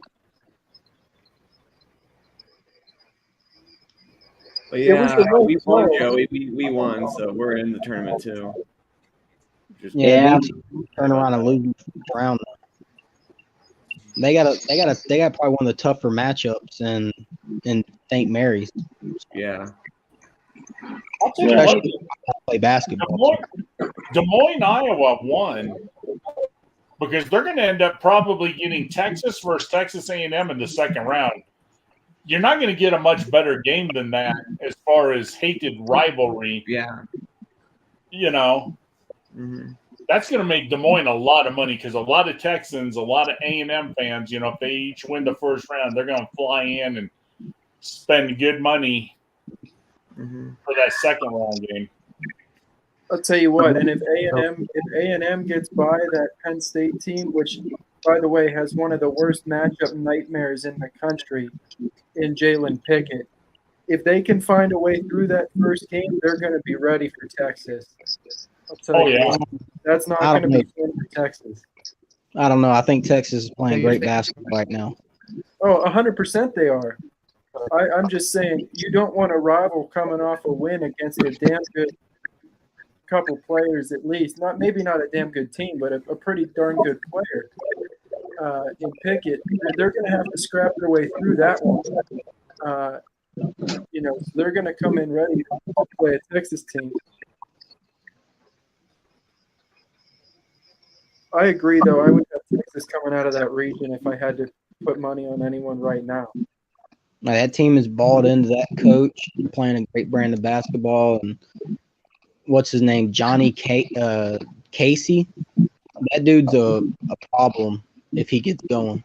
Yeah, You think Texas will come out of that region, John?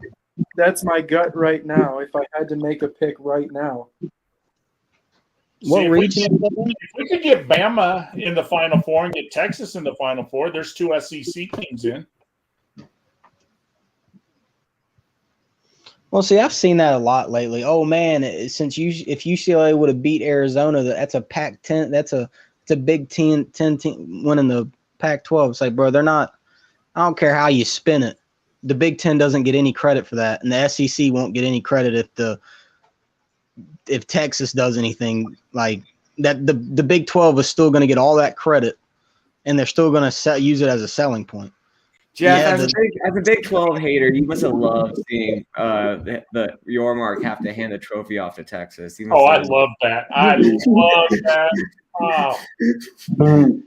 Oh, and I heard something else that hasn't been official yet, but has been talked about, that Yorkman might have a little bit of a problem coming up. Some Big 12 presidents might have a big problem with him. Because there's talk that California has talked about maybe putting academic sanctions on the Big 12. Oh, man. And if Cal will not let the Big 12 faculty come out for conferences and shit, trust me, the Big 12 presidents are not going to be happy. But yeah, no, watching Texas win it, oh yeah, I was laughing my ass off. Yeah. Because pretty soon they're going to be in the SEC. Because the Big 12 will claim Texas now, but they won't let them into the Big 12 meetings and that. But because they don't get a vote because they're not the Big 12. And Texas has already been in SEC meetings. So, I mean, call it what you want. I just think it's poetic justice that an SEC team won the Big 12 this year. Yeah. Now let me ask you a question. So you say Maryland's pretty good. How they Purdue this year? How they hang with Purdue? They beat Purdue at home and lost away. Yeah, Maryland sucks on the road. They're not nearly the team. Maryland isn't good away from College Park, though. They haven't won many games away from College Park. I've only come opponent I think I've been to, especially if they Purdue. They play them at Purdue, and then they play Purdue. So that's only I don't think you'll have a problem with Maryland, Joey, because it's a neutral site game. Maryland's not that great on outside of Maryland, so The only problem that you may have, and it's not a problem, it's just going to be fun to watch. It's going to make it fun to watch. You guys both play a pretty physical style of basketball, which is right up my alley. I love that. But you're both kind of more slashy guard kind of thing. You're not going to have I'll use Steph Curry type, just flat out scoring guards. You're not going to have that. You have a bunch of slashing guards in one game. That's just going to make it entertaining. But I, as a Pitt guy, would take West Virginia in a heartbeat. Yeah, I think West Virginia is going to win by 8 at least. It's not going to be that close of a game.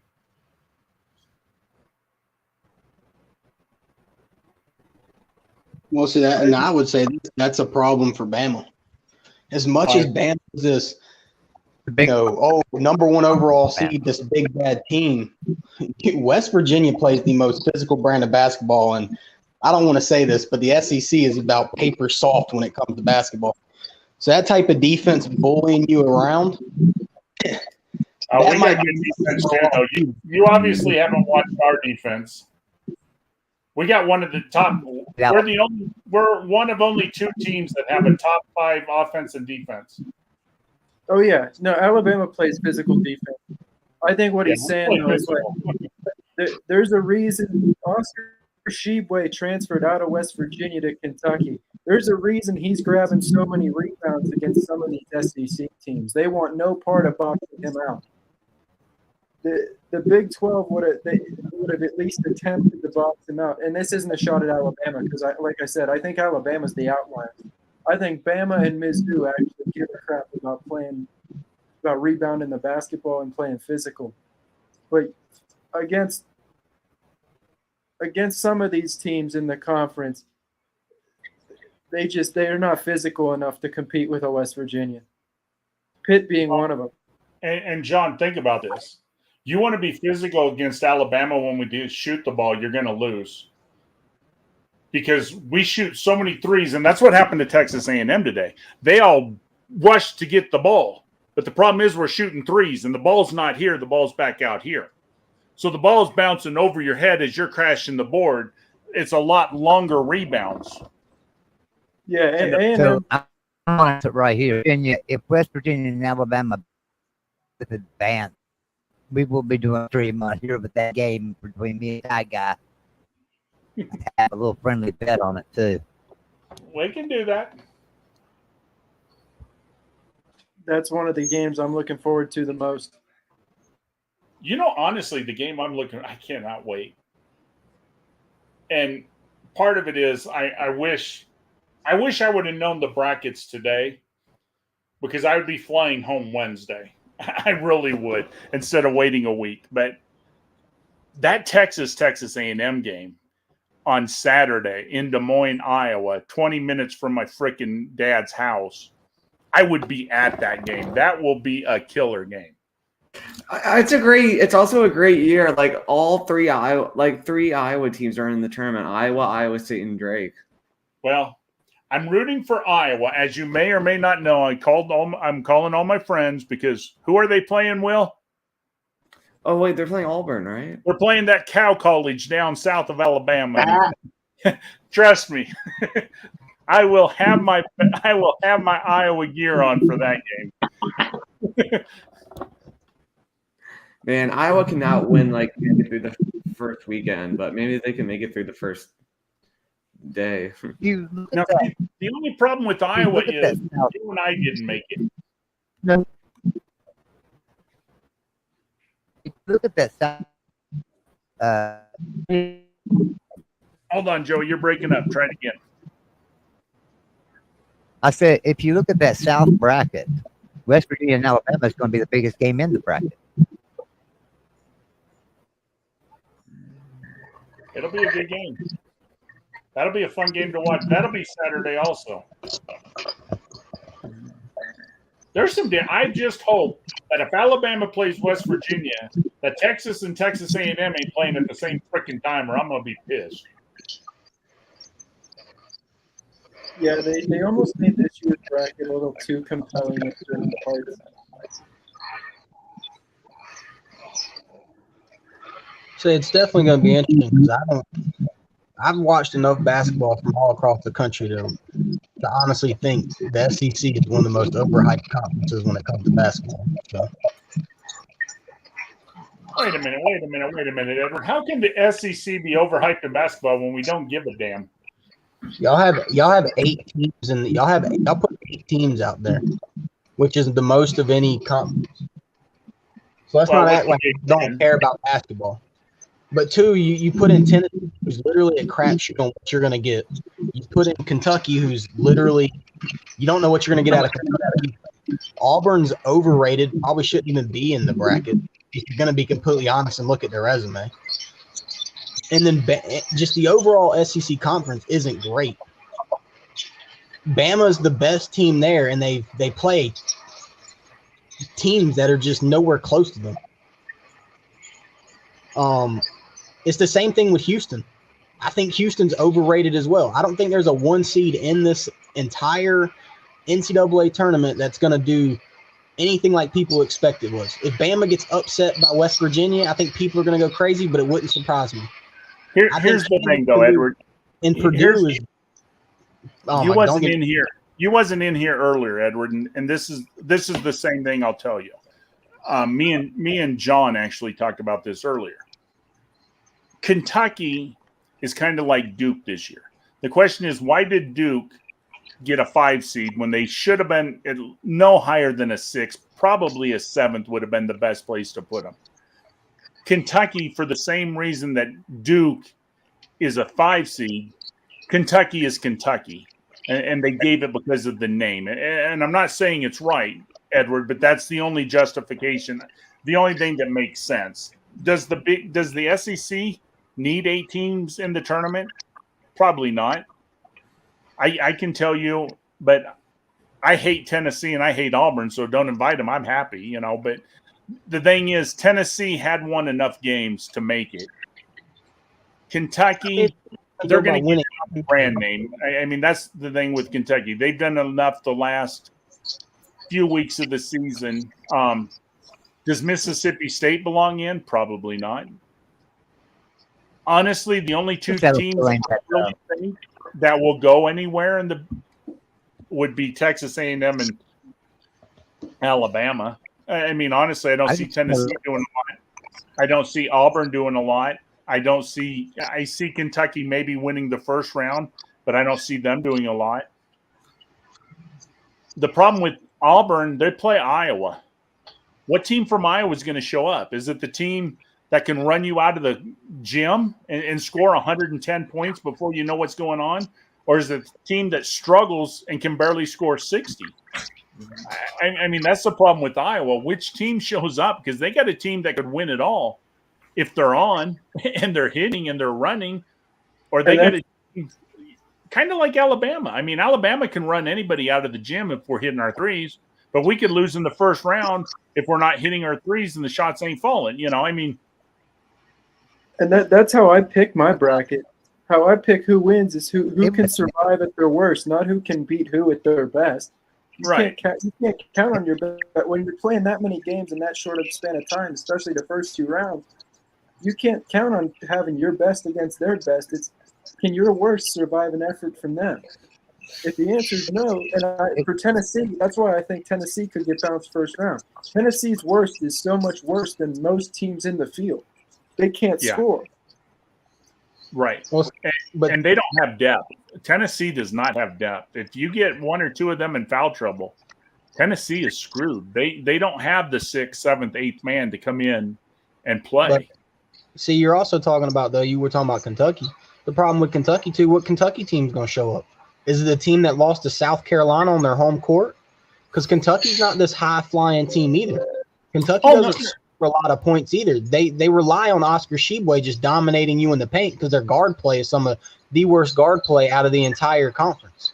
Oh no, and Edward, you're 100% right on that. Like I said, to me, Kentucky is in because they're named Kentucky. Yeah, that's where. And again, like I was telling with John and these guys earlier, I would love to see somebody make a computer. Okay, make a computer program, and let's pick the 68 teams using the same metrics that are supposed to be used by the humans, because the human and the computer would be different because we have bias. We have, this and that we use. And, oh, it's Duke. Oh, it's North Carolina. Oh, it's Indiana. Oh, we got some bias here and that. But what would the computer say using the same rules? You know what I mean? No, you're 100% right. 'Cause, when you look at, for example, they had Joe Lunardi on before the Clemson-Virginia game when we got blown out by 20. They asked him, so why isn't Clemson in? And he said, history. His reasoning for not wanting Clemson in is history, not a bad resume or anything else. It's history. And like I said, I could care less if we're in or out. I will never hype up a Brad Burnell coach team. I've seen 13 years of this clown. He ain't it. Even if this team is a quality team and the players are good, they're poorly fucking coached, and it's just awful and horrendous and atrocious to the team that we have to deal with this coach. And see, Edward, you said one word that just irritates me. And so instead of having a 68 field, we should only have like a 14 to 18 team field, because history. Well, Alabama's never been to the Final Four. Iowa State's never been. This team's never, let's just start naming. Iowa has only been since 1979. So do they, they ain't been in and over, history don't matter. What you did last year has nothing to do with what you did this year. Just because the least in this sport. Yeah, North Carolina made it to the final game last year. So from history standpoint, let's take out Mississippi State and put North Carolina in, because historically they do good in the tournament. You know what I mean? And that's what I hate about anytime humans get involved. That's the problem. There are biases, and you don't mean to, but you do have biases. You know what I'm saying, Edward? And that just because Clemson might not had success before, who cares? You guys knocked the hell out of Alabama in football and hadn't won a championship since, 81? So, history says you shouldn't have been there, but you whooped our ass. You know what I mean? Just because you weren't good the 10 years prior to that, you were good enough that night and good enough that season, and that's what I hate about using bias. Or making the final. Virginia was still as the favorite to beat Alabama. What's that? Would it surprise you if Vegas picked West Virginia to beat Alabama? I don't care. I don't listen to Vegas. Vegas did not pick Virginia to beat Alabama. I'll tell you that right now. True. That's a lie.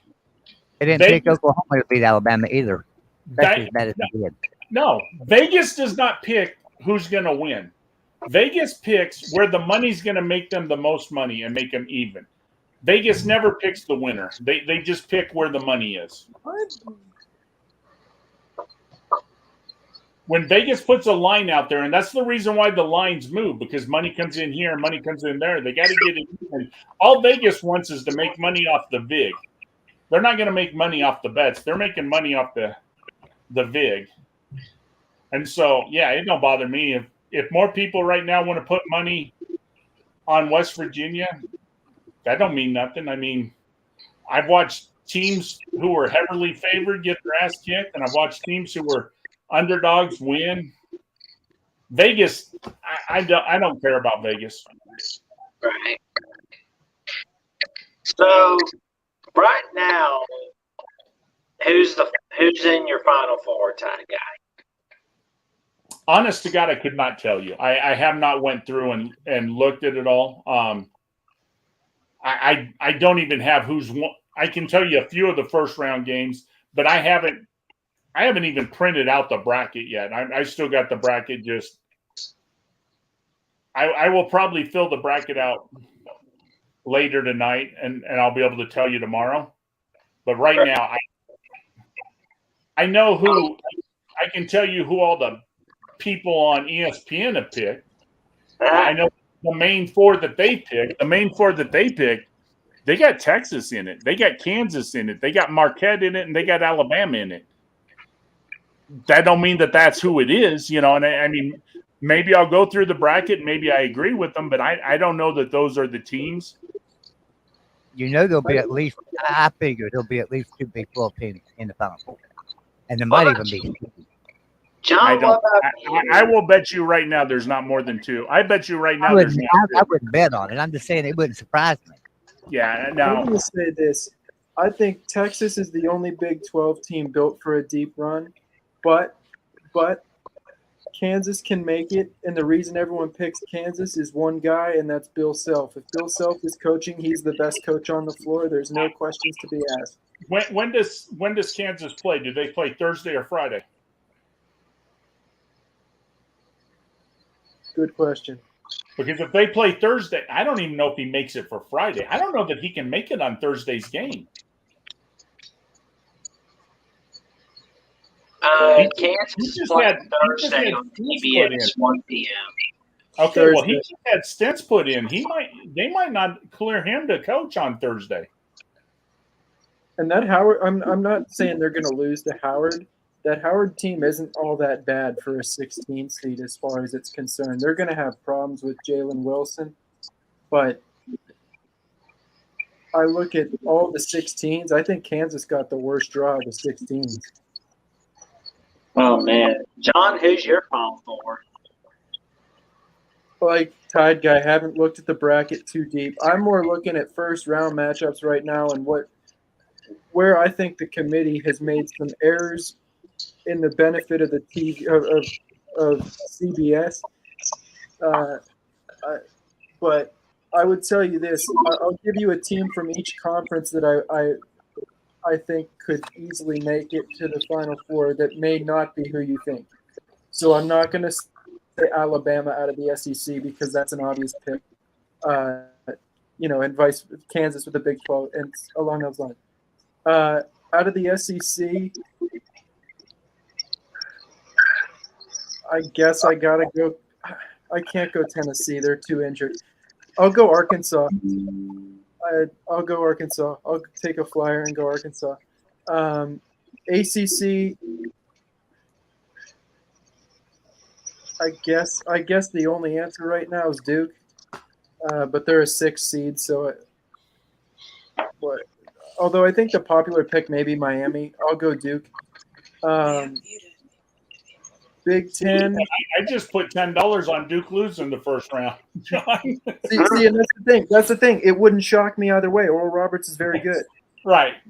How much would you win if Duke lost, Tide Guy? I'd have to look again. I don't remember. I placed 5 bets. I don't remember what that one will pay. So I can tell you right now, I don't think Duke loses to Oral Roberts.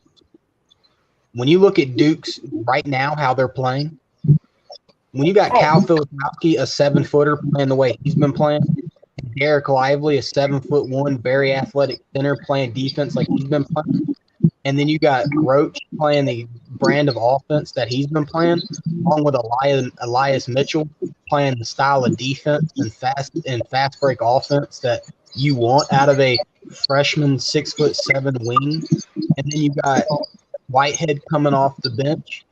Duke is one of the deeper teams with quality. Edward, wait a minute. I didn't bet against Duke because I think they're going to lose. I'm not endorsing the upset. What I do every year, so you know, a 5 seed gets upset damn near every year. So I put $20 on the one that I think is most likely, and then $10 on the one that's second most likely. And out of the 4 games, I have Duke is probably the second most likely because the other 2 look pretty solid where the 5th seed will win. And I'm not saying that Duke is – I'm just doing it as an upset. You see what I'm saying? So I'm not saying – I'm not telling anybody to bet on that I think Duke is going to lose. I think Duke is going to win. But I do know for a fact, like everybody, there's always upsets, and it usually the 5 versus 12 is always the best one to bet. For sure, there's at least one of them, and so that's why I bet there. I don't think Duke is going to lose. Well, I would agree with that. I just think they got it wrong because, in my opinion, they matched up the best 5 seed with the best 12 seed, and that's just not how it's supposed to work. Right. I don't see Duke losing, but Oral Roberts is the best 12 seed, and I don't even think it's close. No, and Oral Roberts isn't a bad team. I mean, they are a really good team.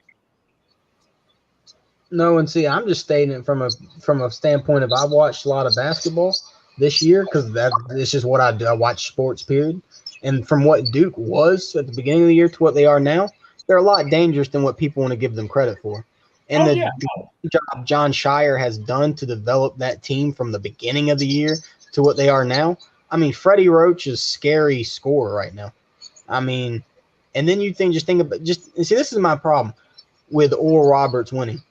When you have a 7'1" defensive center and Derek Lively II, just think of him by himself. Man, that's going to be a tough out. You come in the paint, he's going to be there. But then you think they got another 7-footer they play right next to him who ain't no slouch on the defensive end either, and he's a complete threat from anywhere on the court. Kyle Filipowski can shoot threes, shoot the mid-range, and can go in the post and get you the low post game. I mean, I don't think Oral Roberts can withstand those 2 7-footers on defense. Okay, here's the question, Edward. How are those 2 7-footers endurance-wise? They play most of the game. Because Oral Roberts is going to try to run them out of the gym. They're going to run the ball. They're going to force them to run up and down the court. Well, maybe not down. I mean, when Duke has the ball, they can slow it down. But Oral Roberts is going to speed it up, and they're going to have to run down that court to get in the middle is the thing.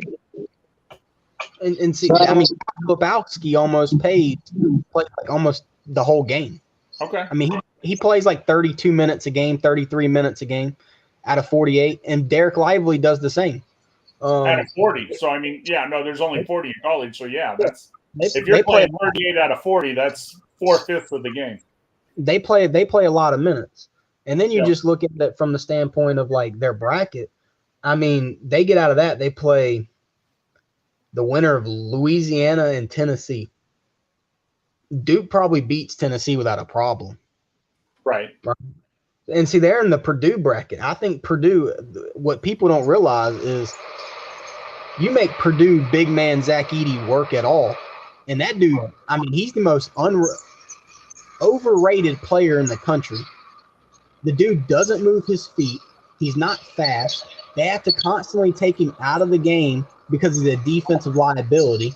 So you just put him in a high pick and roll, and you take him all the way to the hole. He doesn't move, so you're getting free layup.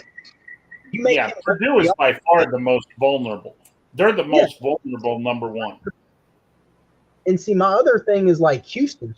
I think Houston's a lot overrated. It's like Gonzaga. I think Houston is Gonzaga. Yeah. They play a super weak conference.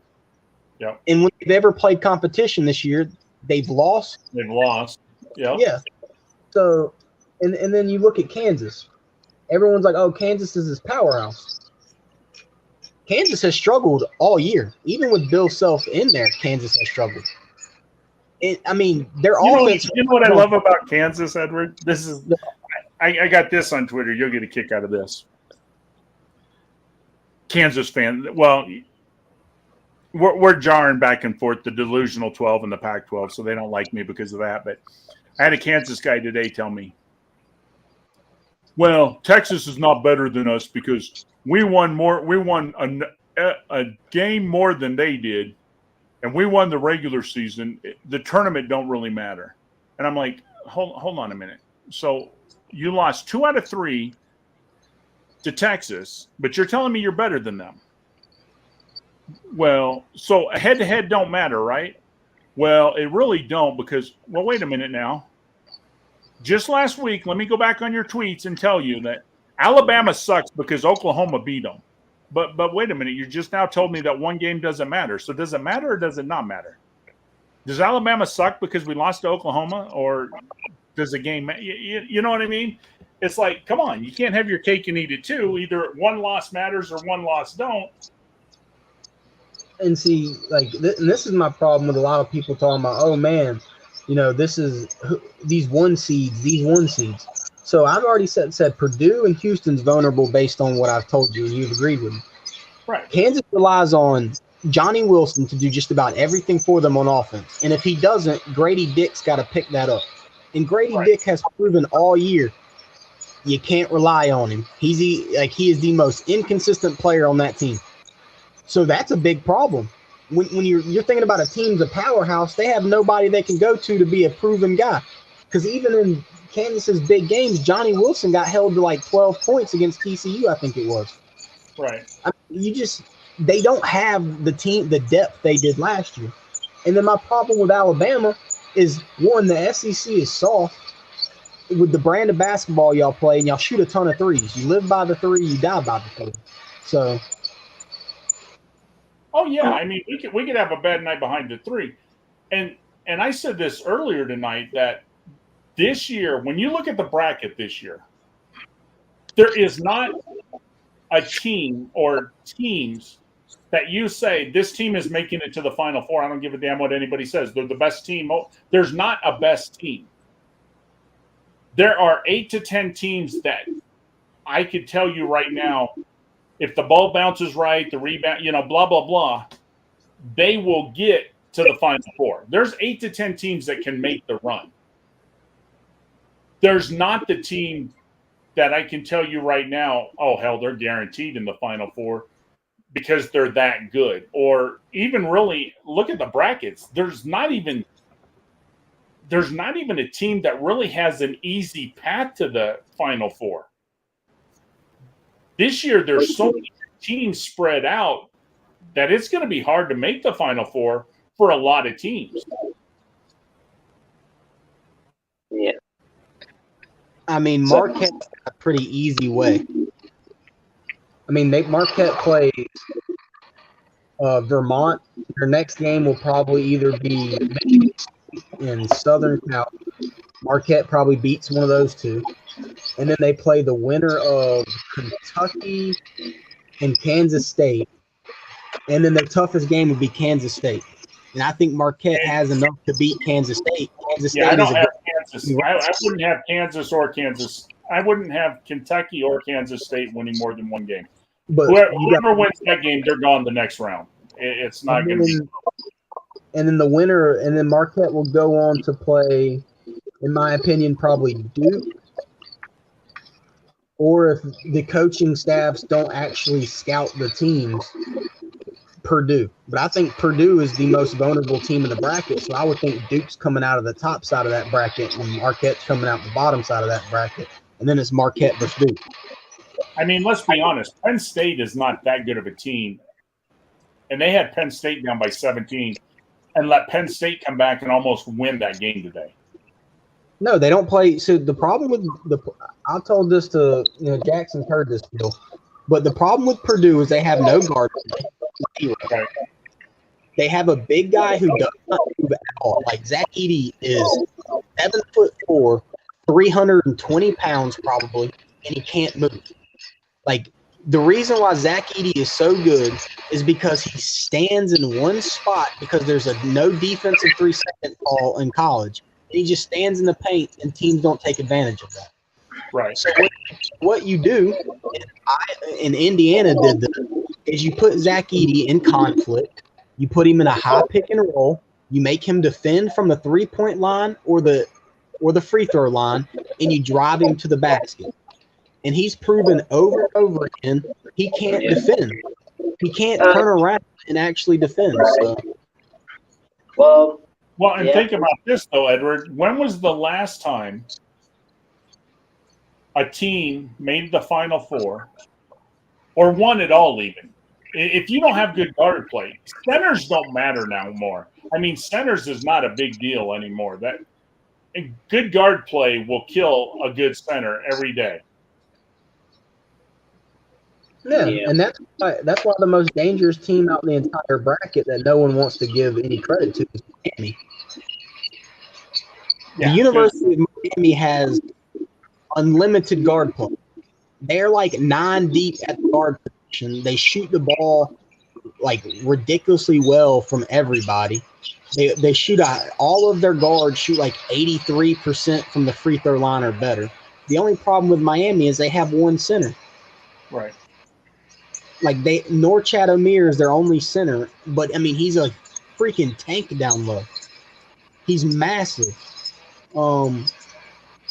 Miami is a if they run up against a team with 2 or 3 good guards, they'll just run the center right out of the game. And I mean that's the thing. They literally play. Miami plays one center and 4 guards. Yep. And they have 4 more guards on their damn bench. They can go like they have the most guard play out of any team in the entire conference. Like out of the entire bracket, it's ridiculous. Yeah, that's the thing about Matt Painter and Purdue is they're always pretty good the regular season, but they always come up short in March. So it's kind of a. I wonder what's going to happen. You know, I'm excited. Tide guy, if you wanted to, I put $10 on Furman beating Virginia. That's a wise investment for sure. You know what? This year, believe it or not, I might put it on all the 12 seeds this year, honestly. Like Furman being a 13 seed and Virginia being a Virginia sucks on offense. Like horrendously sucks on offense. Like Hey, $10 I'm gonna go have some dinner, so I'm gonna get off here. Thank you for having me. Do you want to play? I'm going to go grab dinner too, man. My wife's been yelling at me for 2 hours about having food. Yeah, I'm about to go eat some dinner. Are you not gonna play tonight? I'm probably gonna fill the brackets as well. So thank you for having me on. And the links I sent are in the private chat. All right, man. Thanks, man. So tonight is music trivia. I'll see you. You're going to come back tonight, Jackson, or if not, tomorrow, remember? I don't think I'll be able to come back tonight, but tomorrow I'll have to really look at my schedule. So thank you for having me on, Ty Guy. All right, man. Have a good one. You too. Hey, Ty Guy. Yeah. Can you possibly send the link to Ben and Mike and tell them we're doing the music trivia? They want to come play? I can. Do you have any way to do it?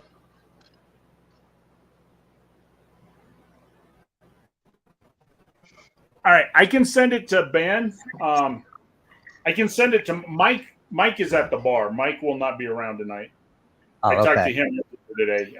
He said he was sorry that he was out this week, but he's going to the bar tonight because I asked him about my show and that. And he said his friend. Let me send this to Ben real quick. Yeah, I don't know who wants to play. I know Tori and Rooster are here and they want to play. And I thought you were playing because you had said last night you'd play tonight. I did. My wife is mad at me right now. I haven't eaten. I have not even. I got on here at like 4 and it's what 8:30 now, and I have not moved. And her grandma is here. One of her aunts is here, and I have not moved. Enough people together to play a game, but I've not had good enough internet to send anybody anything. I had to tell Tori and Rooster just send them a text message and say, "Come on and get the link out of the chat," because I can't even send an email. Okay, Ben already had the link. I sent him another message. Hillbilly Skeptic was in, but he left. He can't play tonight. He had something come up.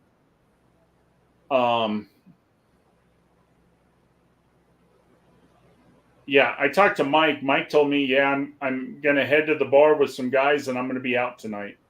We might have to do this tomorrow night. Can you do tomorrow night, Tori and Rooster?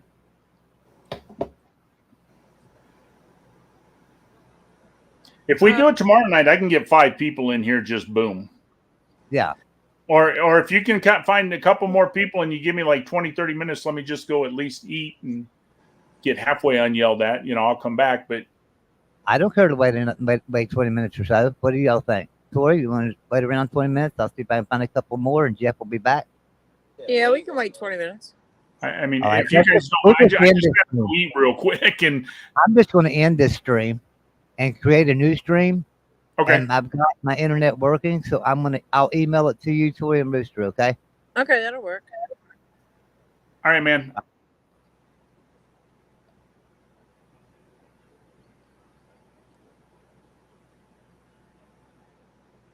All right. So I'm just going to end this stream. So good night, everyone.